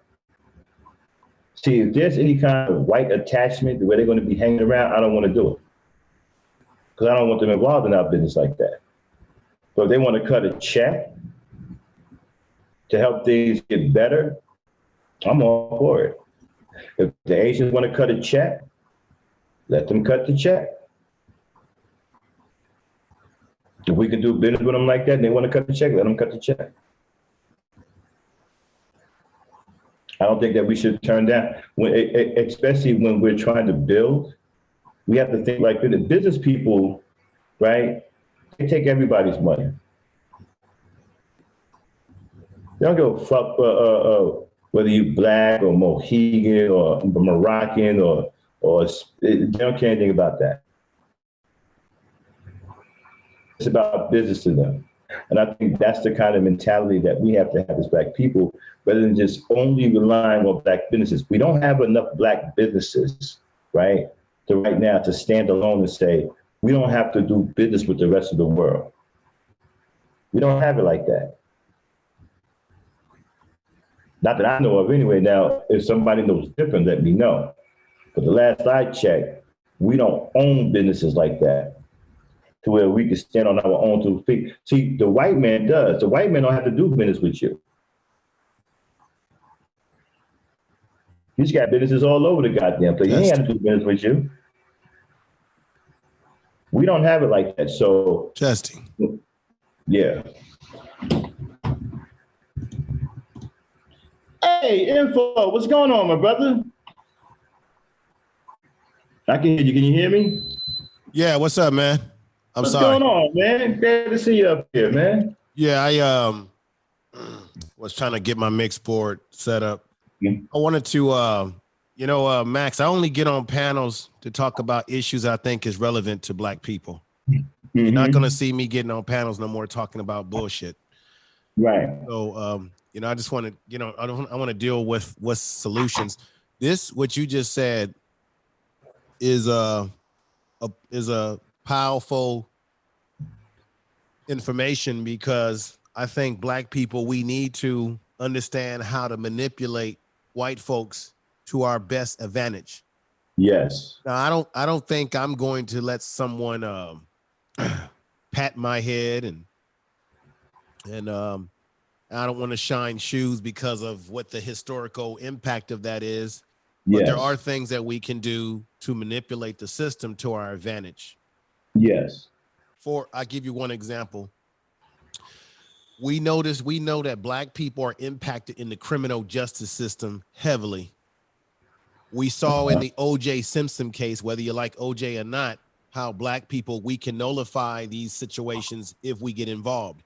So if Black people, when we talk about Black people being convicted of, and they're not having their own peers, that's because we don't have enough Black people flooding the system to be on these jurors. White people are able to send us down the river because they always, and I know they try to get rid of us, but we should flood the system and do everything we can to get on these juries, even if we got to say stuff to make it seem like we a coon. And what I mean by that is don't, during the process, don't try to come off militant, but when you get on that goddamn jury,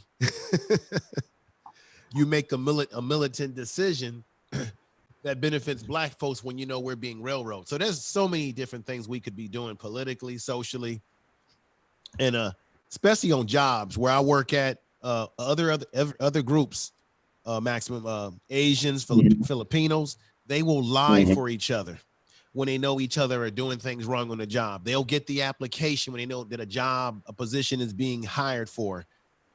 A lot of times, in my experience, sometimes Black people on job situations will backbite on each other because we want to be the only Negro on the job getting the butter biscuits. That's right. And other groups will lie on us, and they'll lie for each other. They have that code of how they operate. Mm-hmm. So, I'm in totally agreement with you. Right. Let me, okay. You said some powerful things. Let's start with the jury selection. We do lack in that. I don't believe that Black people understand how the system works. And when these white people get off at these trials, right? Right. If they shoot a Black person and the Black person is dead, well, that officer who shot a Black person, the law says that he has a right to be tried by a jury of his peers. And a lot of Black people don't understand what that law means. His peers are white people. Those are his peers. When you look at the O.J. Simpson trial, right? Johnny Cochran and them made sure they had as many Black people on that panel as possible because they understood the law. He has a right to be tried by a jury of his peers. Well, who was his peers? Us, Black people. So it's not so much about racism, whether than it's about us exercising our rights under the law and understanding what we can do under these laws. We have to put pressure on these lawyers to go after as many Black people as possible. And Black people need to start filling out these questionnaires for these jury pools so we can have enough people there. Like you said, we can have a large pool of Black people to choose from whenever one of us are on trial so we can be tried by jury of our peers. The law said that we have that right. I think a lot of Black people don't understand that type of law. Right? Exactly. Right. And then going to what you said about being able to manipulate the system. Everybody's doing it but us. We are loyal to each other to a default. No. And it's becoming a detriment. Okay, I love my Black people very dearly. Right? Right. But I'm not above doing business with other people that will improve the situation of my Black people, because let's just face it, we don't own businesses like that. We don't have a stand in this world to where we have so many businesses that we can afford not to do business with other races. Okay, Yeah. we can't be so closed-minded as far as our Black identity to where we're closed off to the rest of the world and don't understand what our current position in the world is. And our current position right now is we own very little wealth in this country. We own very little property. We own very little businesses. So in that position, we're going to have to. Huh? And don't forget, this world is now global now with the internet and everything else. Are you interrupting me, brother? And I'm in a deep conversation with him. I know. You just interrupt me? Well, Brother Maximum, let me let me make a point here, if you don't mind. Mm-hmm. Sure. Everything that you said is so on point and powerful. I'll give you a case in point. Mm-hmm. Our problem is that, and I'm sorry, I'm going to be telling the truth here. Our problem is that we, for whatever reason, historically from our forefathers before us, we've been trying to operate in a system in which we want white people to like us and love us. Mm-hmm. Look at other groups. They don't give a damn about whether white people love them. They just simply manipulate the system. That's why when you look at people make fun of Asian people and other groups that come over here. But what those other groups realize is they realize a group think philosophy, and they're willing to do just like with the guy that you was talking about that was saying, okay, you laughing at me, but look at all these things that I have. They're willing to do whatever they got to do to get what they need to get out of this American system. They don't spend a lot of time worrying about whether white people love them because they're too busy engaging in business and commerce amongst themselves. That's why you have a Chinatown all over this goddamn country and a Chinese banks. And you can give other groups as examples. Black people, I think our problem is because we fought in every war, and this is no disrespect to veterans like yourself, but because we have given so much to this country, we feel that, okay, America owes us something, and they also owe us love. Come on, love us, recognize us. We need to realize that we've had over 400, 500 years in this country, and they've shown us no true love. So when are we going to realize that let's focus on ourselves, stop focusing on white people? We know what they are, what they've done to us historically, but we got to get out of this Zanny fever that we have, that daddy gonna love us. That white man is going to love us and give us butter biscuits and say, use American now. We've been waiting on this stuff. This is why we talk about, are we going to get an apology for slavery and all this other stuff? We need to move forward and focus on ourselves, what we need to be doing. This is why RBR can get on your channel, as he did mine before, and he can talk all this crap about black people on YouTube. But when he got before the white boy, who was the true racist, he let that white boy berate him, say whatever he want, and get away with what he wanted to say. And then he comes back to the black YouTube community and tells us, oh, I just wanted to let him talk, and I didn't want to make it a... So why is it that you show decorum and he shows discipline with the white boy, but he shows no discipline with his own people? Now, what does that tell you right there, Maximum Black? It tells me that he's a coon. Okay. That's what it tells me in every sense of the word, and that he don't like his people, and he wants his people. I'm sorry, go ahead. No. I agree with you, but you know that there's a lot of RBRs running around here who do the same type of thing. Yes. ABL and the likes, and with their disgusting rhetoric. My thing, one thing I like about you, Info Man, when I saw you on O'Shea Duke Jackson, how you pushed back against these coons, and you pushed back with black pride, black passion. That was one of the things that drew me to your channel. Like, who is this brother here? And I found out who you were, and I went and I started supporting your channel. I went over there. Okay, this brother is what I'm talking about. This is what we need to be like. We have to start pushing back. Now, the problem that we have right now is an internal problem, and it's hurting us more than racism, believe it or not. Okay, we have way too many goddamn coons. And then we have these factions, and these factions do nothing but cause division amongst Black people. And the more we become occupied with all these factions, the more we become divided, and then we can't establish unity. This is what I talked about in one of my podcasts when I talked about the Earthen Nation and the power of unity and building the juggernaut. Okay, you need unity to create power. If you give me 500 people and they're unified, okay, I will build you a city with those 500 people because they're unified.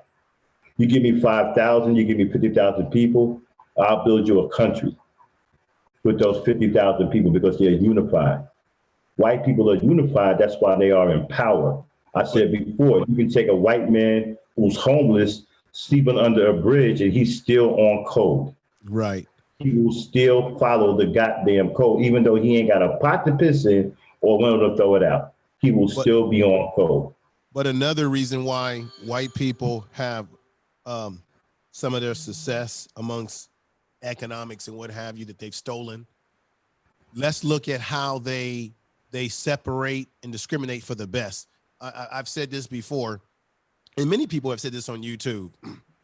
We're not going to be able to take everybody with us, brother Maximum Black. There's going to be some Black folks who just ain't going to get the memo, ain't going to figure it out, and we're going to have to move forward. I don't believe in throwing people under the bus, but if you're trying to wake up your masses of people and there's people who just ain't going to want to go along with that program, then you got to move forward. Now, when you look at white folks, do you see a lot of white folks that are moving for the best, talking about trailer trash white folks? You don't hear them talking about trailer trash white folks. They know that they got trailer trash white folks. They know that they got white folks getting high on all this meth. And guess what? You don't see them talking about we got to bring them along with us. Nope. They know that those are them white folks over there is ratchet, and we're dealing with these type. And but Black people, and this is because we have love for each other, and I understand this. Just like with white people, we feel that we're going to save everybody and that we can even save Black folks that are off the hook. We attempt to save them, and at some point you got to let them go. RBR is an example of that. A lot of us on this YouTube have seen how he behaves, and we have tried to work with him. We have made attempts to bring him on our panels to try to understand the brother. And and then what does he do? He bites the hand that feeds him. And we got a lot of Black. I'm using him as the metaphor because he's a perfect example of what I'm talking about. And then we have Black people in our family that do this to us. And at some point, we got to be able to say, not everybody is going to move forward. Not everybody is going to be able to. I mean, even Jesus had a small number that followed him. Because you can get a lot of things accomplished when you have people on code. Right.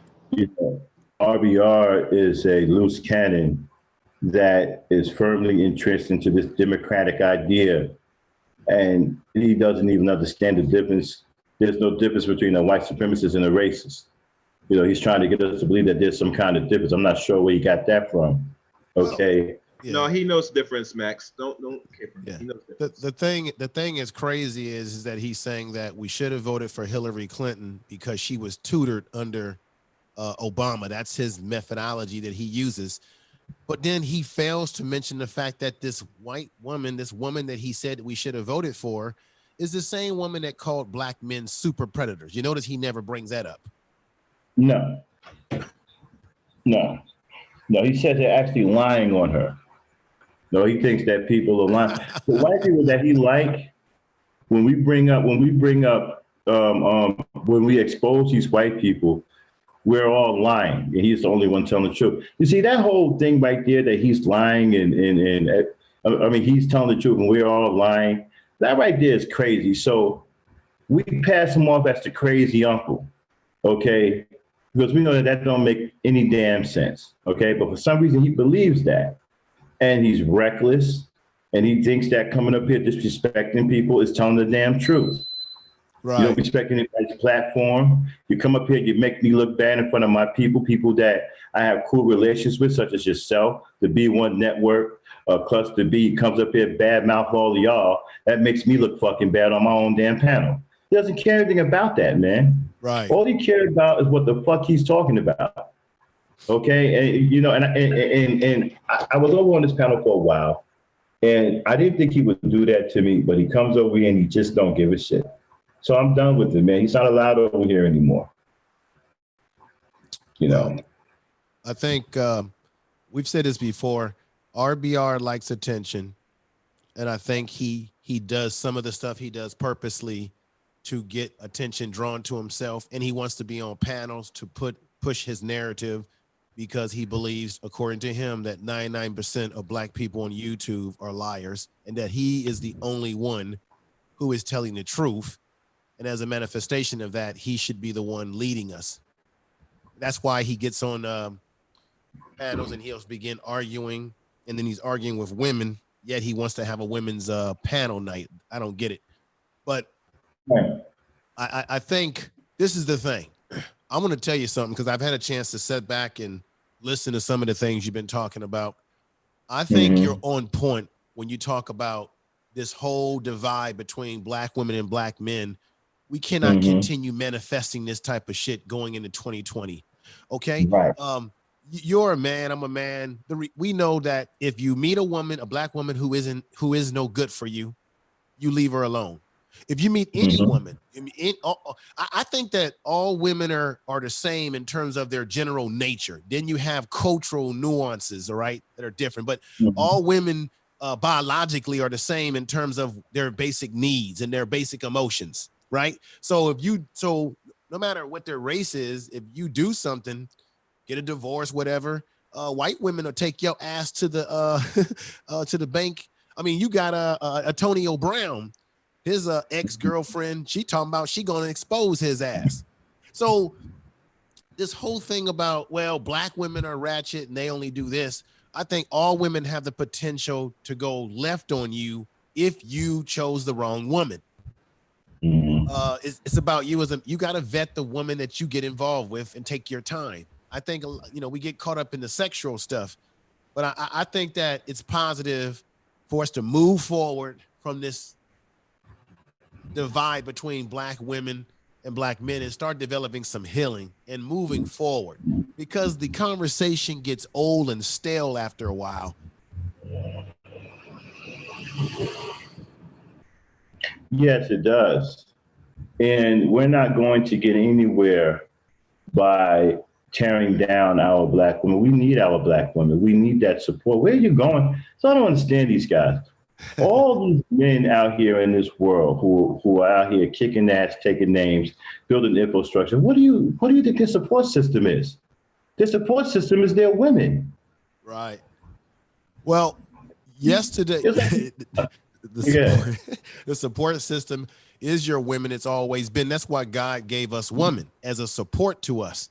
And exactly. we are to be, and women are to be nurturers and be supportive, and we are to be providers and to be leaders of our household. And we have to act and be not only acted, but be leaders by setting the example. Now, you said something yesterday on your show. I think it was last night or the day before, when you were talking about about how when you're in the military and you travel to other countries, there's a certain protection and respect you get versus being a Negro traveling without that sort of protection of being part of the military. Now, I said this, I brought this question up to O'Shea Dude Jackson. He made a show. I think he brought this up, did a show about this. And I said, when a lot of brothers talk about going to Brazil, Colombia, all these different countries and how the women are better, right? I always say, okay, if the women that they're meeting are better than the women in America in terms of the way they treat men, and I understand they've been raised by a male-dominated society, so that does have an impact on how they're going to treat men. But I say, if those women are better in Brazil and other parts of the world, Why haven't they not been wifed up by the men that live there? Because the men that live in that culture know their women better than you do. And how do you not know bingo information, man? How do you not know that the women, thank you, brother Chaos, how do you not know that the women that you're courting in those countries are actually the ratchets of Brazil that Brazilian men themselves only use to have sex with and go about their business? Because you want me to give you the answer to that information? Because let me just say this one point. I'm saying this one point. I'll be quiet. When we go over to these countries, we're one big giant talking, walking passport with legs and arms to these women that are looking for a better way of life. So of course they're gonna treat you better. They're gonna suck you up better than every damn thing else. Excuse my language. Yeah. You're a big old money bag. You're a ticket to freedom. You're a ticket to financial freedom. And then a lot of times you can't trust a woman because you get over here, she might have you killed. Okay, what these guys don't understand. See, we've been to these countries. We've broken bread with these people. We've slept among these people. I've lived in Japan. I've lived in Singapore. Okay, right. I've seen a lot of stuff. Okay, let me tell you something. The crime that go on in these other countries and the laws that you have to deal with. And a lot of these countries, there is no calling the police. That's you don't just pick up 911. There's no 911. Your ass is grass. Exactly. You don't do that. And then if you're not under the protection of the military, you got serious problems. And usually most of the people that live over there for a long time are over there on some kind of program. Like O.J. Jackson's over there on some kind of program. Yeah, he's going to medical school. That's right. Exactly. Or they've been in the military. Right. Or they've been in the military. They lived in the country for a while. They know the laws. They've built up positive relations. Okay. And so that they can live there. They know the people in that area. Okay. So you don't just pick up and go because you got a goddamn passport and go to some goddamn country you've never been before talking about you going to get a piece of pussy. You may end up losing your life when you get over there because you don't understand the goddamn laws. You don't know what you're dealing with. And the men of that country don't want you there. Right. And they don't because they see you as a exactly. threat. They see you as a threat. Right. Even if they're women, even if the women that you're messing with are the ratchets in their society, they don't even want you messing with their ratchets. They don't even want us over there. And this is another thing too, Brother Chaos and Maximum Black. I found an article, and you guys know about this. This is another thing that black men better watch out for when they travel to these countries that they've never been or don't know that well. You got body harvesting. They're taking people's organs. You go out and meet one of these women, and they get you all liquored up, give you a little pussy. Next thing you know, you wake up the next day. From you again. Yeah, next thing you know, you wake up with a little note on you saying you better get to the hospital. They didn't took your goddamn kidneys out. This is happening. Organ harvesting. Let's go deeper information. Remember there was something that was talking about Dominican Republic where a lot of Americans traveling and they be gone missing. Right. Like what's that? The Dominican Republic? Yes. Oh my God. And I hear a lot of black men say they're going to Dominican Republic. Shit, I wouldn't go nowhere near it. Do you know anybody? No, they just go over there because they want, like I said, the cheap ass. Because remember, the U.S. circulates very well outside America in certain parts of the world. And that's why when they talk about it's freedom, no, it's for them to engage in more debauchery. Right. They're not married these chicks. Hell, they're not even going to bring them up here in these states. If lucky, they're going to sit to have their royal oats and eventually come out to America and complain about what they can't get.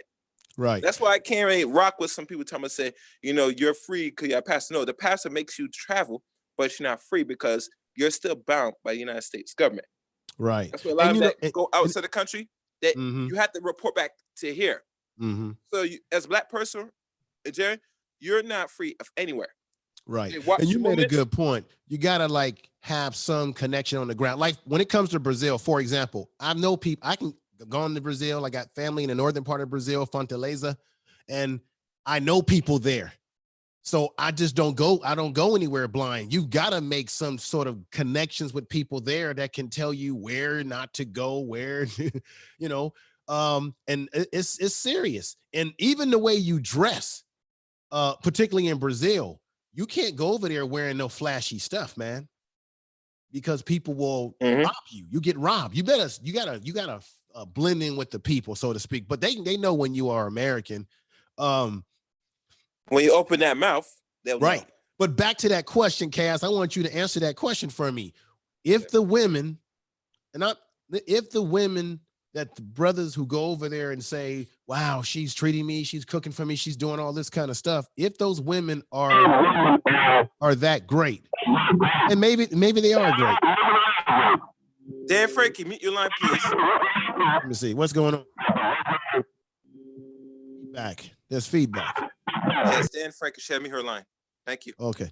Right, why haven't the native men married these women up? Why are those women still remaining single? Because in Brazilian culture, it's very common, just like in Filipino culture, for the women to get married and have husbands and relationships.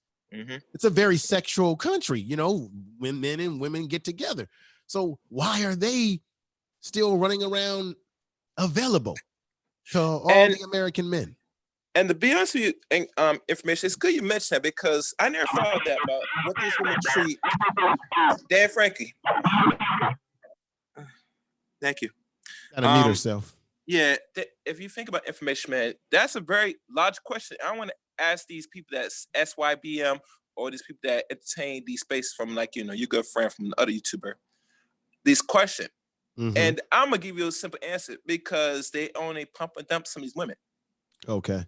And the sad thing about when America goes up there and he's trying to get away from what? Black women to go find another race of women and they treat, they're going to treat you white and also because most of them are already whores already, and you're not getting the quality, the best of their women if you're just a foreigner in their country. Right. They're not going to allow you to get the best. Just like here in America, you think you're going to get the best Caucasoid? No, you're going to get the leftovers. You're going to get the ones that is kicked out. And not really kicked out, but the ones that no man wants. Right. And for them to procreate, you're going to have to procreate with a black American. The black man's going to take anything. Ugly, fat, whatever. Right. And it's proven evident by another YouTuber that shows videos about these men and who they really pick. Right. And I've seen videos, and then you had the brother who unfortunately passed away. He had I think a Facebook page where it was about black men leaving the matrix of America.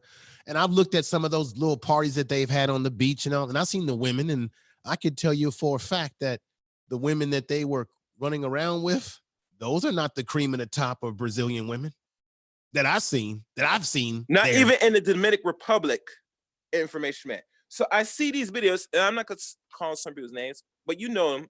Yeah. And the time I said they have money, especially if you're a millionaire and you're in the Dominican Republic and you spend money on women, foreign women, right?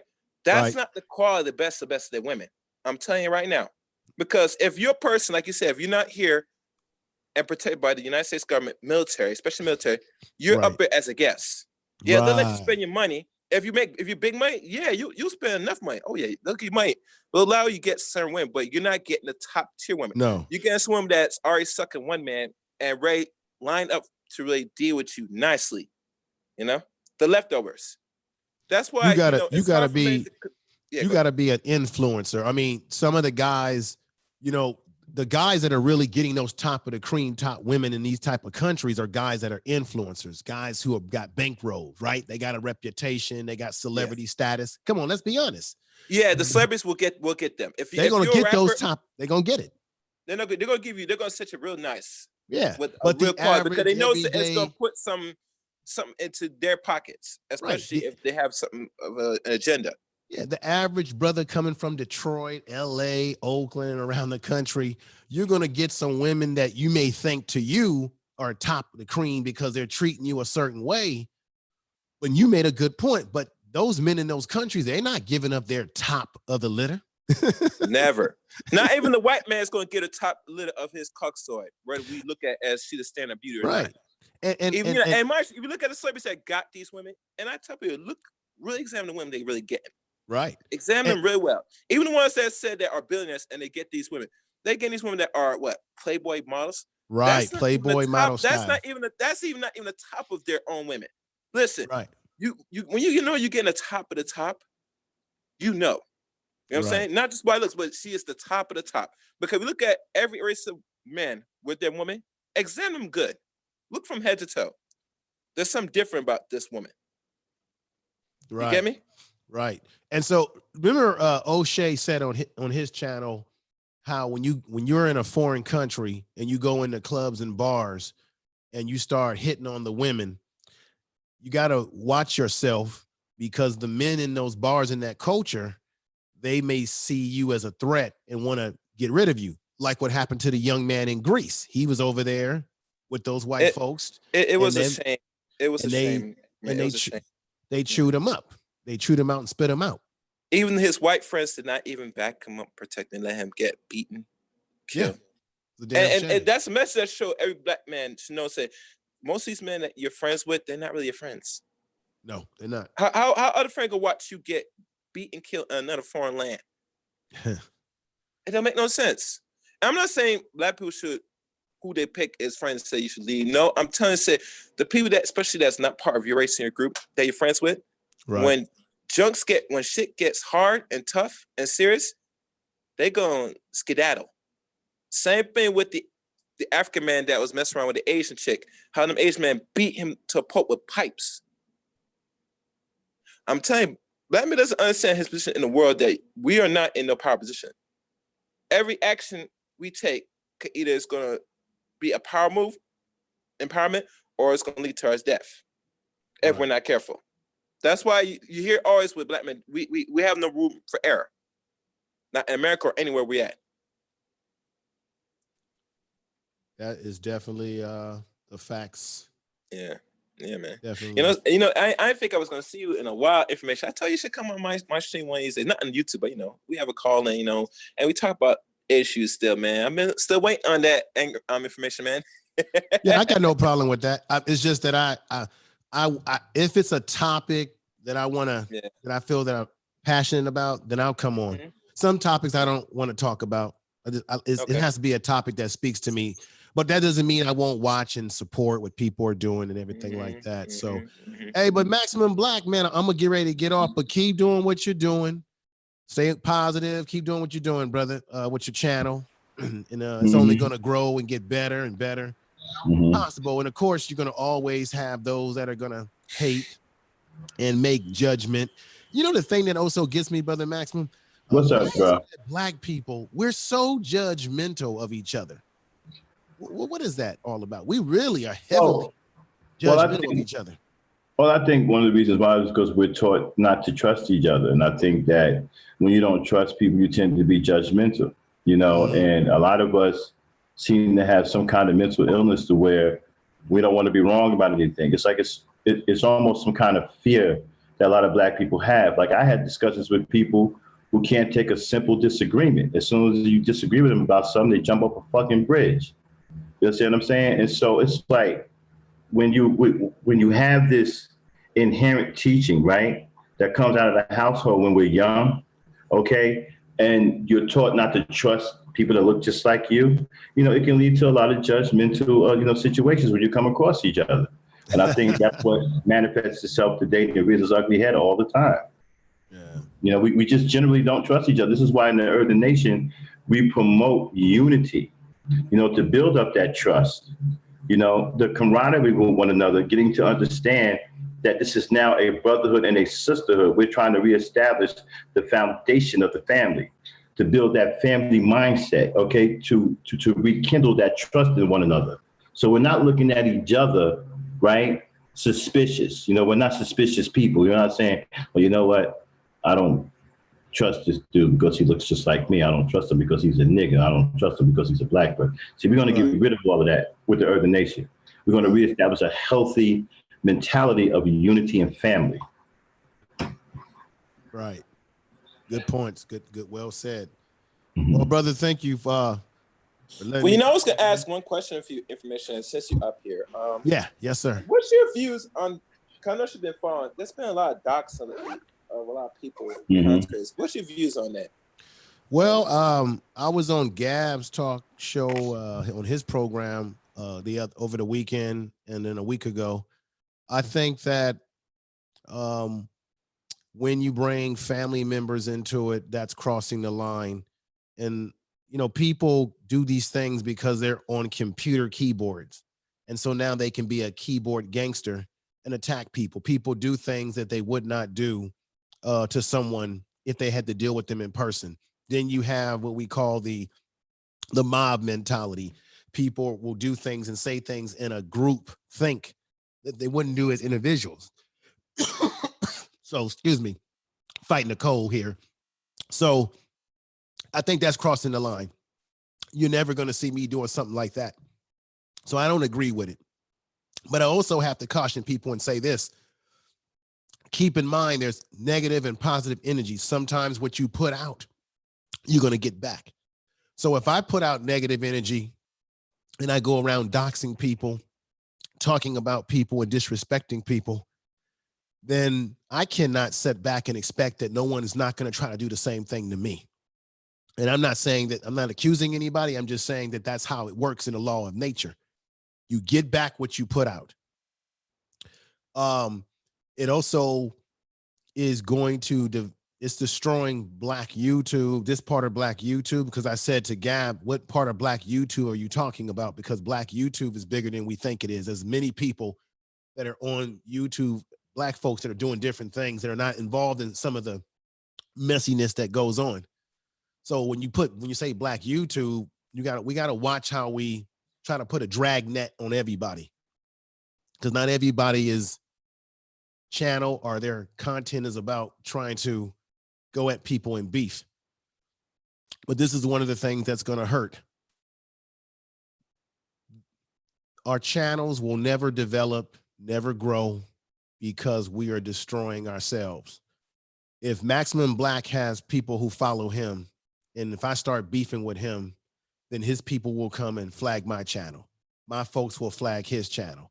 Then let's say there's people who like me that like him. Now you got the backbiting. Why was you over there at Info's channel? Why are you over here? So then what happens is the channels never grow.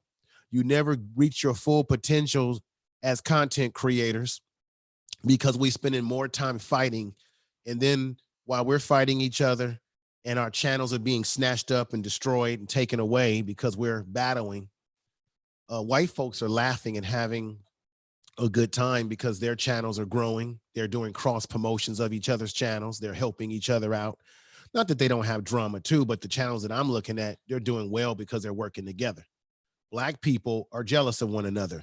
If I get some super chat, and by the way, I don't ask people to give me super chat, but if they give it to me, I appreciate it. We got Black folks that will pocket watch your damn super chat. Oh, why is he getting super chat? Why is she getting super chat? Jealous and envy is our downfall. And we never want it. We don't, whatever happened that I want for myself, what my brother wants, my sister wants. If I'm having success, you know that you can have success too. But it's all this jealous and envy and backbiting, and channels get snatched down and we never grow. And then what does YouTube do? They shadow ban your channel. They put you, that's the Black folks. Let's put them over here, way over here on Pluto, the Negro zone. Don't think that YouTube corporations hasn't already defined what they think we are already. So that's what I thought, my thoughts, my long-winded thoughts. I'm about to get off of here. Maximum Black, thank you. Brother Chaos, thank you. Yeah, thank you for the answer. That's a well-thought answer. Thank you. Thank you. See you again soon. Oh, yeah, I'll be back. Take care, brothers. It was good. Hey, take care, Info Man. Thank you for coming up here, blessing us with your presence, man. Much respect to you, and keep it pushing, my brother. All right, brother. Peace to you. Thank you. Okay. All right. That was Information Man, everybody. Strong Black brother, man, somebody that I do support. And go check out his channel, Information Man Show.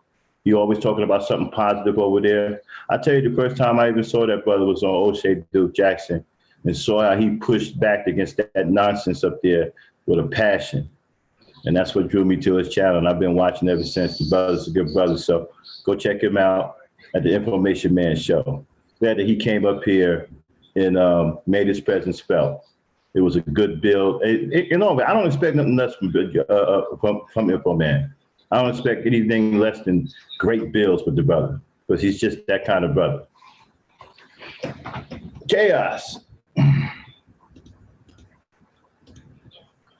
Chaos, you managed to stay awake, huh? Yeah, yes, hello, yes. Yeah. What's up? I see you managed to stay awake. No, man, it's daytime, man. This is not like nighttime. All right, well, you know what? We're about to shut it down over here. All right, good. I've been on long enough. I have to go make myself some evening brunch. Let me see. Yeah. Hold on one second here. Okay. Okay.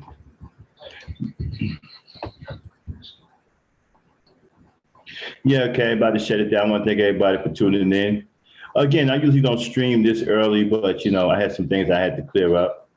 So remember, go download that Discord, okay, so we can get the Earthen Nation server popping, and become a Patreon of the Earthen Nation so we can get things going. Support us. And thank you all for tuning in, and we'll be back later on tonight. Salute to Just DeAndre. We'll be back later on tonight, okay? And so until then, everybody, remember, the power's in the black is the people, and therein lies the power. See you guys later. Peace. Give me some brew and I might just chill, but I'm the type that likes to light another joint like Cypress Hill. I still do these spit loogies when I fuck on it. I got some bucks on it, but it ain't enough on it. Go get the S, the T-I-D-E-F. Nevertheless, I'm hella fresh, rolling joints like a cigarette.